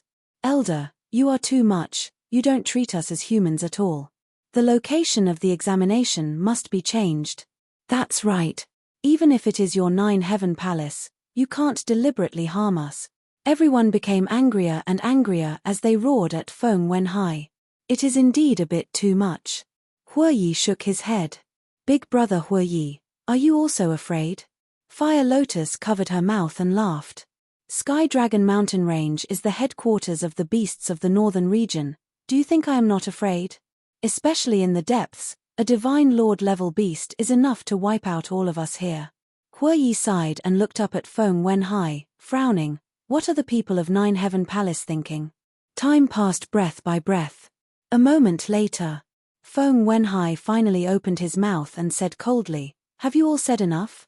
If you have, then shut up for this seat." Everyone's pupils shrank. The plane once again fell into dead silence. However, although everyone no longer said anything, their eyes still expressed their dissatisfaction. The location of the examination and how the examination will be conducted is decided by my Nine Heaven Palace. If you want to enter Nine Heaven Palace, you have to accept it. If you are afraid, then don't go in. This seat will not stop you. Next, this seat will explain the rules of the examination. Feng Wenhai completely ignored everyone's protest and continued to speak. The content was exactly the same as what Gongzong Feng had inquired. Too much. Too much. We can't even use spatial divine items. I give up on this examination. I give up too, my life is more important. After hearing the rules, a large number of angry roars sounded. Whatever. Last but not least, the first person to reach the stairway to heaven will be rewarded with a peak divine technique, a peak divine artifact, and 100,000 soul stones. This is a temporary decision made by the leaders and is also the greatest encouragement for you. Now, the examination begins. After Feng Wenhai finished speaking, he turned around and left. What? Peak divine technique, peak divine artifact. 100,000 soul stones? There has never been such a reward in history. Are we really going to give up? I'm a little unwilling. The reward is very generous, yes, but you have to be alive to enjoy it. If you're not afraid of death, then go, I won't participate anyway. Some people hesitated. Some people turned around and left without hesitation. But there were also people who resolutely rushed towards the Sky Dragon Mountain Range under the generous reward. For a time, the plane was in chaos. Literature Hall. Chapter 1971. Qin Feiyang and the other three were also deeply shocked at this moment. A pinnacle divine art, a pinnacle divine artifact, and 100,000 soul stones. This was really a big deal. Perhaps only Ninth Heaven Palace would be willing to take it out. Huoyi came back to his senses and turned to look at Qin Feiyang, saying, "Brother Jiang, should we also give up?" Give up? Qin Feiyang was stunned. As someone said before, although the reward is tempting, we need to be alive to enjoy it. Huoyi said. Qin Feiyang shook his head and smiled, saying, "If we also give up, won't Feng Yuan and the others' efforts be in vain?" Huoyi was stunned and asked suspiciously, "What do you mean?" Huoyi still did not know about Feng Yuan and Feng Wenhai's plan. Qin Feiyang said with a smile, "They want to make a move on us in the assessment. All the more reason we can't go," Huoyi said. "With such a generous reward, even if I know it's a trap, I can't help it. Maybe this is one of Feng Yuan's plans," Qin Feiyang said. "What you're saying is that this reward is a bait targeted at us." Qin Rushuang raised her eyebrows. Qin Feiyang said, "Feng Yuan is the hall master of the resource hall, so the reward is definitely related to him." "I see." The three of them suddenly understood. "Jiang Haotian, you really came. But you'd better not go, it's too dangerous." Several young men and women looked at Qin Feiyang and advised when they passed by Qin Feiyang and the others. "Thank you for your concern," Qin Feiyang said with a smile. "You won't listen. No one will sympathize with you when you die." The few of them snorted coldly and swaggered off. Fire Lotus looked at them and said, "Qin Dage, your identity doesn't seem to have been exposed." "Yes, it hasn't been exposed," Qin Feiyang replied. "Does this mean that the people who saved Guozueki are not Feng Yuan and the others?" Fire Lotus said. Qin Feiyang looked at Qin Rushuang and transmitted his voice. "What do you think?" "There's no need to think about it. It must be Mu Tianyang and the others who are using this kind of trick. Qin Rushuang transmitted her voice. They're really fast. However, this is only interesting. Otherwise, how boring would it be for me to be alone in the ancient realm? Qin Feiyang smiled secretly. Feng Yuan alone is enough of a headache. What's there to be bored about? Qin Rushuang rolled her eyes. Huoyi glanced at the three of them and frowned. Brother Jiang, are we still partners? Qin Feiyang was taken aback. He nodded and said, yes, why? Since we are partners, shouldn't we be honest with each other? But look at the two of you now, flirting with each other and hiding everything from me. Is this how you treat me? Huoyi said with dissatisfaction. Shut up. Who doesn't have any privacy? If you're honest enough, why don't you just tell us your identity? Qin Rushuang said. There's nothing wrong with my identity. Huoyi looked innocent.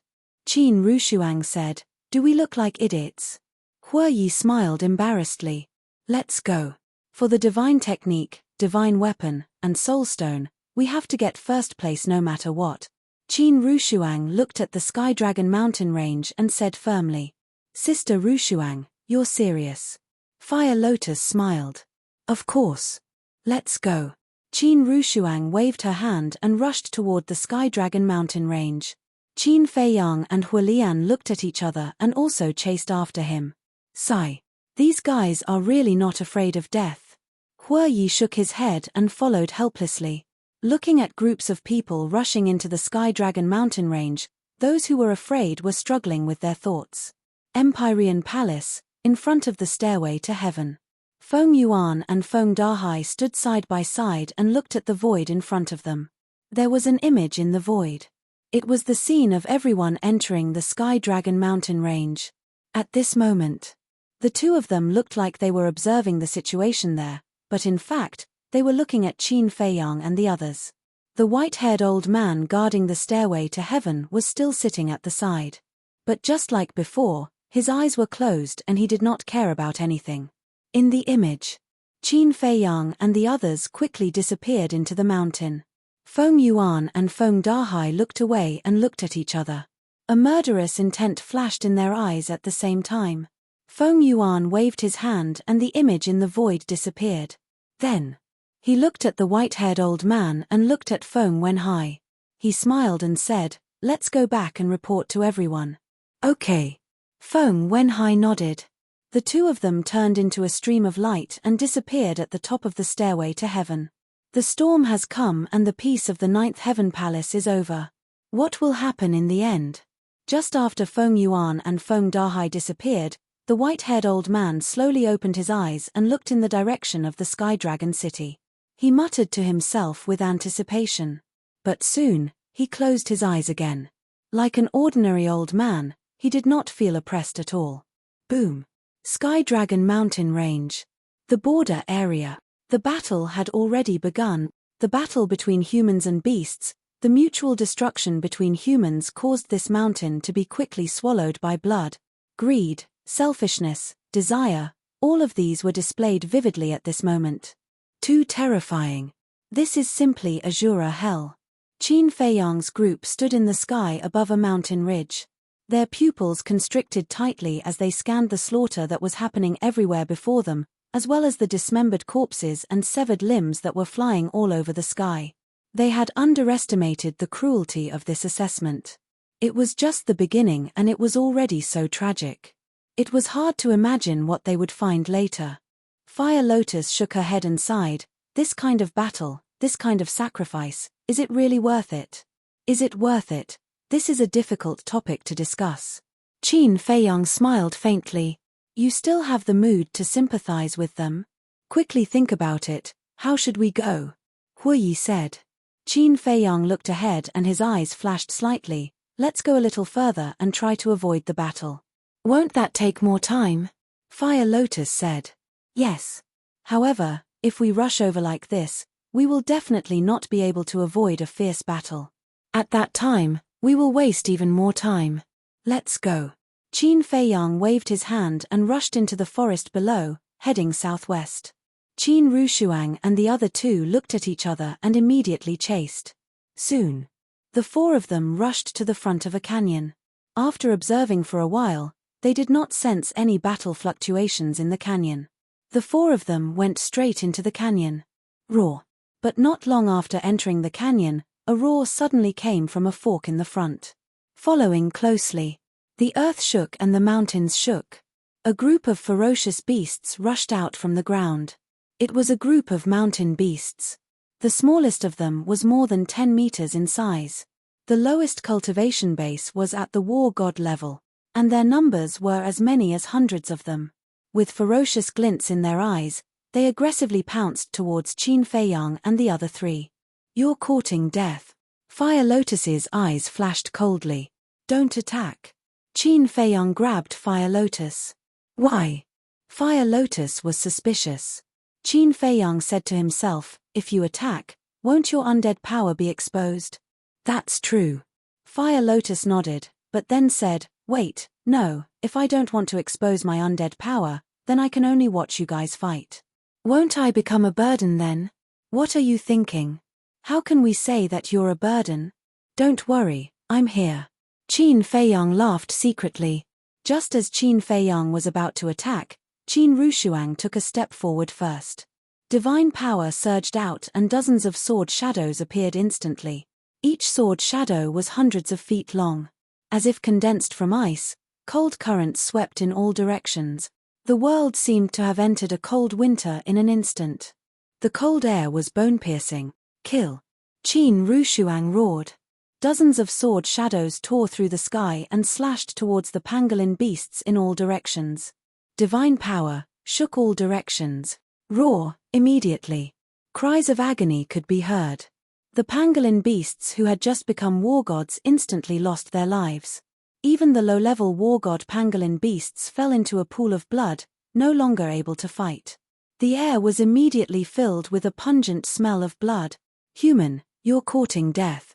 An angry roar could be heard. Accompanied by a loud bang, a pangolin beast that was hundreds of feet long roared out from the ground. It had the cultivation of an advanced level war god. "You're the one who's courting death." Sword technique fusion. Qin Rushuang's eyes were as cold as ice. As her voice fell, the dozens of sword shadows merged together. Clang! A sword shadow that was thousands of feet long suddenly appeared. Divine power also instantly rose to another level.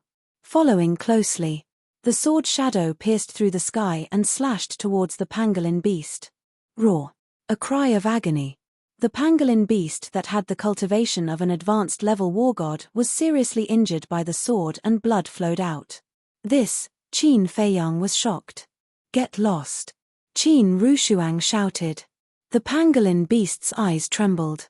With a hurried roar, it turned around and drilled into the ground. The other pangolin beasts also drilled into the ground as if they were fleeing for their lives. After a while, not a single pangolin beast could be found here.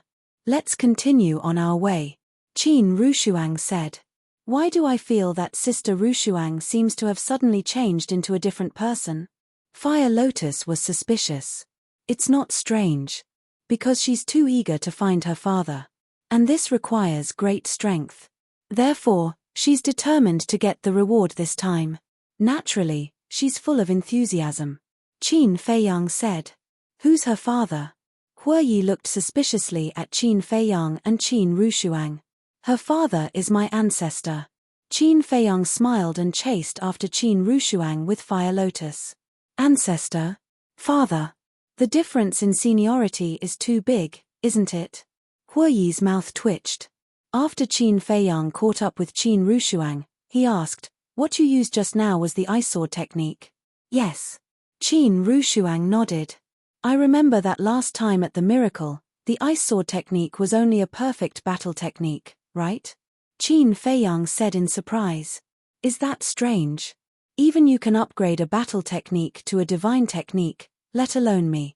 Let me tell you, not only have I upgraded the ice sword technique to a divine technique, but I've also upgraded it to a mid-tier divine technique." Qin Rushuang glanced at Qin Feiyang and smiled proudly. "Ah." Qin Feiyang was stunned. Qin Rushuang said, "Now you know, my comprehension is not worse than yours." Qin Feiyang smiled helplessly and said, After all, you're my ancestor's daughter. Actually, there's something that I'm very concerned about now. Qin Rushuang pondered for a while and looked at Qin Feiyang. There was a hint of disappointment between her eyebrows. What's the matter? Qin Feiyang was suspicious. Qin Rushuang was about to speak, but at this moment, a golden light blade suddenly fell from the top of the mountain on the left and charged toward Qin Feiyang and the other three at lightning speed. Literature Museum. Chapter 1972. Someone's here. The four of them raised their heads and looked up, a cold light surging in their eyes. Clang. Qin Rushuang attacked again. Frost sword technique was formed. Dozens of sword shadows rushed into the sky and merged into one. They slashed at the golden light blade with a destructive aura. No. Seeing this, Huiyi's expression changed as he shouted at Qin Rushuang. Rumble. But it was too late. Accompanied by a deafening sound, the golden light blade shattered the sword shadow as easily as crushing dry weeds. Puff. Qin Rushuang spat out a mouthful of blood and staggered back. I was too careless. She looked at the golden light blade with a bitter smile on her pale face.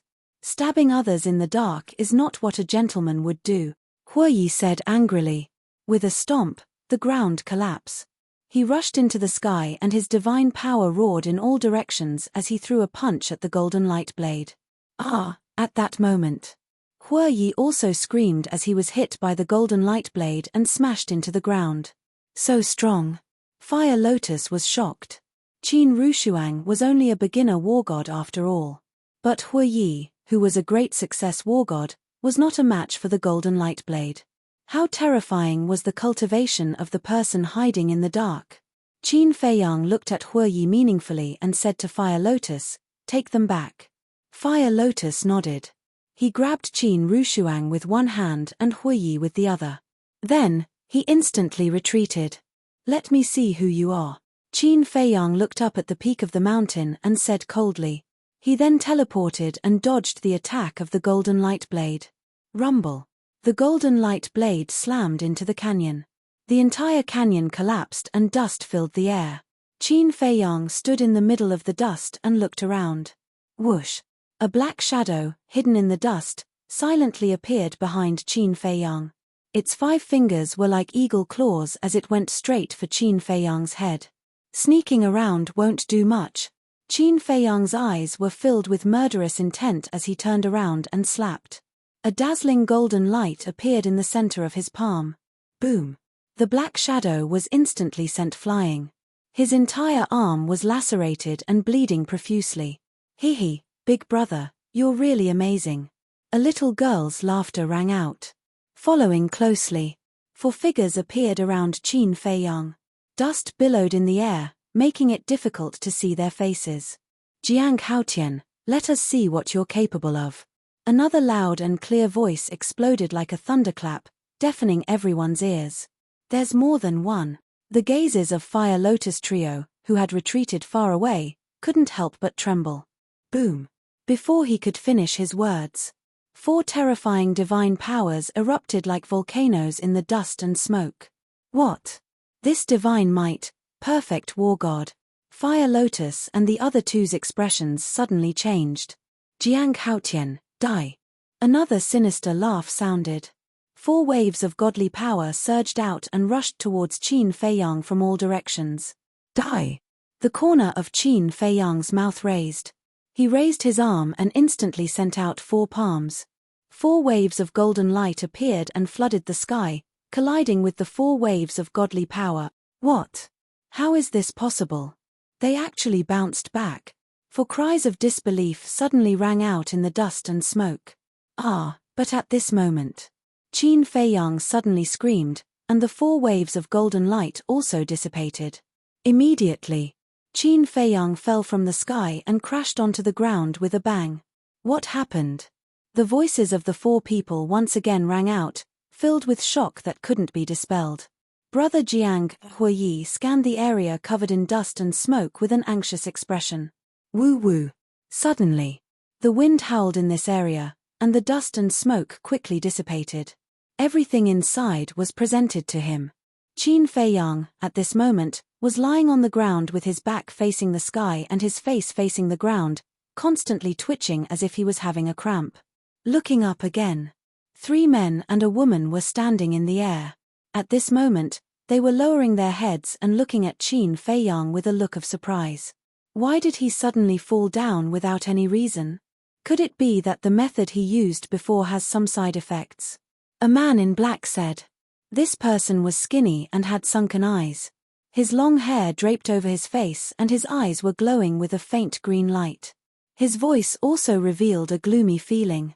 At first glance, he looked like a malicious spirit. Looking at his right arm, his skin and flesh were lacerated and fresh blood flowed out. Obviously, he was the Black Shadow who had launched a sneak attack on Qin Feiyang but was sent flying by Qin Feiyang. The little girl glanced at Qin Feiyang, then looked at the man in black and giggled. I guess your judgment is right. It can reflect our godly power. It's normal for this method to have side effects. This person was a little strange. She was clearly a perfect war god, but she looked like an 8 or 9-year-old little girl. Her height was only about 1 meter. Her words and actions were also like a child. Just as the little girl finished speaking, Qin Feiyang's body moved. He seemed to have used a lot of effort to turn over, revealing a pale face. His head was also covered in dust and he looked very miserable. Looking at Qin Feiyang's current appearance, the little girl giggled. It seems that the side effects are quite serious. Who are you?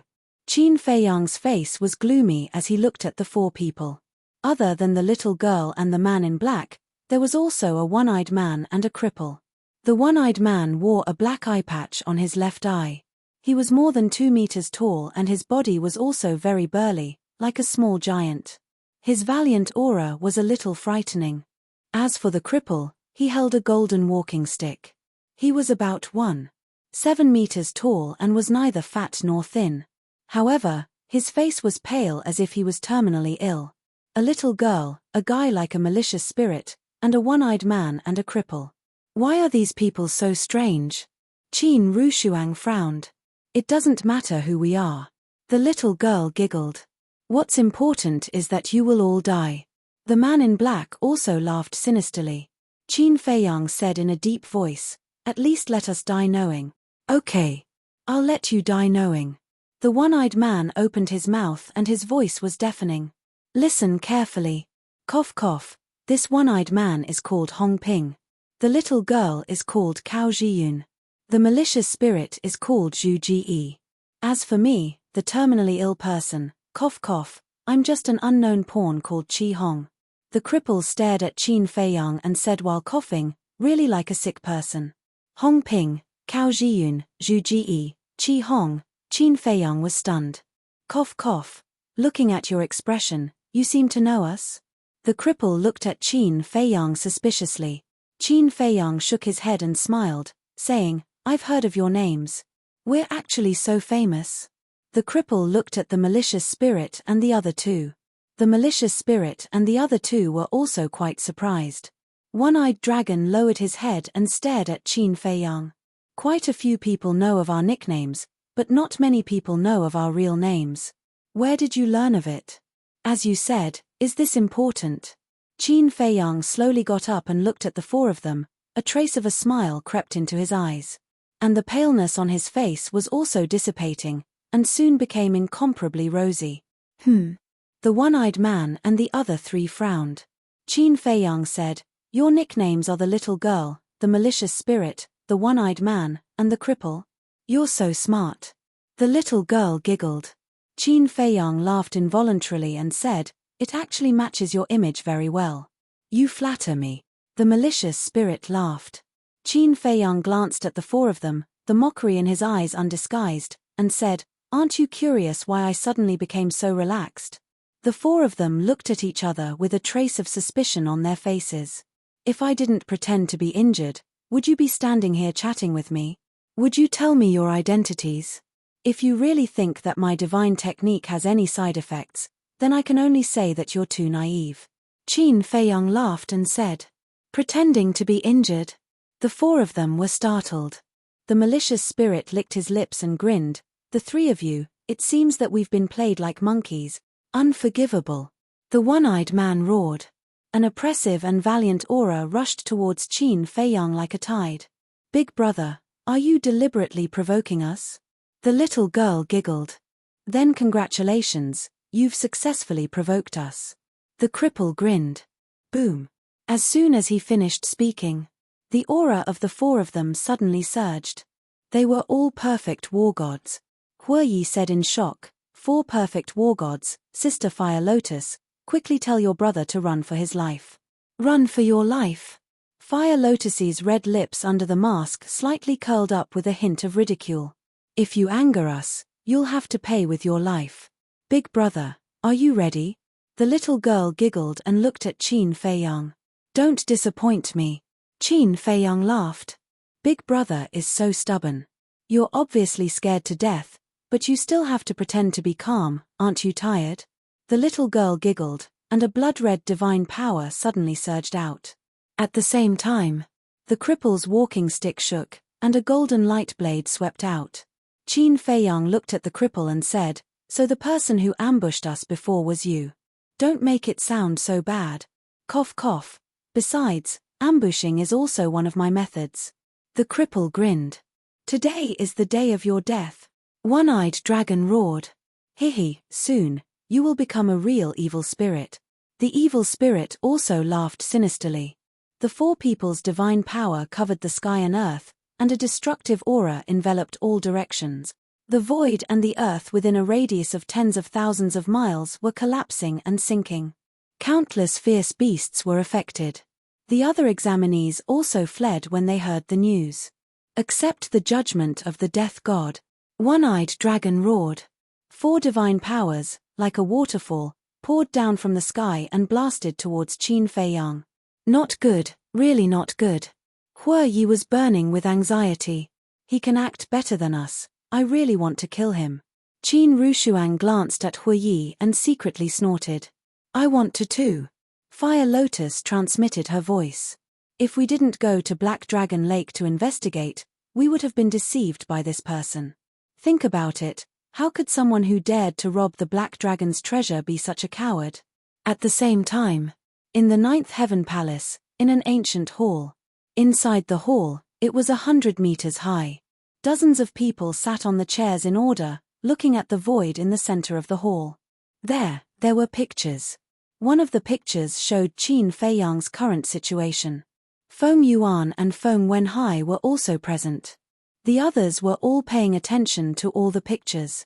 In other words, they were paying attention to all the examinees. But Feng Yuan and Feng Wenhai had been paying attention to the picture where Qin Feiyang was. And in the depths of their eyes, there was a trace of a sneer. Literature Museum.